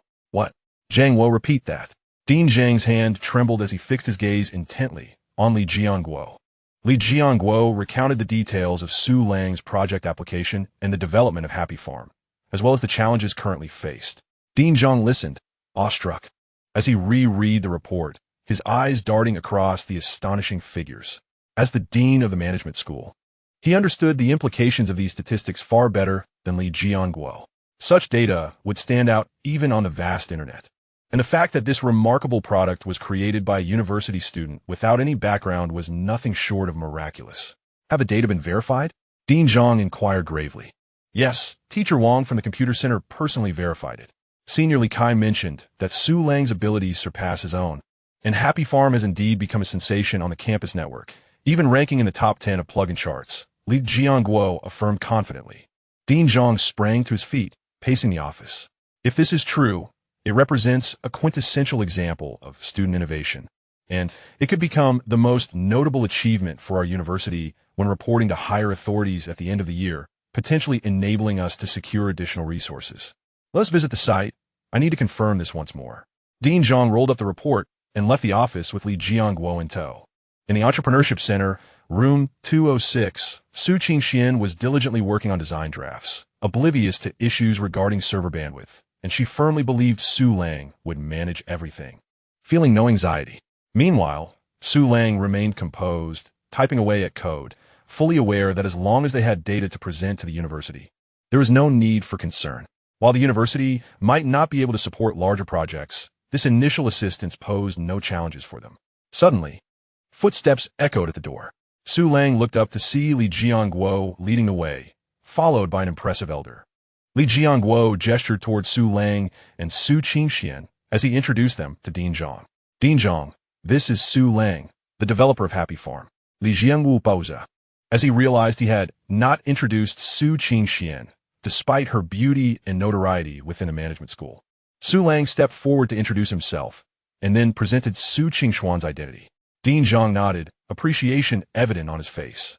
Su Lang, I've heard from Dean Li about your project. Over 20,000 active users in 10 days and revenue exceeding 50,000. Impressive, truly impressive. Could you provide me with more details? Su Lang felt a spark of excitement, but maintained his composure, promptly leading Dean Zhang to his laptop, showcasing Happy Farm before elaborating on its design and current data. Chapter 36. Digging deep as Su Lang narrated the project, Dean Zhang's excitement became palpable, unable to contain himself as he observed the continuous stream of recharge notifications and the skyrocketing online user graph. Excellent, excellent. Truly remarkable. Dean Zhang exclaimed. Su Lang, I understand from Director Li that you're facing difficulties retrieving funds due to platform account periods, which is hindering server expansion and affecting growth speed. Yes, Dean. Su Lang replied calmly, casting a discreet glance at Li Jiangguo before responding with confidence. If sufficient funding were available, I am confident we could reach 500,000 users within a month. 500,000 users, Dean Zhang mused, realizing that achieving such a milestone would elevate Su Lang's project to star status among student entrepreneurial teams.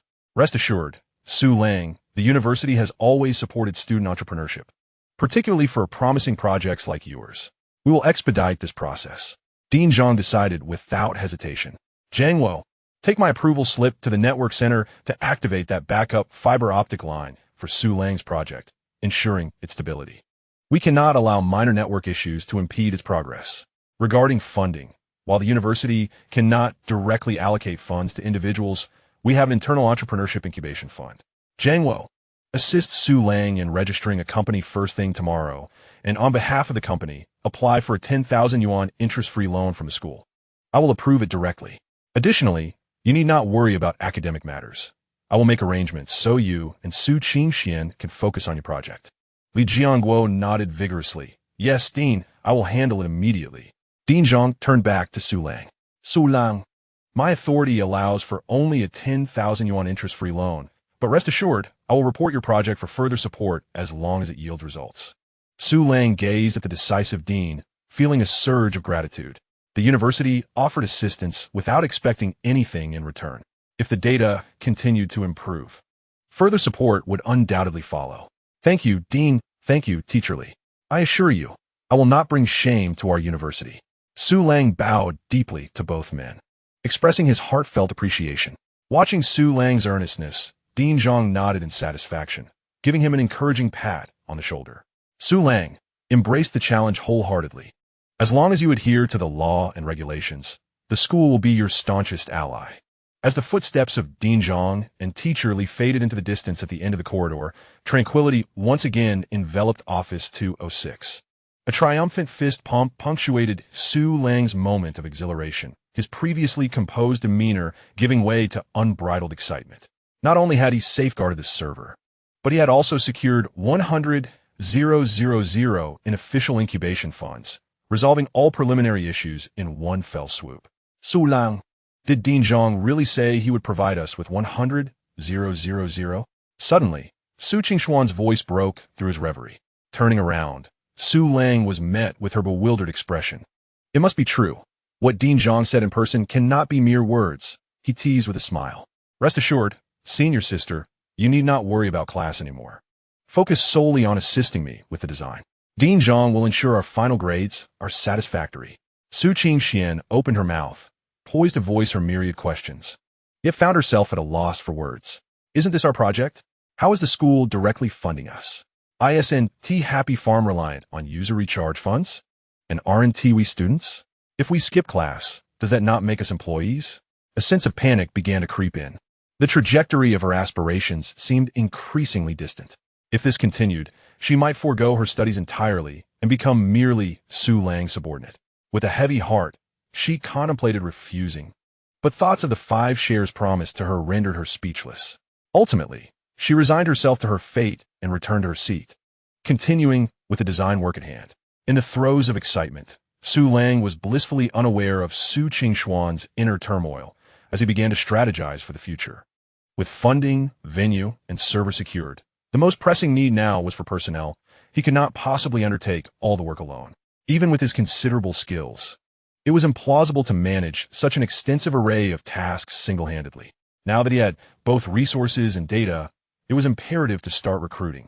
He retrieved his phone from his pocket, opened the contact number he had just obtained from Li Jianguo, and dialed directly. In the male dormitory of the computer science department, Chun Kai was packing his belongings, a recently signed tripartite agreement resting beside him, his face aglow with dreams of the future. Securing a position in a first-tier city at a major corporation was the aspiration of countless computer science students. Suddenly, his phone rang with an unfamiliar number. Hello. Who is this? Brother Chun, this is Su Lang. Do you remember me? I'm the freshman from the School of Management. We met with Teacher Li previously. Chun Kai paused, his demeanor shifting instantly.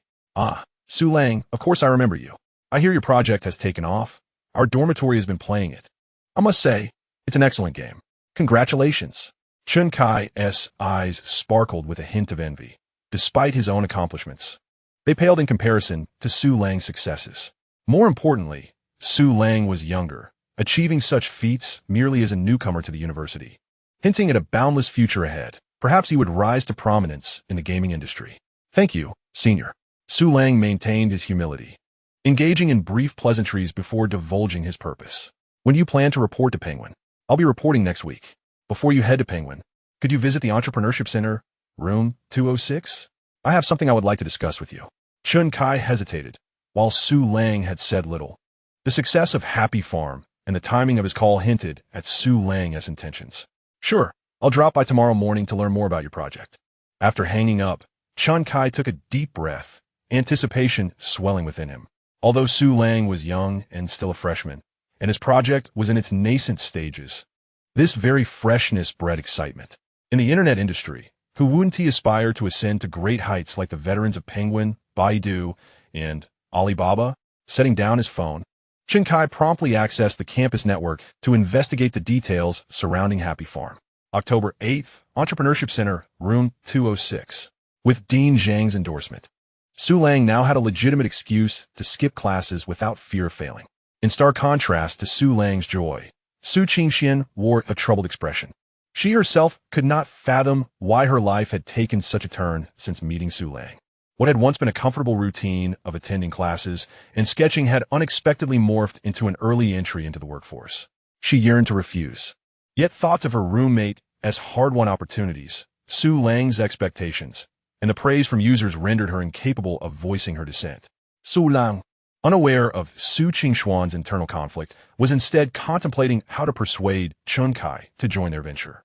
With Chun Kai agreeing to come, it suggested he had gleaned some insight into Su Lang's intentions and harbored his own interests. Now it was merely a matter of aligning their benefits.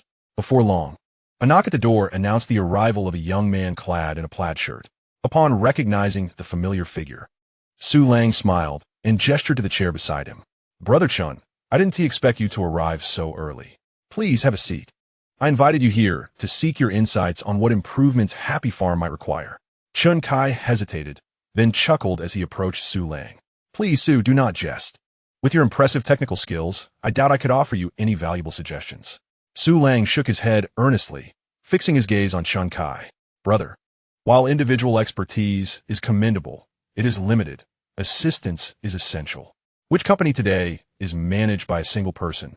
Besides, aren't you an accomplished individual in your own right?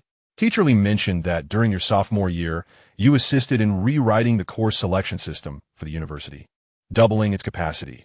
And in your junior year, you led a team in the International Collegiate Programming Contest, securing a top 3 finish in Asia. You excel not only in technical prowess, but also in product development and team leadership. As a mere novice, it is only prudent for me to seek guidance from a seasoned expert. Seeing Su Lang's sincerity and seriousness, Chun Kai felt a stirring within him. Realizing that this was an assessment of his capabilities, his expression shifted to one of earnestness. Su, Happy Farm has been live for just 10 days, boasting more than 20,000 daily active users and nearly 10,000 in daily revenue, with rapid growth. The surge in user numbers has exerted immense pressure on our servers. The farm's interaction logic involves high-frequency writes, with potentially thousands of actions occurring every second. Do you have any methods to optimize this and alleviate the read-write burden? Chun Kai was profoundly astonished. He had not anticipated such impressive statistics from Happy Farm. In just 10 days, Su Lang had achieved what many of his entrepreneurial acquaintances had not managed in several months. After a moment of contemplation, Chun Kai's voice gradually became clear. Su, I played Happy Farm over the past few days and identified a few minor issues. Each time a user steals crops, not only must the inventory of the victim be deducted, but the thief's gold and experience must also be credited, alongside generating a log entry. I believe that horizontally partitioning databases and tables is a viable approach. One advantage of farm games is that, aside from friendships, user data is isolated. This allows for a straightforward modulus operation based on user identifiers, enabling the distribution of user data across different physical databases, thereby alleviating write pressure. Additionally, concerning the message queue, while actions like stealing and planting crops necessitate real-time processing, other elements, such as friend logs and experience points, can be displayed with a delay. An asynchronous queue could be implemented to manage these non-essential operations gradually, thus reducing instantaneous database pressure by at least 40. I noticed that during game loading, many assets are retrieved from the server each time, consuming considerable bandwidth. If these static resources were to be offloaded, perhaps by establishing a reverse proxy or purchasing content delivery services, the bandwidth usage could be significantly diminished. Sulang aten TV litsten, all kasinola noding. A satisfied smile gradually forming on his lips. Chun Kai indeed possesses formidable skills. Many of the simplistic solutions Su Lang had employed to expedite the launch of Happy Farm were surprisingly identified by Chun Kai. This discovery, whether related to current issues or previous in-depth research, indicates that Chun Kai is genuinely invested, possessing both technical acumen and product insight. Senior, your thought process is remarkably clear. It is no wonder you receive an offer from Penguin, Su Lang sincerely praised. Recognizing that his senior had discerned the situation, he candidly admitted, to facilitate a swift product launch, I implemented several rudimentary solutions, as I was quite overwhelmed. Now, with Happy Farm having been live for 10 days, the entire project has stabilized, with daily active users and revenue continuing to rise. Yesterday, Dean Zhang intervened, approving a dedicated fiber optic line and an incubation fund of 100,000 yuan. I truly cannot manage everything alone and require someone proficient in both technology and product management to assist me in operating Happy Farm. Although my senior is technically adept, large internet giants like Penguin are not short of skilled individuals. Even if he joined Penguin, he would merely be biding his time. After briefly discussing the drawbacks of joining a large firm, Chun Kai nodded in agreement. Would you consider joining my team? Although we are merely a small startup with just 2 members, I can offer you a position as co-founder and technical lead, allowing you to build the technical team and engage in collaborative discussions on any technical matters. At this point, Su Lang's voice carried a hint of temptation. While I cannot match Penguin's high salary at present, I can offer you a 5 equity stake in Happy Farm. What do you think? Chun Kai was momentarily taken aback. Although he had anticipated such a proposal, he had not expected Su Lang to genuinely offer equity. 2 choices wrestled in his mind. One was a well-paid position at a large company with a salary exceeding 300,000 yuan, offering substantial benefits and a stable career trajectory, a choice esteemed among fresh graduates. The other was the opportunity to work with an exceptionally talented young man who had achieved remarkable results in less than a month, promising an uncertain yet exhilarating future, albeit without immediate income, but with the prospect of acquiring 5 equity. As Chapter 38 unfolds, the balance began to tip towards the enchanting future, swiftly overshadowing the allure of stability. Chun Kai exhaled deeply, fixing his gaze on Su Lang. Su, thank you for this opportunity. I accept. It is an honor to join such a promising project. Su Lang smiled slightly, extending his hand in welcome to Happy Farm. From this point forward, I will focus on the product's subsequent planning, while maintenance and updates will be entrusted to you. We will also need to recruit 2 more technical personnel. Salaries will adhere to market standards, and I have reserved a 10-employee stock option pool for outstanding contributors. Chen Kai promptly extended his hand, shaking Su Lang's firmly. His address shifting immediately from junior to Su. Rest assured, I will return to procure a computer right away. I am well acquainted with many within the computer science department at the university, ensuring we recruit suitable candidates promptly. Su Lang nodded, relieved by his senior's assurance. With your support, we can accelerate the progress of Happy Farm. Meanwhile, Su Qingxian observed Su Lang's persuasive prowess in swaying Chen Kai to forego the offer for Penguin, a twinge of sympathy flickering in her eyes. Internally, she reminded herself not to place excessive trust in Su Lang. With such verbal dexterity, she mused, it was likely she would be sold out before realizing it. Unaware of Su Qingxuan's thoughts, Su Lang resumed his seat after bidding farewell to the newly recruited Chen Kai and dialed a contact from his phone with a distinctive name. Now, it is not about what you desire, but rather what I seek.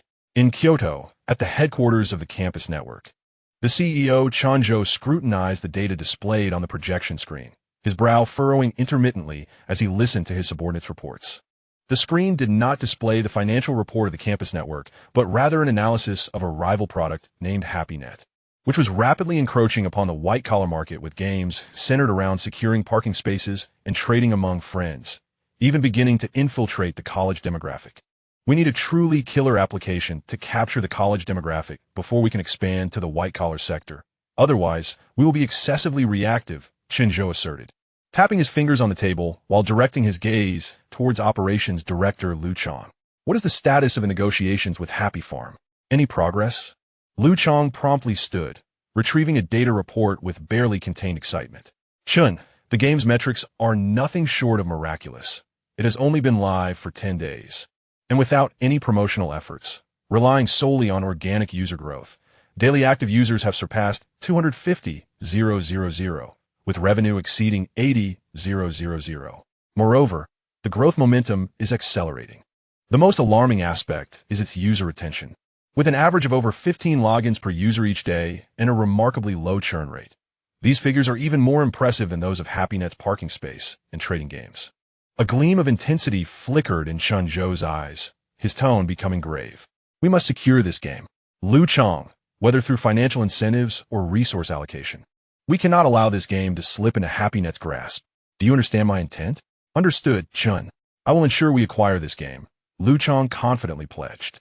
I have already conducted an investigation. The individual behind it is merely a freshman with limited experience.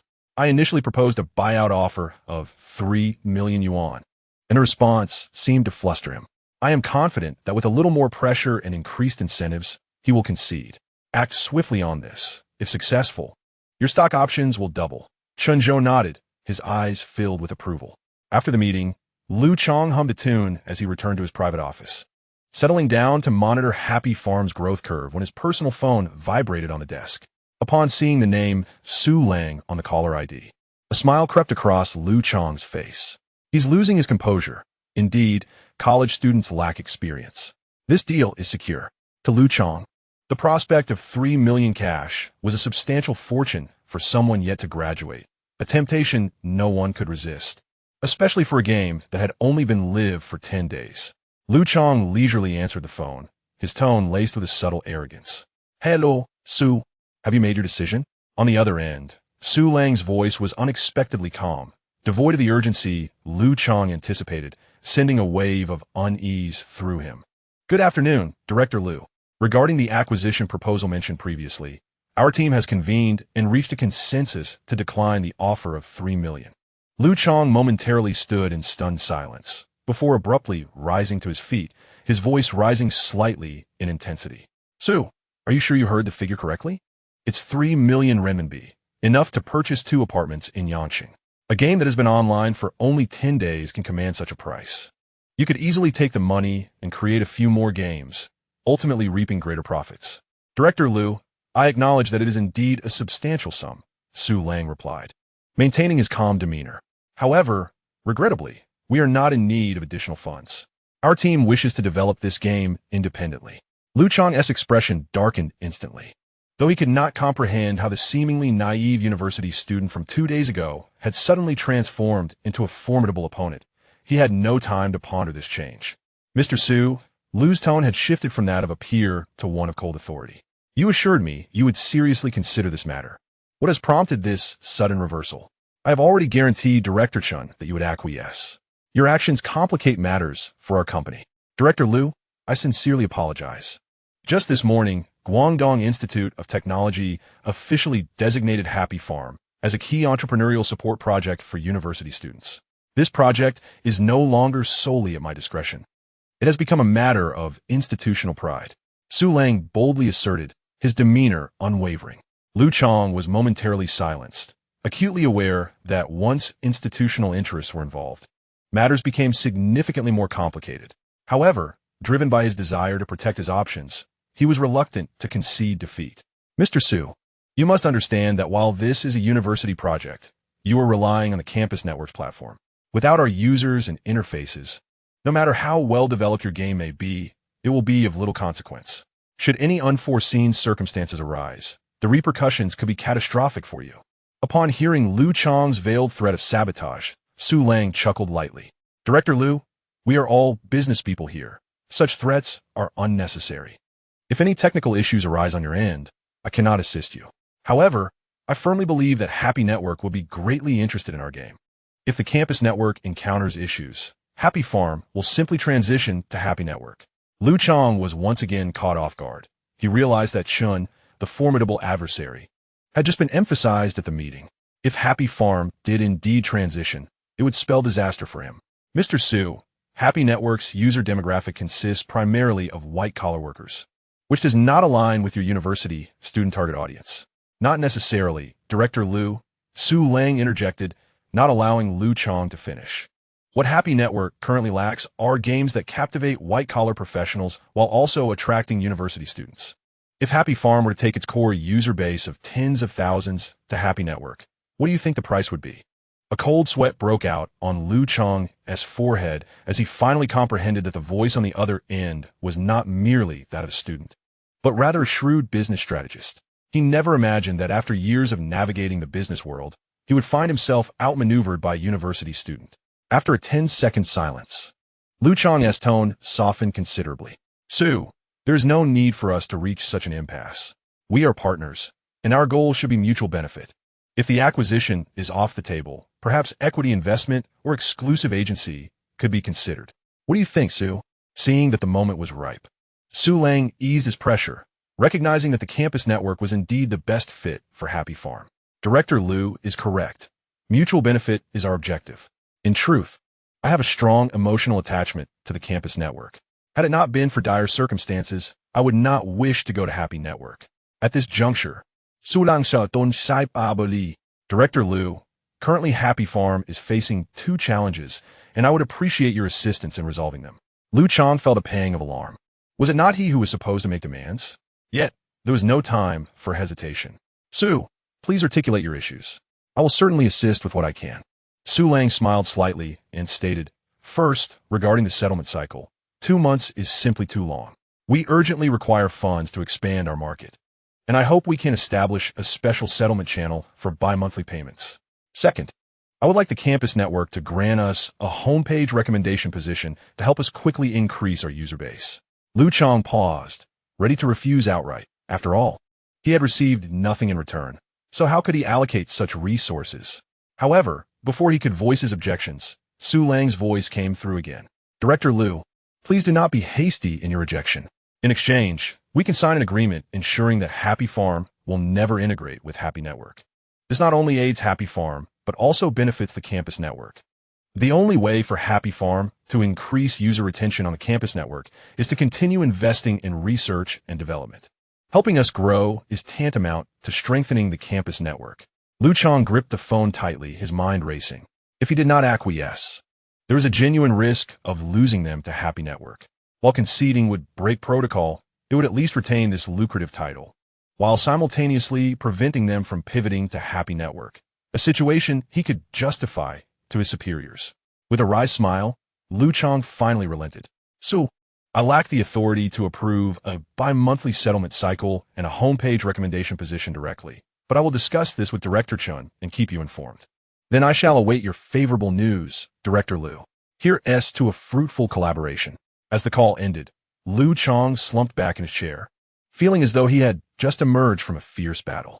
Gazing out at the autumn scenery of Beijing, he muttered, "Have today's university students truly become this formidable?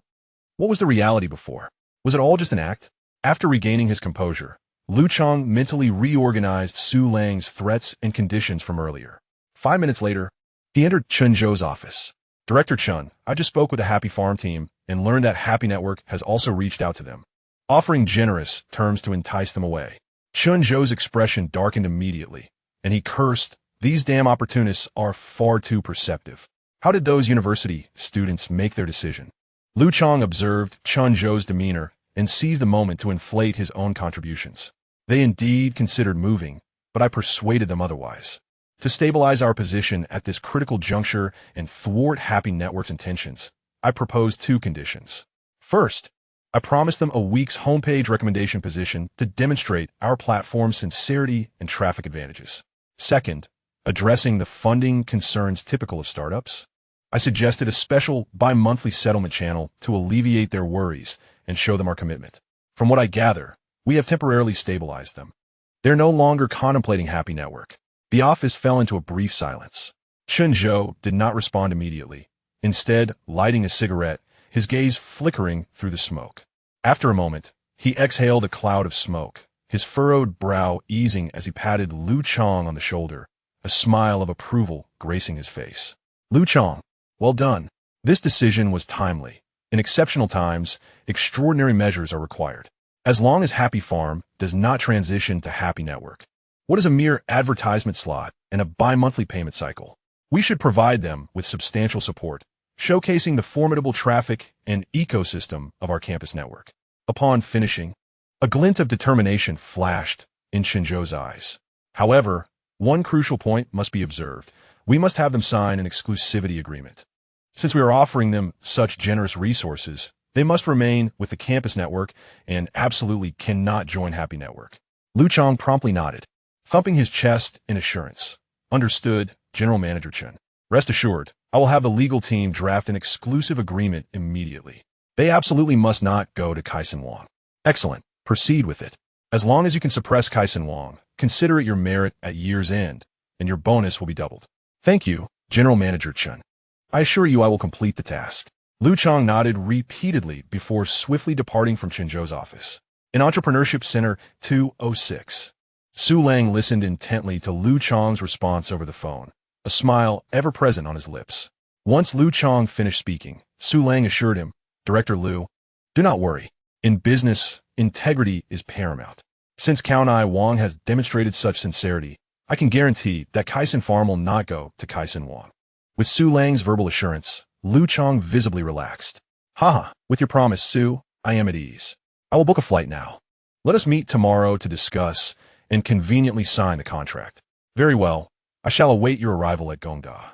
After the call ended, Su Lang turned his attention back to the screen of his notebook, where the news headline read, "Giants enter the fray. 51. Com announces establishment of game development platform." His eyes shimmering with intrigue. Chapter 40. Kaisen Farm on the path to stability the following day, at 2 in the afternoon. Even in October, the temperature in Yangcheng remained stifling.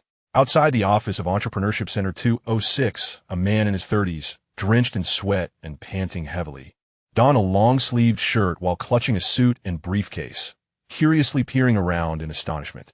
This was none other than the operations director of Kaunai Wang, who had flown directly from Kyoto to Yangcheng just a day after their conversation. If other clients at Kaunai Wang were to learn of this, they would undoubtedly be flabbergasted. With a sudden knock on the door, a young man appeared before Liu Chong. "Is this the team behind Kaisen Farm?" Liu Chong, wiping the sweat from his brow, surveyed the modest office with disbelief. In a space of less than 30 square meters, several improvised desks were scattered about, with an electric fan whirring in the corner, and only 3 individuals occupied the room.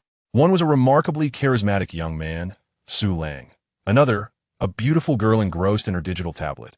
And the last, a boy in a plaid shirt diligently coding. despite lacking the spaciousness of an office, and even falling short of many startups. This humble environment had birthed the very product most crucial to Count Iwang. Inside 206, Su Lang sensed the scrutinizing gaze from outside and curiously glanced over, spotting the sweat-drenched man in formal attire. In an instant, Su Lang deduced the man's identity and promptly stood to step outside. "Hello, Director Liu. Su Lang. This is our first meeting." Liu Chong examined the poised young man before him with curiosity. Had Su Lang not introduced himself, Liu Chong would have mistaken the boy coding in plaid for him. "Hello, Su. I am Liu Chong, Operations Director of Count Iwang. I am astounded by the remarkable achievements you have accomplished in such a simple setting." After a brief exchange of pleasantries, Liu Chong wasted no time and retrieved the prepared documents from his briefcase. "Let's dispense with the formalities and get down to business. This is the content we discussed yesterday. Once signed, we will immediately arrange for homepage promotion and adjust the settlement cycle." Su Lang nodded, first summoning their entrepreneurial mentor, Li Jianguo, to witness the proceedings. In the presence of the school, both parties signed the cooperation agreement without any objections. As the red official seal was affixed with a resounding thud, Liu Chong's anxious heart finally found solace. Regardless of the process, at least his bonus was secured. "Pleasure to collaborate, Su. Tonight, I shall host a celebratory dinner for our future technological star." With the endorsement of Count Iwang's contract, coupled with the resources and connections from Gongda, the subsequent steps unfolded as if on fast-forward. Li Jianguo personally escorted Su Lang to the Industrial and Commercial Bureau, where the registration process, originally expected to take half a month, was expedited to merely 2 days. As the company was established and the account activated, the promised interest-free incubation loan of 100,000 yuan from the school was swiftly deposited into the company's corporate account. On October 11th, a brand new plaque was affixed to the door of Entrepreneurship Center 206, reading, "Yangcheng Kaisin Farm Technology Company, Limited." With the aim of securing the first pot of gold, Su Lang naturally opted for the straightforward name of Kaisin Farm, easy to remember and locate. With the formal establishment of the company, Su Lang convened the inaugural all-hands meeting. The so-called all-hands meeting was, in fact, a closed-door discussion among Su Lang, Chun Kai, and Su Qingxian. Standing before a small blackboard, Su Lang scanned the slightly youthful faces before him. "Everyone, today marks the official founding of Kaisin Farm Technology. From this day forth, we are no longer merely a school studio, but a legitimate internet technology company. The school's interest-free loan of 100,000 yuan has already been credited, and our partnership with Count Iwang has been confirmed. With Count Iwang's backing, we are poised for an explosive growth phase. Our active users could surge from the current 30,000 to 300,000 or even 3 million. If we can sustain this momentum and capture the traffic, the value of Kaisin Farm will transcend the mere millions into tens of millions or even hundreds of millions. At that point, the 5 equity you hold will represent an astronomical figure, potentially granting you financial freedom in a single leap." Listening to Su Lang's words, Chun Kai's eyes sparkled with excitement. He had relinquished a job offer from Penguin and forsaken the stability of a large corporation for this very anticipation. He would not desire a meteoric rise rather than a slow, gradual ascent. Simultaneously, Chun Kai's gaze subtly drifted to the stunning young woman beside him, surprised to find that she, too, held a 5 equity stake. Yet, considering her status as one of the earliest partners, who had joined before the game's development and contributed to its artistic style, it seemed quite reasonable for her to possess such equity. Chun Kai could not help but glance again at Su Lang, recognizing him as a talented and capable leader willing to share the rewards. It appeared he had made the right choice. Before the small blackboard, Su Lang began to outline his strategic plans for the future. To ensure Kaisin Farm grows and thrives sustainably, we must begin recruiting talent. Su Lang first turned his attention to Su Qingxian. "Senior, our artistic output is already lagging behind. Besides developing special festival versions, we need to create ranches, fishing grounds, as well as various decorative items, special crops, and small animals. As the design director of Kaisin Farm, this responsibility falls to you. Whether part-time or full-time, we will recruit anyone whose artistic style aligns with ours." Su Qingxian was momentarily taken aback. She was merely an artist. How could she handle such tasks? Instinctively, she felt inclined to refuse. Su Lang immediately sensed her hesitation and interrupted her thoughts. Do not worry, senior. I will assist you in the recruitment process. Additionally, I plan to hire a few sharp-minded students for operations who will help with marketing and address user inquiries. Having reassured Su Qingxian, Su Lang then directed his gaze toward Chen Kai. Senior brother, although we have secured funding and the school has provided us with a dedicated hotline, we must also begin optimizing our architecture. We cannot squander our resources on unnecessary servers and bandwidth. You will oversee staffing. We must commence relocating our servers to a commercial data center and synchronize our previous plans for launch. Leave it to me, Chen Kai replied, his eyes shining with determination and without a hint of hesitation. Give me a week, and I promise to establish a competent team. Chapter 41, the first public recruitment on Sunday, October 12th, the first weekend following the National Day holiday. Most students opted to remain cocooned in their dormitories, indulging in slumber or gaming due to the sweltering heat of October. However, at the activity square of Guangdong Provincial University of Technology, a striking young couple was busy erecting a blue tent. Curious students nearby observed from a distance, perplexed about the activities of these two attractive individuals. After propping up the final corner of the tent, Su Lang wiped the sweat from his brow and glanced over at Su Qingxian, who was equally occupied and perspiring. Senior, thank you for your hard work on such a hot day. Now that we are done, let us hang up the banner. Su Qingxian nodded and retrieved a long banner from inside the tent, affixing it atop. Happy Farm is recruiting. Yes, it's the very game you all enjoy. Happy Farm. Come and join us. As the banner unfurled, the curious onlookers, upon reading its message, were instantly filled with astonishment. Is that really Happy Farm? It must be. I heard the game was developed by a freshman from our university, so it must be true. Let's go check it out. I wonder if successful interviewees can receive special rewards. Students who had been aimlessly wandering now gravitated towards the blue tent, and within 5 minutes, dozens had gathered, many pulling out their phones to capture the scene and share it in class groups or online forums. Under the scrutiny of numerous gazes, Suking Swan bisibli filtani sivi saith sulang. Though accustomed to being looked at, the difference between casual glances and being surrounded was palpable. Hello, everyone. I am the designer of Happy Farm. I'm the one who illustrated Happy Farm. Su Qingxian stammered into the microphone. She had intended to introduce herself and promote Happy Farm as rehearsed the night before, but nerves caused her voice to falter, rendering her speech disjointed. As Su Qingxian stood, many noticed her stunning face, flushed with anxiety, her eyes shimmering as they fixated on her. This scrutiny only heightened her nervousness, causing her to instinctively shrink back. Su Lang, with a resigned smile, realized that Su Qingxian needed training for future responsibilities. He reached out, took the microphone from her, and stepped forward to shield her. Hello, everyone. I am the founder of Happy Farm. Please, allow me a moment to speak. With a blend of mental acuity and physical charisma, Su Lang, with his 10 in spirit and 8 in physicality, along with the composure honed over 2 lifetimes, emanated a natural leadership presence. The previously boisterous crowd fell into an unusual hush. I will introduce myself. I am Su Lang, the CEO of Happy Farm and a freshman in the School of Management. His voice, though soft, resonated clearly throughout the assembly, igniting another wave of excitement. He truly is a freshman. I thought it was a myth.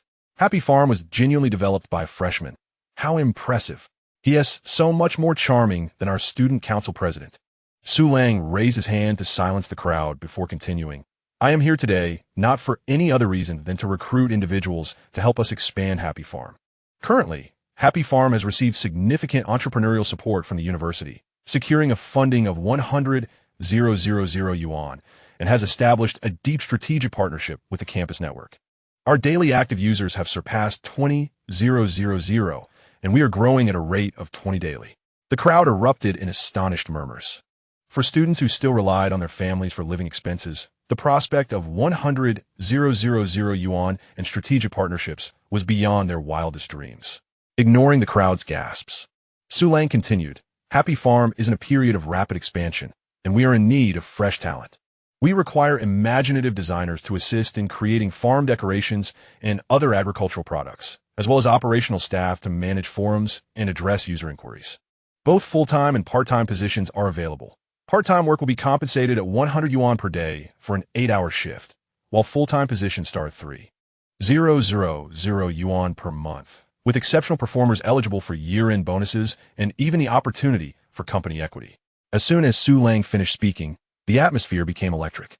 In 2008, university students typically earned meager wages working as part-time flyers or at fast food restaurants, often receiving only a few yuan per hour, laboring without gaining valuable experience. In contrast, Su Lang offered 100 yuan for part-time work, with full-time salaries starting at 3,000 yuan, alongside opportunities for learning and equity. Mr. Su, choose me. I'm from the Department of Art and Design and have received scholarships. Mr. Su, I'm the president of the Literature Society. I like to handle operations. I'm great at posting. I want to sign up. I excel at community engagement and am a moderator on several forums. The scene quickly spiraled into chaos as enthusiastic students surged forward, prompting Su Qingxian to instinctively shield Su Lang. Fortunately, Su Lang had anticipated the crowd's excitement and had informed Li Jiangguo in advance. Security personnel promptly arrived to maintain order, preventing any further disruption. Please form a line. Anyone who does not comply will be disqualified from the interview. Su Lang directed the crowd to queue, before taking a seat on a nearby bench to conduct interviews one by one. Do you know how to use image editing software? Have you ever created a cute version of anything? Excellent. Here's your test. Draw a pumpkin lantern and send it to my email. Are you a frequent visitor to the campus network? How would you calm players who are upset about not being able to harvest crops in this thread? Great. You have high emotional intelligence. Please send your previous community engagement achievements to my email. Given the unique circumstances, none were prepared for the interviews, and Su Lang was aware of this. He simply filtered for students with potential talents, asking them to send their resumes to his email without making any immediate hires. Meanwhile, while Su Lang conducted interviews, news of Happy Farm's recruitment spread like wildfire across the university's forums and chat groups, drawing in even more students eager to join this fervent recruitment endeavor. As the day drew to a close, although Su Lang had not confirmed any hires, he had identified several promising candidates and seized the opportunity to promote Happy Farm. Chapter 42, The God of Su and the Goddess of Su. On the opposite side of campus, within the computer science college, the CTO of Happy Farm, Chun Kai, was equally engrossed in his tasks. Hello, is this XX company? We require at least 10 high-performance servers with robust firewalls. What are your rates? Greetings. I'm the technical lead for Happy Farm. We are interested in leasing server resources. What are your prices? While securing servers, Chun was also interviewing several familiar computer science prodigies. If he were dealing with obscure companies, even with his friendships, candidates would likely hesitate to join. However, with the entire university buzzing about Happy Farm and its potential, coupled with the impressive growth data Chun shared and the backing from the university and campus network, students recognized the project's promise. With brand recognition, formidable growth potential, and the allure of equity, recruitment became remarkably seamless. Summoned by Chun Kai, several individuals did not deliberate extensively before agreeing to join the Happy Farm initiative, aspiring to expand and strengthen the project. Although the recruitment for Happy Farm concluded in the evening, the buzz surrounding it surged throughout the university network. Within a casual chat group of the university, countless messages inundated the screen. Cold Moon Morning Flower. Wow, guys, that Happy Farm was indeed created by our freshman cohort. I just returned from the square and met the real person. Their aura is on an entirely different level. If one didn't know better, they might mistake them for a mentor. After this, Cold Moon Morning Flower shared a photo of Su Lang's recruitment poster. Despite the low pixel quality, Su Lang's distinctive charm was still discernible. Silly stupid. Don't just focus on Su Lang. Did you not see the beauty sitting beside him? That must be the goddess Su from the second-year management department. She is even more stunning in person than in photographs. What? The usually aloof Su goddess who only loves to paint? Yes, it's her. It turns out that those adorable and quirky characters in the game were all illustrated by her. My goodness, the contrast is simply delightful. We've cracked the case. The photos circulating online of Su Qingxian dining with others, looking quite intimate, likely featured Su Lang as the male companion. From my observation, they're probably in a romantic relationship. I must say, Su Lang is incredibly handsome, resembling a male deity. And together with Su Goddess, they make quite the pair. As the conversation progressed, the names of the farm god Su Lang and the farm goddess Su Qingxian swiftly spread across the entire university. In an era devoid of the influencer concept, These two talented and attractive contemporaries instantly became idols for countless students. While discussing the duo, the desire among many to work at Happy Farm intensified. As Su Lang and Su Qingxian's inboxes overflowed with emails, numerous students sought alternative routes, directly visiting Su Lang's dormitory and the Entrepreneurial Center. In Boys' Dormitory 302, Chun Siyuan, Ho Yangping, and Zhang Weiguo were simultaneously experiencing both pain and joy. The trio was nearly stunned by the throngs of people gathering at their dorm, initially fearing some calamity had befallen them, and even Chun Siyuan nearly contacted the authorities. It was only upon hearing the visitors' intentions and receiving a stack of resumes along with various snacks and beverages that they finally relaxed. Once the crowd dispersed, the three exchanged bewildered glances, momentarily unable to comprehend how their roommate had suddenly achieved such success. Ho Yangping, while sipping on the cola gifted by others, remarked enviously, "Old Su has really made it big now. If we weren't his roommates, it would probably be difficult to even have a conversation with him." The others chimed in, "I never expected it. I thought Old Su was merely reacting to some stimulus, but I had no idea he would achieve such success and receive university support. Indeed, it's enviable, starting a business alongside a beautiful girl and succeeding. He is truly a winner in life." Meanwhile, the situation at the Entrepreneurial Center wasn't much better. But thankfully, security personnel downstairs kept the students from acting too recklessly. Still, numerous individuals lingered at the entrance, resumes in hand, eagerly awaiting the appearance of Su Lang and Su Qingxian. 3 days later, the Happy Farm project finally completed this phase of expansion. The once empty Office 206 was now bustling, filled to capacity, a stark contrast to its former desolation with just the three of them. Su Lang sat at the back, surveying the team he had meticulously assembled.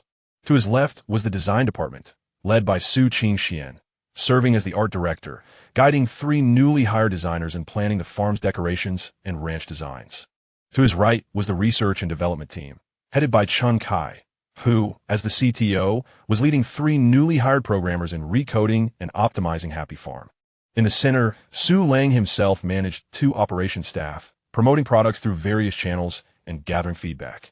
Observing the 10 individuals now occupying Office 206, Su Lang couldn't help but glance at the neighboring Office 207, realizing it was time to secure that space as well before they ran out of room for additional staff.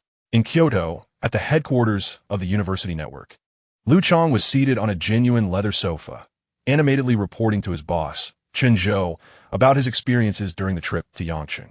"Mr. Chun, had I not witnessed it myself, I would hardly believe it. In a space of less than 30 square meters, with just 3 people, they accomplished the design and launch of Happy Farm. Especially that Su Lang. He hardly resembles a freshman. His eloquence and understanding of the product are nearly on par with mine." Listening to Liu Chong's account, Chen Zhou closed the contract, a glimmer of admiration crossing his eyes. "The youth of today are truly remarkable. When I was a freshman, I didn't even comprehend what the internet was, let alone create a product like this." Afterward, Chen Zhou turned to Liu Chong, generously offering praise. "Well done, Liu Chong. You reacted swiftly, locking in Happy Farm and preventing Happy Network from making a move. If they had secured it, we would have been in serious trouble." Chen Zhou rose and approached the floor-to-ceiling window, gazing out at the scenery. Does Happy Network truly believe they can reach the university student demographic with just a few white-collar games? Such a notion is utterly absurd. Liu Chong, instruct the technical and operations departments to devise a plan. Starting tomorrow, we will fully support Happy Farm and establish it as a benchmark. Since Happy Network wishes to encroach upon our student users, we shall not be courteous. I intend to show Chungbing what real pain feels like. Chapter 43. The launch of homepage promotion October 16th, Thursday, Entrepreneurial Center 206, Guangdong Province University of Technology. Compared to previous days, the atmosphere today was particularly tense. The team appeared to be working, yet their eyes frequently darted to the time displayed on the computer screen. Only minutes remained until noon, except for Su Lang. The other 10 members of the team had entirely lost their focus, anxiously fixated on the clock, silence enveloping the room, save for the sound of hurried breaths. As the seconds ticked closer to noon, Su Lang glanced at Chen Kai, who also seemed a bit tense. "Brother Chun, keep an eye on the data. Report any issues immediately. We cannot afford any mistakes this time. Rest assured, I have rehearsed thoroughly. Even if a surge of hundreds of thousands of users hits us at once, we can guarantee everything will run smoothly. Though Chun Kai felt a twinge of anxiety, he detailed his preparations.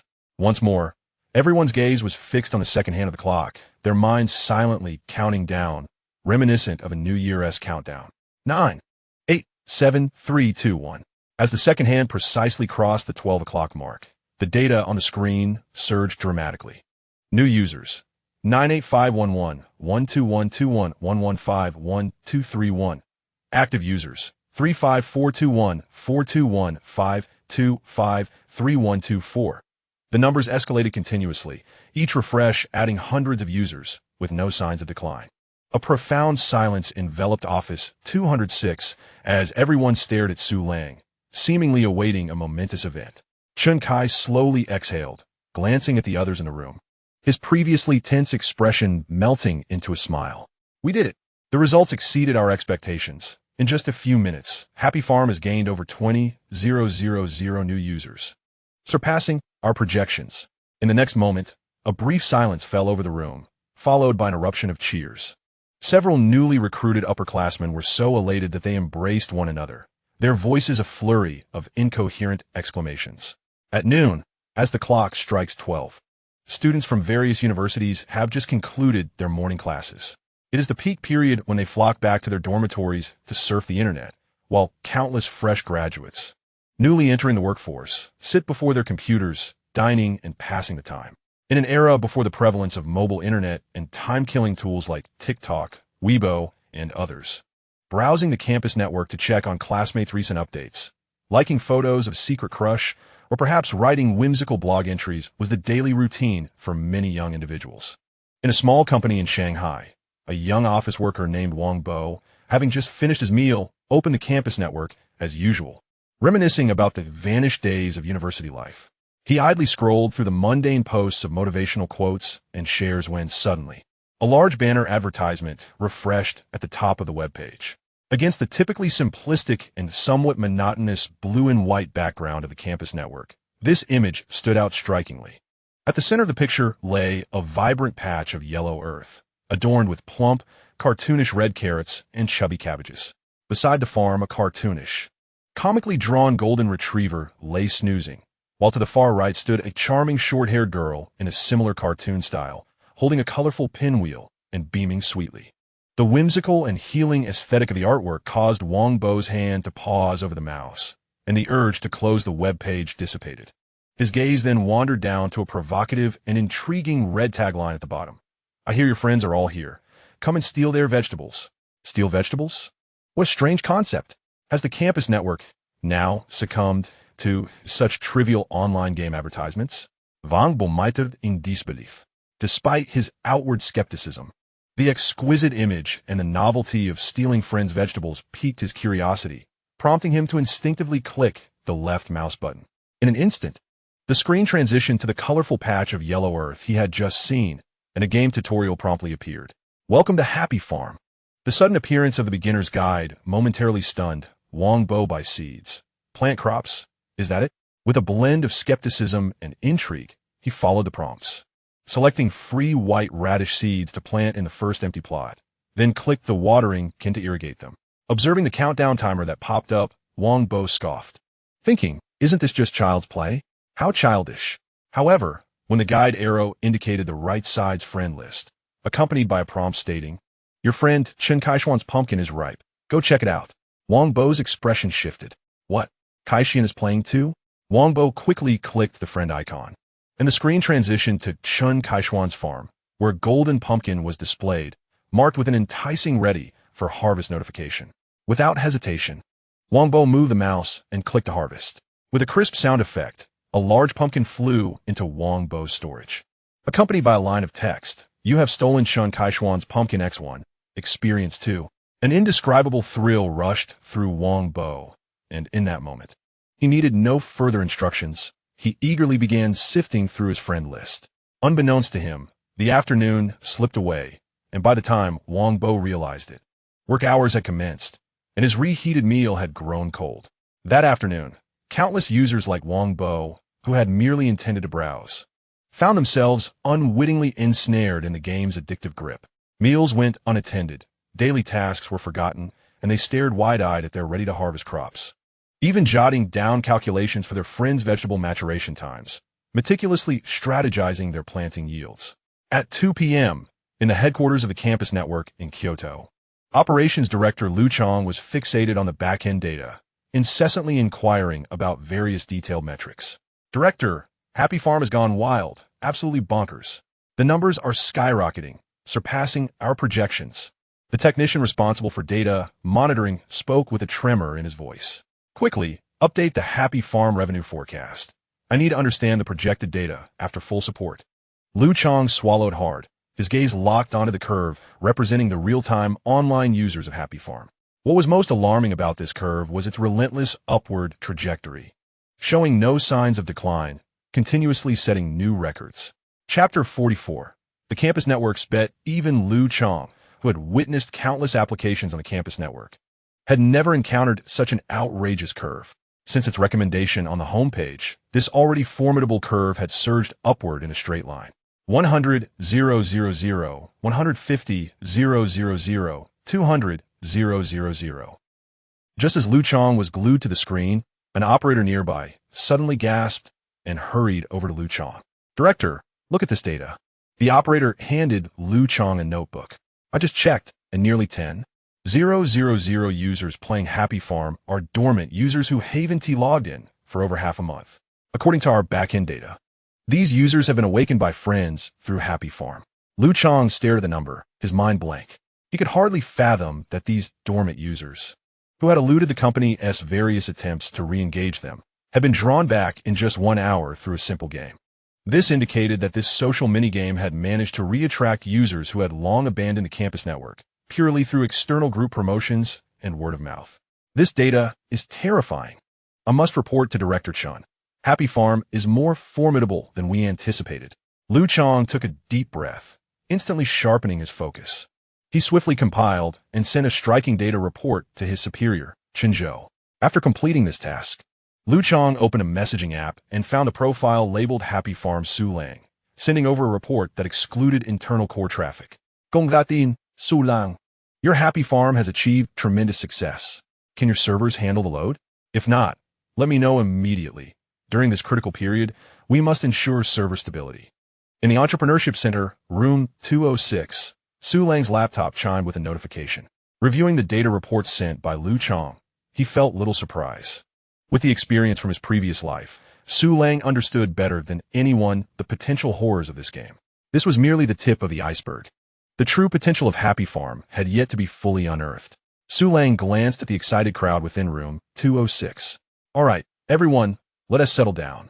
His voice, though not loud, carried an undeniable steadiness, silencing the previously boisterous office.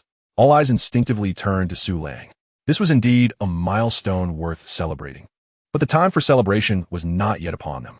Su Lang stood before them, devoid of any visible excitement over their project's success, as if he were an outsider. Traffic is not only an opportunity, but also a test. We must fully capitalize on this surge before we have cause for celebration. After speaking, Su Lang turned to Chun Kai. How is the pressure on our servers? I expect another wave of traffic this afternoon. Can they withstand it? Upon hearing Su Lang's inquiry, Chun Kai swiftly concealed his inner elation and promptly reported. Currently, the internal server and bandwidth utilization have surged to 90. Fortunately, we have expanded to external commercial servers. As of now, aside from occasional brief network latency and request errors, there are no other issues. I will investigate the matter shortly and optimize it immediately. How is the communication with the backup nodes and the new service provider progressing? Su Lang nodded and continued. The current data exceeds our projections. These days are crucial for our Happy Farm. We must not experience widespread disconnections or access delays, or all our preliminary efforts will be in vain. Everything is in order. Chun Kai affirmed with a firm nod. Yesterday, I signed a supplementary agreement with the server leasing company. With the cooperation agreement for the campus network and the support guarantee signed with the school, they readily agreed to our requests, ensuring the expansion can be completed within 10 minutes. Su Lang nodded in satisfaction, shifting his gaze to the other employees in room 206. Senior, Director Lou from the campus network just messaged me, hoping we can help activate some dormant users. Please arrange the decorations for the new user recruitment activity. Maintaining our usual style, Su Qingxian nodded and immediately began working with the 3 newly joined designers. Su Lang turned his attention to the 2 operators before him. Lele, Xiaoyu, regarding the official accounts you registered earlier, please outline our battle report content and have Senior assist in creating a visual report to be distributed across other forums and websites for external promotion. Additionally, compile the messages and emails from the campus network and major forums. Submit error feedback to the tech department and send me any optimization suggestions directly. Chenzhou stared at the battle report email sent by Lu Chong on his computer screen, his expression grave. Although he had anticipated this, he was still taken aback by the astonishing data. Both the organic spread and online duration far exceeded the recorded metrics of various campus network applications. Particularly noteworthy was the activation of numerous dormant users, achieving a goal that many operations within the campus network had struggled to accomplish. After confirming the authenticity of the data, Chen Zhou quickly convened a meeting with the company's senior executives. 10 minutes later, the executives of the campus network gathered in the conference room. Chen Zhou surveyed the assembly, briefly outlining the current status of the campus network and Happy Farm before detailing his subsequent plans. You all have seen the data. Over 100,000 new users in just 1 hour, including 10,000 dormant users activated. This data clearly indicates that we have a phenomenon on our hands. Our next objective is to fully channel resources towards Happy Farm, transforming this vegetable stealing game into a viral product. We will leverage its strong social engagement to activate the millions of dormant accounts lying within the campus network and target white-collar users, infiltrating the core user base of Happy Network. Although many executives had their thoughts, they were momentarily silenced by the alarming data, wary of potential repercussions. Noticing the absence of dissent, Chen Zhou turned to Lu Chong. Lu Chong, please reach out to Su Lang from Happy Farm again. Employ every means necessary to acquire shares in Happy Farm Technology Company. Even if we cannot secure them, we must not allow our competitors to do so. Chapter 45. The explosive growth of Happy Farm in the Entrepreneurial Center of Guangdong Province Industrial University. Room 206. The online users of Happy Farm soared like a rocket, overwhelming the fledgling student team, who were unaccustomed to such pressure. Were it not for Su Lang, who sat there like an unshakable anchor, maintaining his composure, the entire team would likely have descended into chaos. Aware of the team's frantic pace, Su Lang sought to alleviate their stress by treating them to milk tea and McDonald's, while promising to double their bonuses this month. The students, still on the brink of entering society, could hardly resist such an enticing reward. Their eyes sparkled with excitement as they immersed themselves in their work, eager to gain practical experience.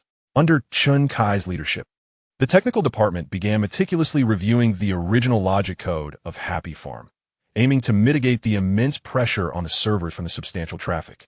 Chen Kai urged the tech team to expedite the game's loading speed. Meanwhile, the design department, led by Su Qingxian, began crafting decorations and special holiday crops, while also preparing for the game's ranch. Su Lang collaborated with operators Chun Xiaoyu and Yu Lele to register dozens of alternate accounts, incessantly posting humorous threads across major forums, revolving around quirky anecdotes like setting alarms to harvest carrots at midnight, only to end up unfriending someone, or the boss being in a meeting while he secretly snatched the boss's cabbage from under the table. These amusing and paradoxical narratives drew external users in. At that moment, Su Lang's phone rang, displaying Lu Chong's name. As he pressed the answer button, Lu Chong's excited voice immediately resonated through the line. Su, I have great news. After seeing the data from Happy Farm, President Chun has decided to increase support. Starting this afternoon, advertisements for Happy Farm will appear across Baidu searches and major portal sites. In a few days, bus stop lightboxes and office buildings will also showcase Happy Farm's ads. Upon hearing Lu Chong's words, Su Lang contemplated the campus network strategy, clearly recognizing their intention to leverage Happy Farm's popularity to acquire new users. He was not surprised. If the campus network had remained inactive, he would have found it odd. Thank you, Lu. Next time, I'll treat you to a meal. Without your and the campus network's assistance, we wouldn't have achieved such impressive data. Haha, Su, you're too modest. A game as explosive as Happy Farm would have found its success eventually, even without the campus network. After some mutual flattery, Lu Chang began probing further. By the way, Sue, with Happy Farm's current popularity, is your funding sufficient? If not, feel free to ask. President Chen has stated that Happy Farm is a key project for the campus network and can receive support, including funding, servers, and technical personnel. Thank you, Lu and President Chen, for your kind offer. Currently, Happy Farm is not lacking in funds. If we do encounter a shortage later on, I will inform you first. Rest assured, Happy Farm's success is intertwined with the campus network. We have no intention of parting ways. With the comprehensive resource investment from the campus network, Happy Farm began to proliferate online at a terrifying pace, even breaking through the foundational demographic of university students and expanding towards white-collar workers and other groups. At a certain university in Modu, at 3:05 a.m., the boys' dormitory room 404 was enveloped in silence, with everyone evidently fast asleep. Suddenly, a series of phone vibrations disrupted the stillness. Xiao Yan, drowsily reaching for his phone, was initially bewildered by the unexpected disturbance. Upon seeing the alarm notification for harvesting crops, he was momentarily stunned, but the next instant, his mind sharpened, and he swiftly rolled out of bed to commence his operations at the computer. The vibrations of his phone and the rattling of the bed awakened his roommate, who groggily peered at the suddenly illuminated computer screen. Xiao Yan, what are you doing? It's the middle of the night. Why aren't you sleeping and watching the computer instead? Watching something? Without turning his head, Xiao Yan fixated on his laptop, clicking the mouse incessantly, and casually replied, I can watch anything anytime, but if I miss the harvest window, it'll be a waste. Please be quiet. Let me finish harvesting first. The roommate, still not fully awake, was already in a state of confusion. Upon hearing Xiao Yan's words, he was instantly thrown into a state of disbelief. What the heck? Who collects vegetables at midnight? I must still be dreaming. Is it really this vivid? In a classroom at a university in Kyoto, Professor Zhou, known for his rigorous academic standards, was at the blackboard meticulously deriving calculus formulas. Below him, hundreds of students sat drowsily, many of their eyelids beginning to droop. Suddenly, the serene atmosphere was shattered by the loud crowing of a rooster alarm from the back of the classroom. The entire class jolted in unison, and Professor Zhou, maintaining his composure, turned to the source of the disturbance.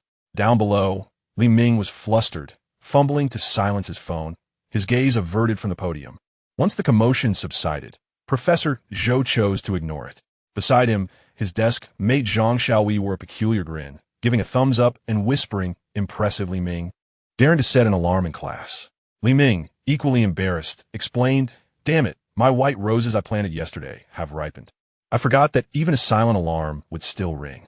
Zhang Xiao nearly burst out laughing upon realizing it was about harvesting, but then suddenly recalled that his own crops were also nearing maturity, gasping, oh no, my vegetables are about to be ready too. I completely forgot. They must have been stolen by someone else. Several nearby students overheard their banter and seemed to have an awakening of their own. In the next moment, many in the class bowed their heads, frantically tapping on their phones as if engaged in something of great importance. In a corporate office in the heart of Sioux City, Zhao Yang returned to work as usual, briefcase in hand. Just as he settled down to begin his tasks, he noticed a recent graduate named Zhao Xiaowei next to him, busily fiddling with her computer. Zhao Yang thought it unusual for her to arrive so early, and out of curiosity, he glanced over, only to be taken aback. Zhao Xiaowei, noticing his gaze, immediately seized the opportunity. Hee, Zhao Ge, this is a newly launched game called Happy Farm. It's really popular right now. By the way, could you do me a favor and click on my link to log in? I need one more new user to get a special reward. Unable to refuse her charming smile, Zhao Yang clicked the link she sent. Initially intending to just humor her, he soon found himself engrossed in the game. It wasn't until he heard someone announce the arrival of the boss that he snapped back to reality, hastily closing the game to focus on work. Little did he realize why such a seemingly ordinary game could possess such immense allure. Chapter 46. The meteoric rise of Happy Farm with the continuing popularity of Happy Farm. Combined with the campus network's substantial promotional resources, major domestic portals began to catch wind of the traffic surge. Soon, Nulang Technology, Wangyi News, and the social section of Suhu featured vibrant screenshots of Happy Farm's lush vegetable patches as the focal point of their homepages. Various bold headlines neatly lined the top of the web pages. Freshman entrepreneur achieves remarkable success. Creating a profitable venture in 10 days, white-collar worker sets alarm at midnight to thwart thieves. Why does this vegetable stealing game keep players hooked? Did you steal today? How the vegetable stealing game became a phenomenon to capitalize on this wave of traffic. Several major portals established dedicated sections, enlisting supposed experts to dissect Happy Farm thoroughly, analyzing the reasons behind its explosive success. A well-known online commentator provided a detailed analysis, stating that Happy Farm fundamentally subverted the conventional logic of online games centered around combat and leveling up. The operational threshold was lowered to an extremely accessible level. Regardless of age, as long as users learned to click the left mouse button, they could master the game within 2 minutes. While the game's meteoric rise seemed coincidental, it was, in fact, inevitable. Even without Happy Farm, alternatives like Joyful Farm or Cheerful Farm would have emerged. This seemingly random online phenomenon acted as a key, unlocking the deeply ingrained agricultural sentiments within our culture, rooted in thousands of years of agrarian civilization. Happy Farm made slight modifications to this foundation, introducing elements like vegetable stealing, which perfectly aligned with people's inherent desire for playful interactions without genuine interpersonal friction, while simultaneously filling the emotional void in modern netizens' fragmented time. Before long, this article became a sensation, reprinted by countless media outlets, and even some official news organizations began to reference it, igniting widespread discussions among internet users. Indeed, we often complain about the hardships of farming in reality, yet who doesn't secretly wish for a patch of land to cultivate as they please? Yes, my parents, despite having enough money, still return to the countryside to farm. The agricultural sentiment of the populace runs deep. I heard about a zombie game that turned into a farming simulator. While there were praises, there were also dissenting voices. Some parents, alarmed by the sudden popularity of a game, expressed their concerns. Games are the root of all evil. Even a farming game is unacceptable, as it will surely impact children's studies. Yes, learning to steal vegetables now will lead to trouble later. This must be resisted.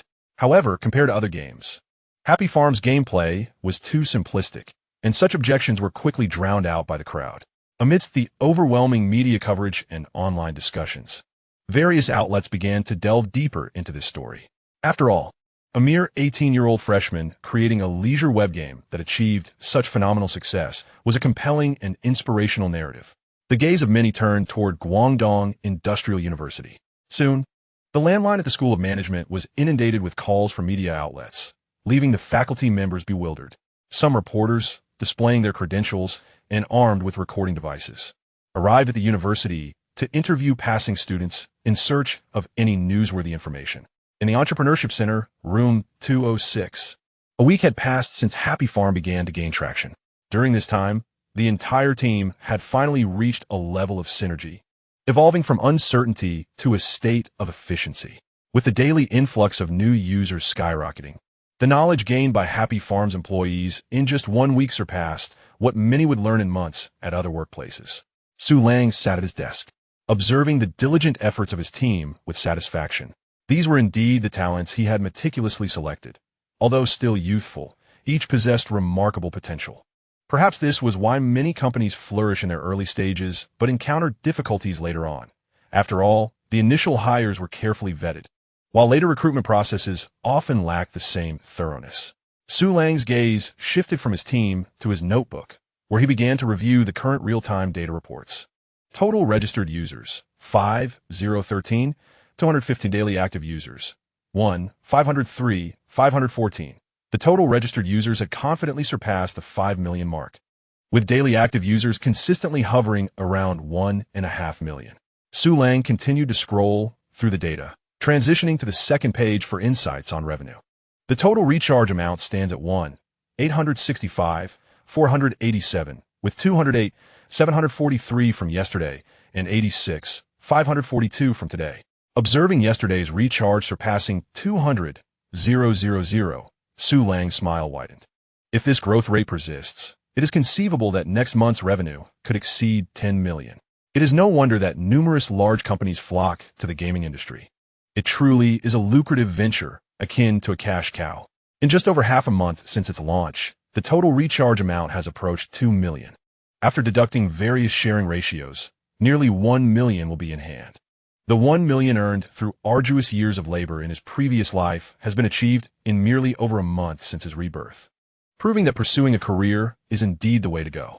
According to the special agreement with the campus network, which stipulates a bi-weekly settlement, this share of game profits will be available for withdrawal in a few days. At that point, he can continue to expand the server cluster and simultaneously grow the team, ensuring they seize the most delectable opportunities before others enter this market. Closing the game's backend statistics page, Su Lang skillfully accessed the system he had been too busy to check recently. The recent popularity of Happy Farm has been remarkable, and several media outlets have adorned him with the dual titles of prodigious youth and business genius. Given such exposure, he must have garnered significant goodwill. With eager anticipation, Su Lang opened the system, and the first thing that caught his eye was a prominently displayed alert box. Target identified. Zhang Miaoni, identity, freshman economics student, personality, lively, optimistic, interests, celebrity chasing, gossiping, watching dramas, etc. Aspiration, not yet defined. Note, host. Please take immediate action to establish a bond with the target to secure a stable source of goodwill. Chapter 47. The entry of numerous bosses. Su Lang cast a glance and promptly closed the alert, feeling the system had failed him this time. It suggested a person devoid of any skills who did not align with the current needs of the company. Oh system, you must do better. These suggestions are lackluster. From now on, let us adhere to Su Qingxian's standards. After expressing his frustration towards the system, Su Lang's gaze shifted to the Goodwill Points section. Current available Goodwill Points, 38,512. Su Lang recalled that the last time he checked, there were over 150,000 points. Now, it had dwindled to nearly 40,000. This implies that the recent surge in popularity contributed just over 20,000 Goodwill Points, most of which came from media follow-ups after the initial boom. Indeed, moving forward, he must prioritize marketing his persona, otherwise, the growth of goodwill will be too slow. Staring at the nearly 40,000 Goodwill Points and calmly devising a strategic plan for the future, Su Lang decisively invested all his Goodwill Points into his charm attribute. From the practical experience gained since launching Happy Farm, it has become evident that charm is a high-yield attribute akin to a cheat code. Whether winning over entrepreneurial mentors or charming Su Qingxian and her roommates, even a later recruit Chen Kai, an 8-point charm score has significantly facilitated his endeavors. As the scale of Happy Farm continues to expand, he will inevitably need to negotiate with the seasoned veterans of larger companies and hire more staff.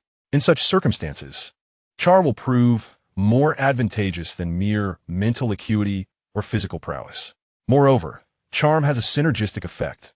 The greater one's charm, the faster others' goodwill towards oneself will grow.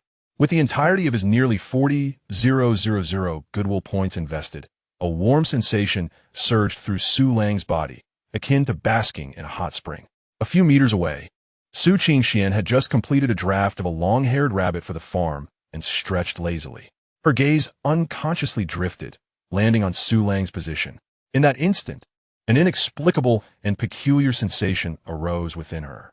Though Su Lang was dressed identically to the morning and his features remained unchanged, there was an undeniable aura emanating from him, making it difficult to look away. Su Lang sensed two penetrating gazes directed toward him and immediately turned his neck to meet their source. Their eyes collided fiercely amidst the disarray of the office. Caught in the act, Su Qingxuan's fair complexion flushed crimson, and she hurriedly averted her gaze, nervously doodling on the blank digital tablet screen with her stylus. Seeing Su Qingxian's endearing demeanor, Su Lang couldn't help but smile, redirecting his attention to his 3D model. Mentality, 10. Physicality, 8. Charm, 10. In the headquarters of Happy Network in Kyoto, within the grand conference room, a dismal data decline chart was displayed on a large screen. The company's head, Cheng Hao, glared at the row of executives below, demanding an explanation. Look at these figures. Since October, our active user count has been consistently declining, and even the growth of new users has slowed down. What on earth is happening? The head of operations glanced around at the silent crowd and reluctantly stepped forward. President Cheng, we underestimated the strength of the campus network. Recently, an exceptionally popular game called Happy Farm emerged seemingly out of nowhere, and the campus network has been aggressively advertising it, disrupting our customer acquisition rhythm. They have been expanding rapidly among university students, which has subsequently encroached upon our core demographic of white-collar users. Many of our users have become engrossed in this happy farm game, leading to the recent drop in activity. Upon concluding, the head of the marketing department quickly chimed in. President Chung, the current data indicates that Happy Farm possesses the potential of a phenomenon. Our products, such as friend trading and parking wars, simply cannot compete. If this continues, our metrics will keep declining. We must launch a game of comparable potential to reclaim our users. Chung Hao narrowed his eyes at the game's interface projected on the screen, and then turned his gaze sharply toward the head of the gaming department. What about my new game? Given our experience with friend trading and parking wars, creating a similar game should be easier, right? Although it may look different. The underlying principles are the same. Why can't you produce it? Faced with Chung Hao's ire, the gaming head opened his mouth but ultimately said nothing at this stage. Explanations were futile. Chung Hao took a moment to calm himself and addressed the group again. I do not care what methods you employ. We must launch a comparable game. Whether you bring in Happy Farm or create a new one, I want results. Otherwise, forget about your share incentives. The room fell silent, and no one dared to voice an objection, reluctantly agreeing to comply. Much like Happy Network, several other companies had taken notice of Happy Farm as a phenomenon. A product that is simple to develop, has a wide dissemination range, and generates a continuous cash flow is irresistible to any company. Moreover, given that Happy Farm is a straightforward game, replicating it poses minimal technical challenges, prompting many companies to consider their own versions. In the office of Coup Media in the capital, CEO Liu Yu gazed enviously at the rough profit forecasts circulating in the industry regarding Happy Farm. His eyes gleamed with jealousy as he decided to halt the development of 2 round-based web games still in beta testing, instructing his team to expedite the creation of a competing product named Sunny Farm. On the other side, Tang Sun, the founder of Tong, could not contain his urge to profit and immediately rallied his technical team to work overnight on the minigame Happy Farmer. He even contemplated translating the vegetable stealing gameplay into multiple languages to take it overseas for financial gain. The entire web game community in Longwo was swept into a frenzied competition of imitation, all ignited by the vegetable stealing minigame concocted by Su Lang. Meanwhile, within the headquarters of Deep City Penguin, the top-floor strategy conference room was filled with neatly printed copies of an internal industry research report, laid out before numerous Penguin executives. The core of the report centered on a massive traffic flow analysis indicating the recent abnormal growth of the campus network, with most reasons pointing to that sensational vegetable stealing minigame. CEO Xiao Ma sat at the head of the conference table, adjusting his gold-rimmed glasses, his gaze lingering on the paper report for a considerable time before he turned to the head of the Interactive Entertainment Division, his expression impassive as he inquired about the status of Happy Farm. Feeling the weight of Xiao Ma's gaze, the head of the Interactive Entertainment Division instinctively felt a surge of anxiety, but quickly proceeded to brief him about Happy Farm.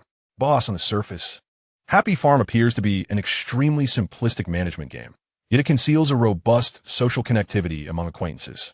This high-frequency, interactive minimalist game is custom-tailored for those with extensive social networks. It is precisely due to this game that the campus network has witnessed such an abnormal surge in data this month. Chun Zhou of the campus network was evidently aware of this as well, currently utilizing Happy Farm as a focal point to launch an extensive advertising campaign to attract new users. As the head of the Interactive Entertainment Division finished speaking, the person in charge of OO Space immediately interjected. Boss, the abnormal growth of the campus network relies entirely on Happy Farm. If we can devise a strategy to counter Happy Farm, the campus network's growth will inevitably falter. I had our tech department review it, and the Happy Farm model aligns perfectly with the current ecosystem of OO Space. Moreover, developing this mini-game is not overly complicated. We could simply replicate a similar version. Xiao Ma nodded, surveying the room, and upon seeing no dissent, made a decisive proclamation. Very well, let us proceed as discussed. Assign someone to reach out to the Happy Farm team. If the price is right, we will acquire it, cutting off the expansion momentum of the campus network. OO Space is our core project. It must not be influenced by the campus network. With that, Xiao Ma's gaze sharpened. Should they refuse, we shall develop it ourselves. We must seize this opportunity with utmost urgency. At the Entrepreneurship Center of Guangdong Province Industrial University, Su Lang remained unaware that his premature involvement had significantly shifted the entire landscape of the domestic internet. The nationwide craze for vegetable stealing, which was initially projected to explode in 2009, was now being thrust forward to the end of 2008. Chun, will the server bandwidth optimization version we previously agreed upon go live tonight as scheduled? Su Lang inquired, standing beside Chun Kai. Chun Kai took a vigorous sip of his strong tea. Despite appearing fatigued, his voice was filled with excitement. Rest assured, Boss Su. All static image resources have been successfully separated and mounted onto the new CDN acceleration nodes. We are merely waiting for the low traffic period tonight to implement the update. After the update, the loading time for users accessing the farm will be halved, and we will significantly reduce bandwidth costs. Thank you for your hard work, Senior. Please ensure the tech team stays vigilant tonight. We cannot afford any mishaps. Tomorrow, let them take a day off to recuperate while I oversee the back end, Su Lang replied, nodding approvingly as he patted Chun Kai on the shoulder. After confirming the version details, Su Lang approached Su Qingxian, observing the various animal design drafts on her computer. Senior, how is the progress on the animal designs for the upcoming major update of Happy Farm? How much longer until completion? Su Qingxian visibly flinched, startled by his sudden inquiry, and turned to glare at Su Lang. Su Lang, could you refrain from startling me like that? You almost made me lose the design drafts. Witnessing Su Ingwen is feigned fierceness. Su Lang quickly raised his hands in surrender. My apologies, Senior. I shall be more mindful next time. His playful demeanor elicited quiet chuckles from nearby employees, many of whom suddenly realized that the seemingly successful Su Lang was, in fact, the youngest among them, with a character that was quite approachable. Yet, despite this, no one dared to engage with Su Qingxian as casually as Su Lang did. Ahem, the standard drawings for the little pig and long-haired rabbit have long been completed. We are now left with the animations for those eating feed and those sent off to work. As for the other advanced animals, I have yet to finalize my ideas. Su Qingxian acknowledged, quickly attempting to revert to a professional demeanor as she opened the design drafts for Su Lang to review. Su Lang lowered his gaze towards her computer, and after perusing the entire content, he swiftly grasped Su Qingxuan's uncertainties. Senior, we need not be overly particular about the animals. Designs for chibi-style creatures or mythical beasts will suffice for this game. We can simply make slight modifications to pets from other games, such as the dance turtle, golden baby, or the seeking immortal deer. Su Qingxian instinctively nodded, her mind beginning to contemplate the design concepts Su Lang had suggested. Once Su Lang noticed that Su Qingxian had entered a productive state, he proceeded to engage with Chen Xiaoyu and Yu Lele, who were responsible for operations. Xiaoyu Lele, have there been any developments on the major forums or from competitors lately? Chen Xiaoyu quickly pulled up several tables to provide an update. Boss, there are a few obscure websites that are copying our materials to create skin-swapped web games. However, it seems they are rushing to launch for quick gains, and their art style is exceedingly crude, riddled with issues, resulting in minimal user engagement. The other sites you asked us to closely monitor have yet to yield any significant news. Su Lang nodded, reiterating his instructions. We needn't worry about the smaller websites. They pose no threat to us. Focus intently on those sites similar to the campus network. Should any comparable games launch on the market, inform me immediately. Having completed his directives, Su Lang was about to return to his position when his phone suddenly vibrated vigorously in his pocket. Upon checking, he saw an unknown number from Kyoto. Hello, who is this? A middle-aged man's voice on the other, and deliberately sought to establish rapport. Hello, Boss Su. I am Wang Ping, the Vice President of Happy Network. I apologize for the intrusion. Is it a convenient time for us to talk? A subtle smile crept across Su Lang's lips as he made his way into the corridor. Ah, Mr. Wang, it's a pleasure. What can I do for you? Wang Ping chuckled awkwardly over the phone. Boss Su, we at Happy Network would like to invite you and the Happy Farm team to relocate to our platform for development. We can discuss the terms and price at your convenience. What do you think? Mr. Wang, may I inquire what sort of price Happy Network is willing to offer? As you know, the campus network is currently providing substantial support to Happy Farm, and our growth momentum is quite favorable. If we were to suddenly shift to your platform, we would face significant losses. Rest assured, Happy Network can offer double the traffic position that the campus network provides, and you can propose any price you deem fair. We are wholly sincere. Su Lang deliberately elongated his tone to probe the other party's boundaries. Mr. Wang, we are in a critical phase of rapid development with Happy Farm. Restarting from scratch would entail immense losses. If Happy Network can propose an entry fund of 20 million, we could engage in further discussions.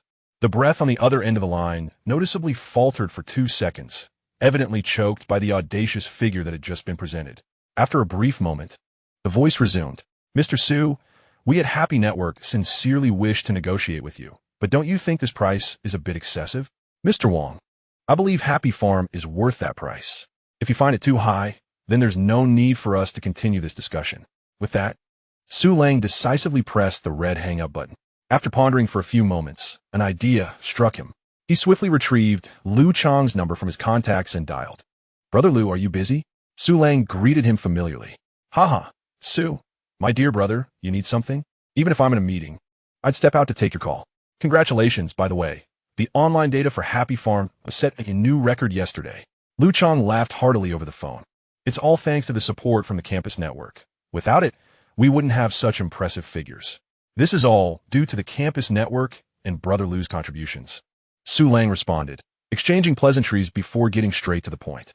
Brother Lu, I have an urgent matter to discuss. Just now, Wang Ping, the vice president of Happy Network, contacted me. He offered me a 20 million entrance fee and double the promotional resources from the campus network, contingent upon moving Happy Farm to Happy Network, and even promised to cover any breach of contract penalties. On the other end, Lu Chang's smile abruptly faltered, a strong sense of crisis washing over him. He was about to speak when Su Lang continued. Rest assured, Brother Lu, I outright rejected Happy Network's offer. In business, integrity is paramount. No matter how many benefits they offer, I will not budge. In Kyoto, at the headquarters of the campus network, Lu Chang hung up the phone, beads of cold sweat forming on his back. As a seasoned businessman, he understood Su Lang's true intention in making the call. He was merely seeking resources. The concept of integrity held little value in the eyes of merchants. Only profit was genuine. Lu Chang glanced at the data from Happy Farm from the previous day on his computer. Without hesitation, he strode toward Chenzhou's office. Despite knowing that this was Su Lang's blatant strategy, he felt compelled to comply. After all, Lu Chang's interests were now intertwined with those of Happy Farm. The better Happy Farm fared, the higher Lu Chang's interests and status would rise. Should Happy Farm depart, Lu Chang could simply pack his bags and leave. At the Happy Network headquarters, Vice President Wang Ping hung up the phone with a grim expression, muttering, this young man, so full of himself, truly believes he has the upper hand? 20 million in cash is a trivial matter for Happy Network. We could easily provide it. However, it is imperative that we secure the core equity of Happy Farm. Merely granting them an entrance fee of 20 million is unacceptable. Not even I, nor Chang Hao, would make such a decision. Wang Ping paced restlessly in his office before steeling himself to make a decision. If they wish to refuse our offer, then they should not blame us. Do they truly perceive Happy Farm as a monopolistic game? It is merely a casual farming game. It's not as if they're the only ones capable of creating it. We could easily develop a similar one with just a bit of time. As he composed himself, preparing to head to the development department to instruct the technical team to swiftly replicate a game akin to Happy Farm, a knock at his office door interrupted him. Mr. Wang, there's some information you need to review. A subordinate from the business department cautiously pushed the door open and handed Wang Ping a printed document. This is a recent application from an external development team seeking collaboration from a company called 5 Points Network, which comes with an existing game. The subordinate unfolded the document, revealing an image strikingly similar to Happy Farm.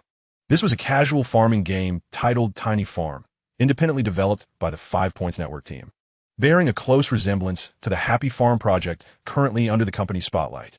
Wang Ping stared at the report, listening to his subordinate's account, and his expression shifted from surprise to elation. Since Su Lang is unwilling to cooperate, he shall not fault us for our actions. He turned to his subordinate, interrupting him. Shally, well done. Your bonus for this month will be doubled. Schedule a meeting with the head of the 5 Points team. I wish to discuss potential collaboration. In a corridor of the Industrial Innovation Center, Su Lang had just finished his call when his phone vibrated once more. Glancing down, he noticed an unfamiliar number from Deep City flashing on the screen. Having just concluded a conversation with the vice president of Happy Network, this new call seemed almost serendipitous, conjuring the image of a plump penguin adorned with a red scarf in Su Lang's mind. He pressed the answer button and held the phone to his ear, where a calm young man's voice greeted him. Hello, Mr. Su. I am Ma Gongsheng, the project director of the Strategic Investment and Mergers Department at Penguin Group. Leaning against the corridor wall, Su Lang's lips curled into a faint smile, surprised to find himself truly speaking with Penguin Group. Hello, Director Ma. What can I do for you? After some brief pleasantries, Ma Gongsheng got straight to the point. Mr. Su, we at Penguin Group are very interested in Happy Farm and would like to discuss in detail. Would it be convenient for you to come to Deep City? Su Lang's eyes narrowed slightly as he contemplated the advantages and disadvantages of this situation. Regardless of the current competitors, it was undeniable that Happy Farm's greatest rival in the future would be Penguin's OO Farm. Supported by an immense user base, OO communication rendered OO Farm nearly invincible. Even if Happy Farm managed to seize a temporary advantage due to Su Lang's foresight of future trends, it would ultimately falter against the overwhelming number of OO users. The users of the campus network, no matter how numerous, could not bridge the insurmountable gap when compared to OO. At this stage, evading the confrontation served no purpose. Understanding Penguin's intentions would better prepare him for the upcoming competition. As Su Lang deliberated on how to address the challenge posed by Penguin, he maintained a composed demeanor. Very well, let's arrange for tomorrow. Thank you, Director Ma. The following morning, Su Lang arrived in Deep City accompanied by Su Qingxian, who dragged along a small suitcase. Her face a portrait of reluctance. Su Lang, I have so many designs to work on. Why must you drag me along to meet clients? I'm not in business and have no negotiation skills. Ms. Su Qingxian, please recognize your position. You are a co-founder of Happy Farm Technology, holding 5 of the original shares.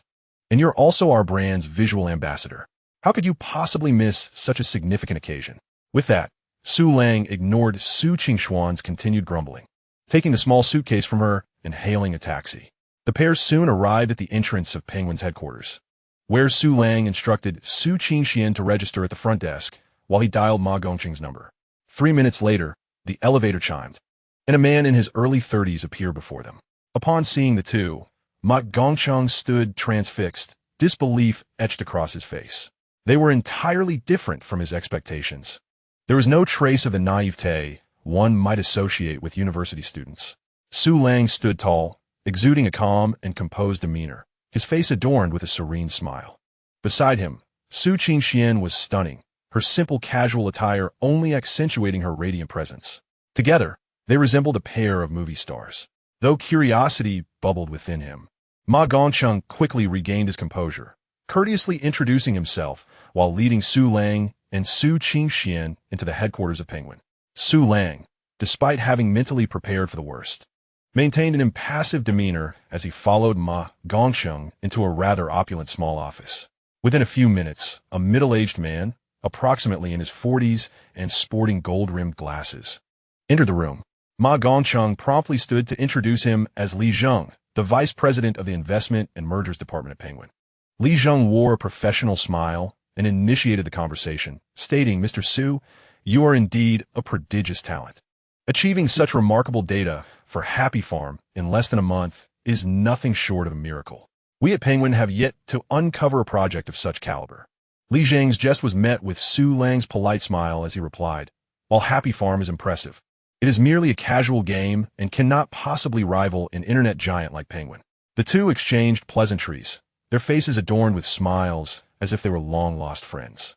Observing Su Lang's composed demeanor, Li Zheng was profoundly astonished, never having anticipated that a freshman could possess such eloquence and a distinctive presence. Li Zheng swiftly dismissed his initial underestimation and delved into the crux of the matter. Mr. Su, our internal assessments indicate that Penguin Group holds great promise for social games like Happy Farm, which aligns perfectly with our OO space. After careful deliberation, the group intends to invest 20 million renminbi for the complete acquisition of Happy Farm and all associated intellectual property. However, it is not merely the product we are interested in. We greatly value your talent as well. Adjusting his gold-rimmed glasses, he extended an enticing olive branch in his view. Upon completion of the acquisition, Penguin would establish a special project team for casual games, with Mr. Su continuing as the project lead. The entire founding team would be integrated into Penguin, maintaining their roles in the ongoing operation and iteration of Happy Farm. Should the product perform exceptionally in OO space, the group would offer substantial stock options as additional rewards based on revenue. What do you think, Mr. Su? Su Lang gently sipped from his teacup, his polite smile unwavering. Such an acquisition might entice an ordinary university student, as it promised wealth and a middle management position in a major internet firm, akin to an instant rise to prominence. Unfortunately, it held no allure for him. It seems Mr. Li may have underestimated our achievements, Su Lang candidly remarked. To be honest, Happy Farm has been live for just over half a month, and our daily recharge revenue has stabilized above 200,000. Thus, 20 million is merely around 3 months' revenue for us. Is such a price truly sufficient to acquire a blockbuster social game? Li Zhang's smile quickly faded, taken aback by the revenue figures exceeding internal estimates. Yet, as a seasoned veteran, he swiftly recalibrated his rhetoric. Mr. Su, I fear you may be overlooking a core issue. The traffic Happy Farm enjoys is not solely due to its gameplay, but rather the social viral spread among users and extensive promotion on campus networks. Should that social dynamic falter or a formidable competitor arise, Happy Farm's model would undoubtedly falter. Quite frankly, without the campus network's outreach, Happy Farm could not have achieved such scale. It is Penguin's OO that afforded Happy Farm the opportunity to thrive. Should we, as the official Penguin, decide to curtail all related sharing links, Happy Farm's distribution channels would be severed. Moreover, if OO Space were to introduce similar social games, leveraging its vast user base and ecosystem, how could the campus network or Happy Farm stand a chance? You must also recognize that Happy Farm is predicated on a singular idea. Developing the game poses no challenge. Penguin could effortlessly create an identical OO farm. At this juncture, Li Zhang's gaze narrowed slightly, a sly smile re-emerging. How about this? Since Mr. Su is reluctant to sell, let's find common ground. Penguin will offer 5 million renminbi for the perpetual rights to Happy Farm across all channels within the Penguin Group. This way, you can continue to operate and update on other platforms while securing a substantial income from licensing, and Penguin will acquire legitimate rights. Wouldn't that be mutually beneficial? Upon hearing Li Zhang's second proposal, Su Lang couldn't help but feel exasperated. After all this, it turned out they merely wished to purchase the licensing rights, gaining both prestige and avoiding profit sharing from future games. However, compared to the previous offer, this one did indeed sound appealing, especially in a landscape rife with piracy, where Happy Farm could not fend off such challenges. Now, someone was willing to pay him 5 million for legitimate rights. Had Su Lang not been aware of the staggering revenue OO Farm could generate, he would have likely accepted. Setting down his teacup, he leaned slightly forward, unwavering as he met Li Zhang's gaze. I apologize, Mr. Li, but I cannot accept these terms. Happy Farm is willing to join OO Space, but only as a third-party developer, not through acquisition or licensing sales. While we have certainly benefited from social virality, our initial seed users were all students from the campus network. If Penguin seeks to leverage a ban as justification for a low-cost acquisition or to buy the rights, I will not acquiesce. Furthermore, Penguin Group's treatment of a nascent university team may not reflect well on its corporate image. Li Zhang's expression turned icy, his tone laced with barely concealed menace. Mr. Su, the marketplace is akin to a battlefield. Threats and bans are merely tactics.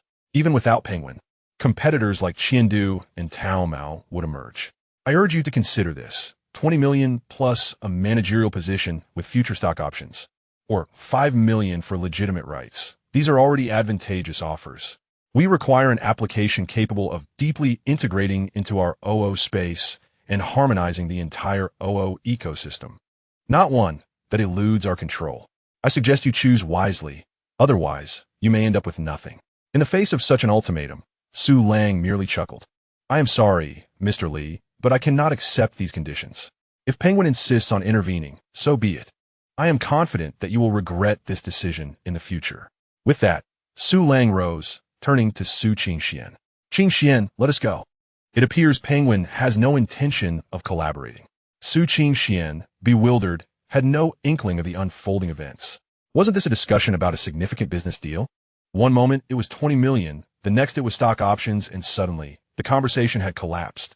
Despite her confusion, she promptly stood and followed Su Lang's lead. Li Zhang watched the two figures depart, his expression darkening. He had not anticipated Su Lang's utter disregard for his authority.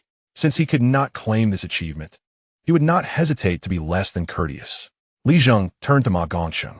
inform the OO Space Division that the negotiations have failed. The other party's stance is unyielding, and their pricing expectations are unacceptably high. Let them focus entirely on developing the OO farm project.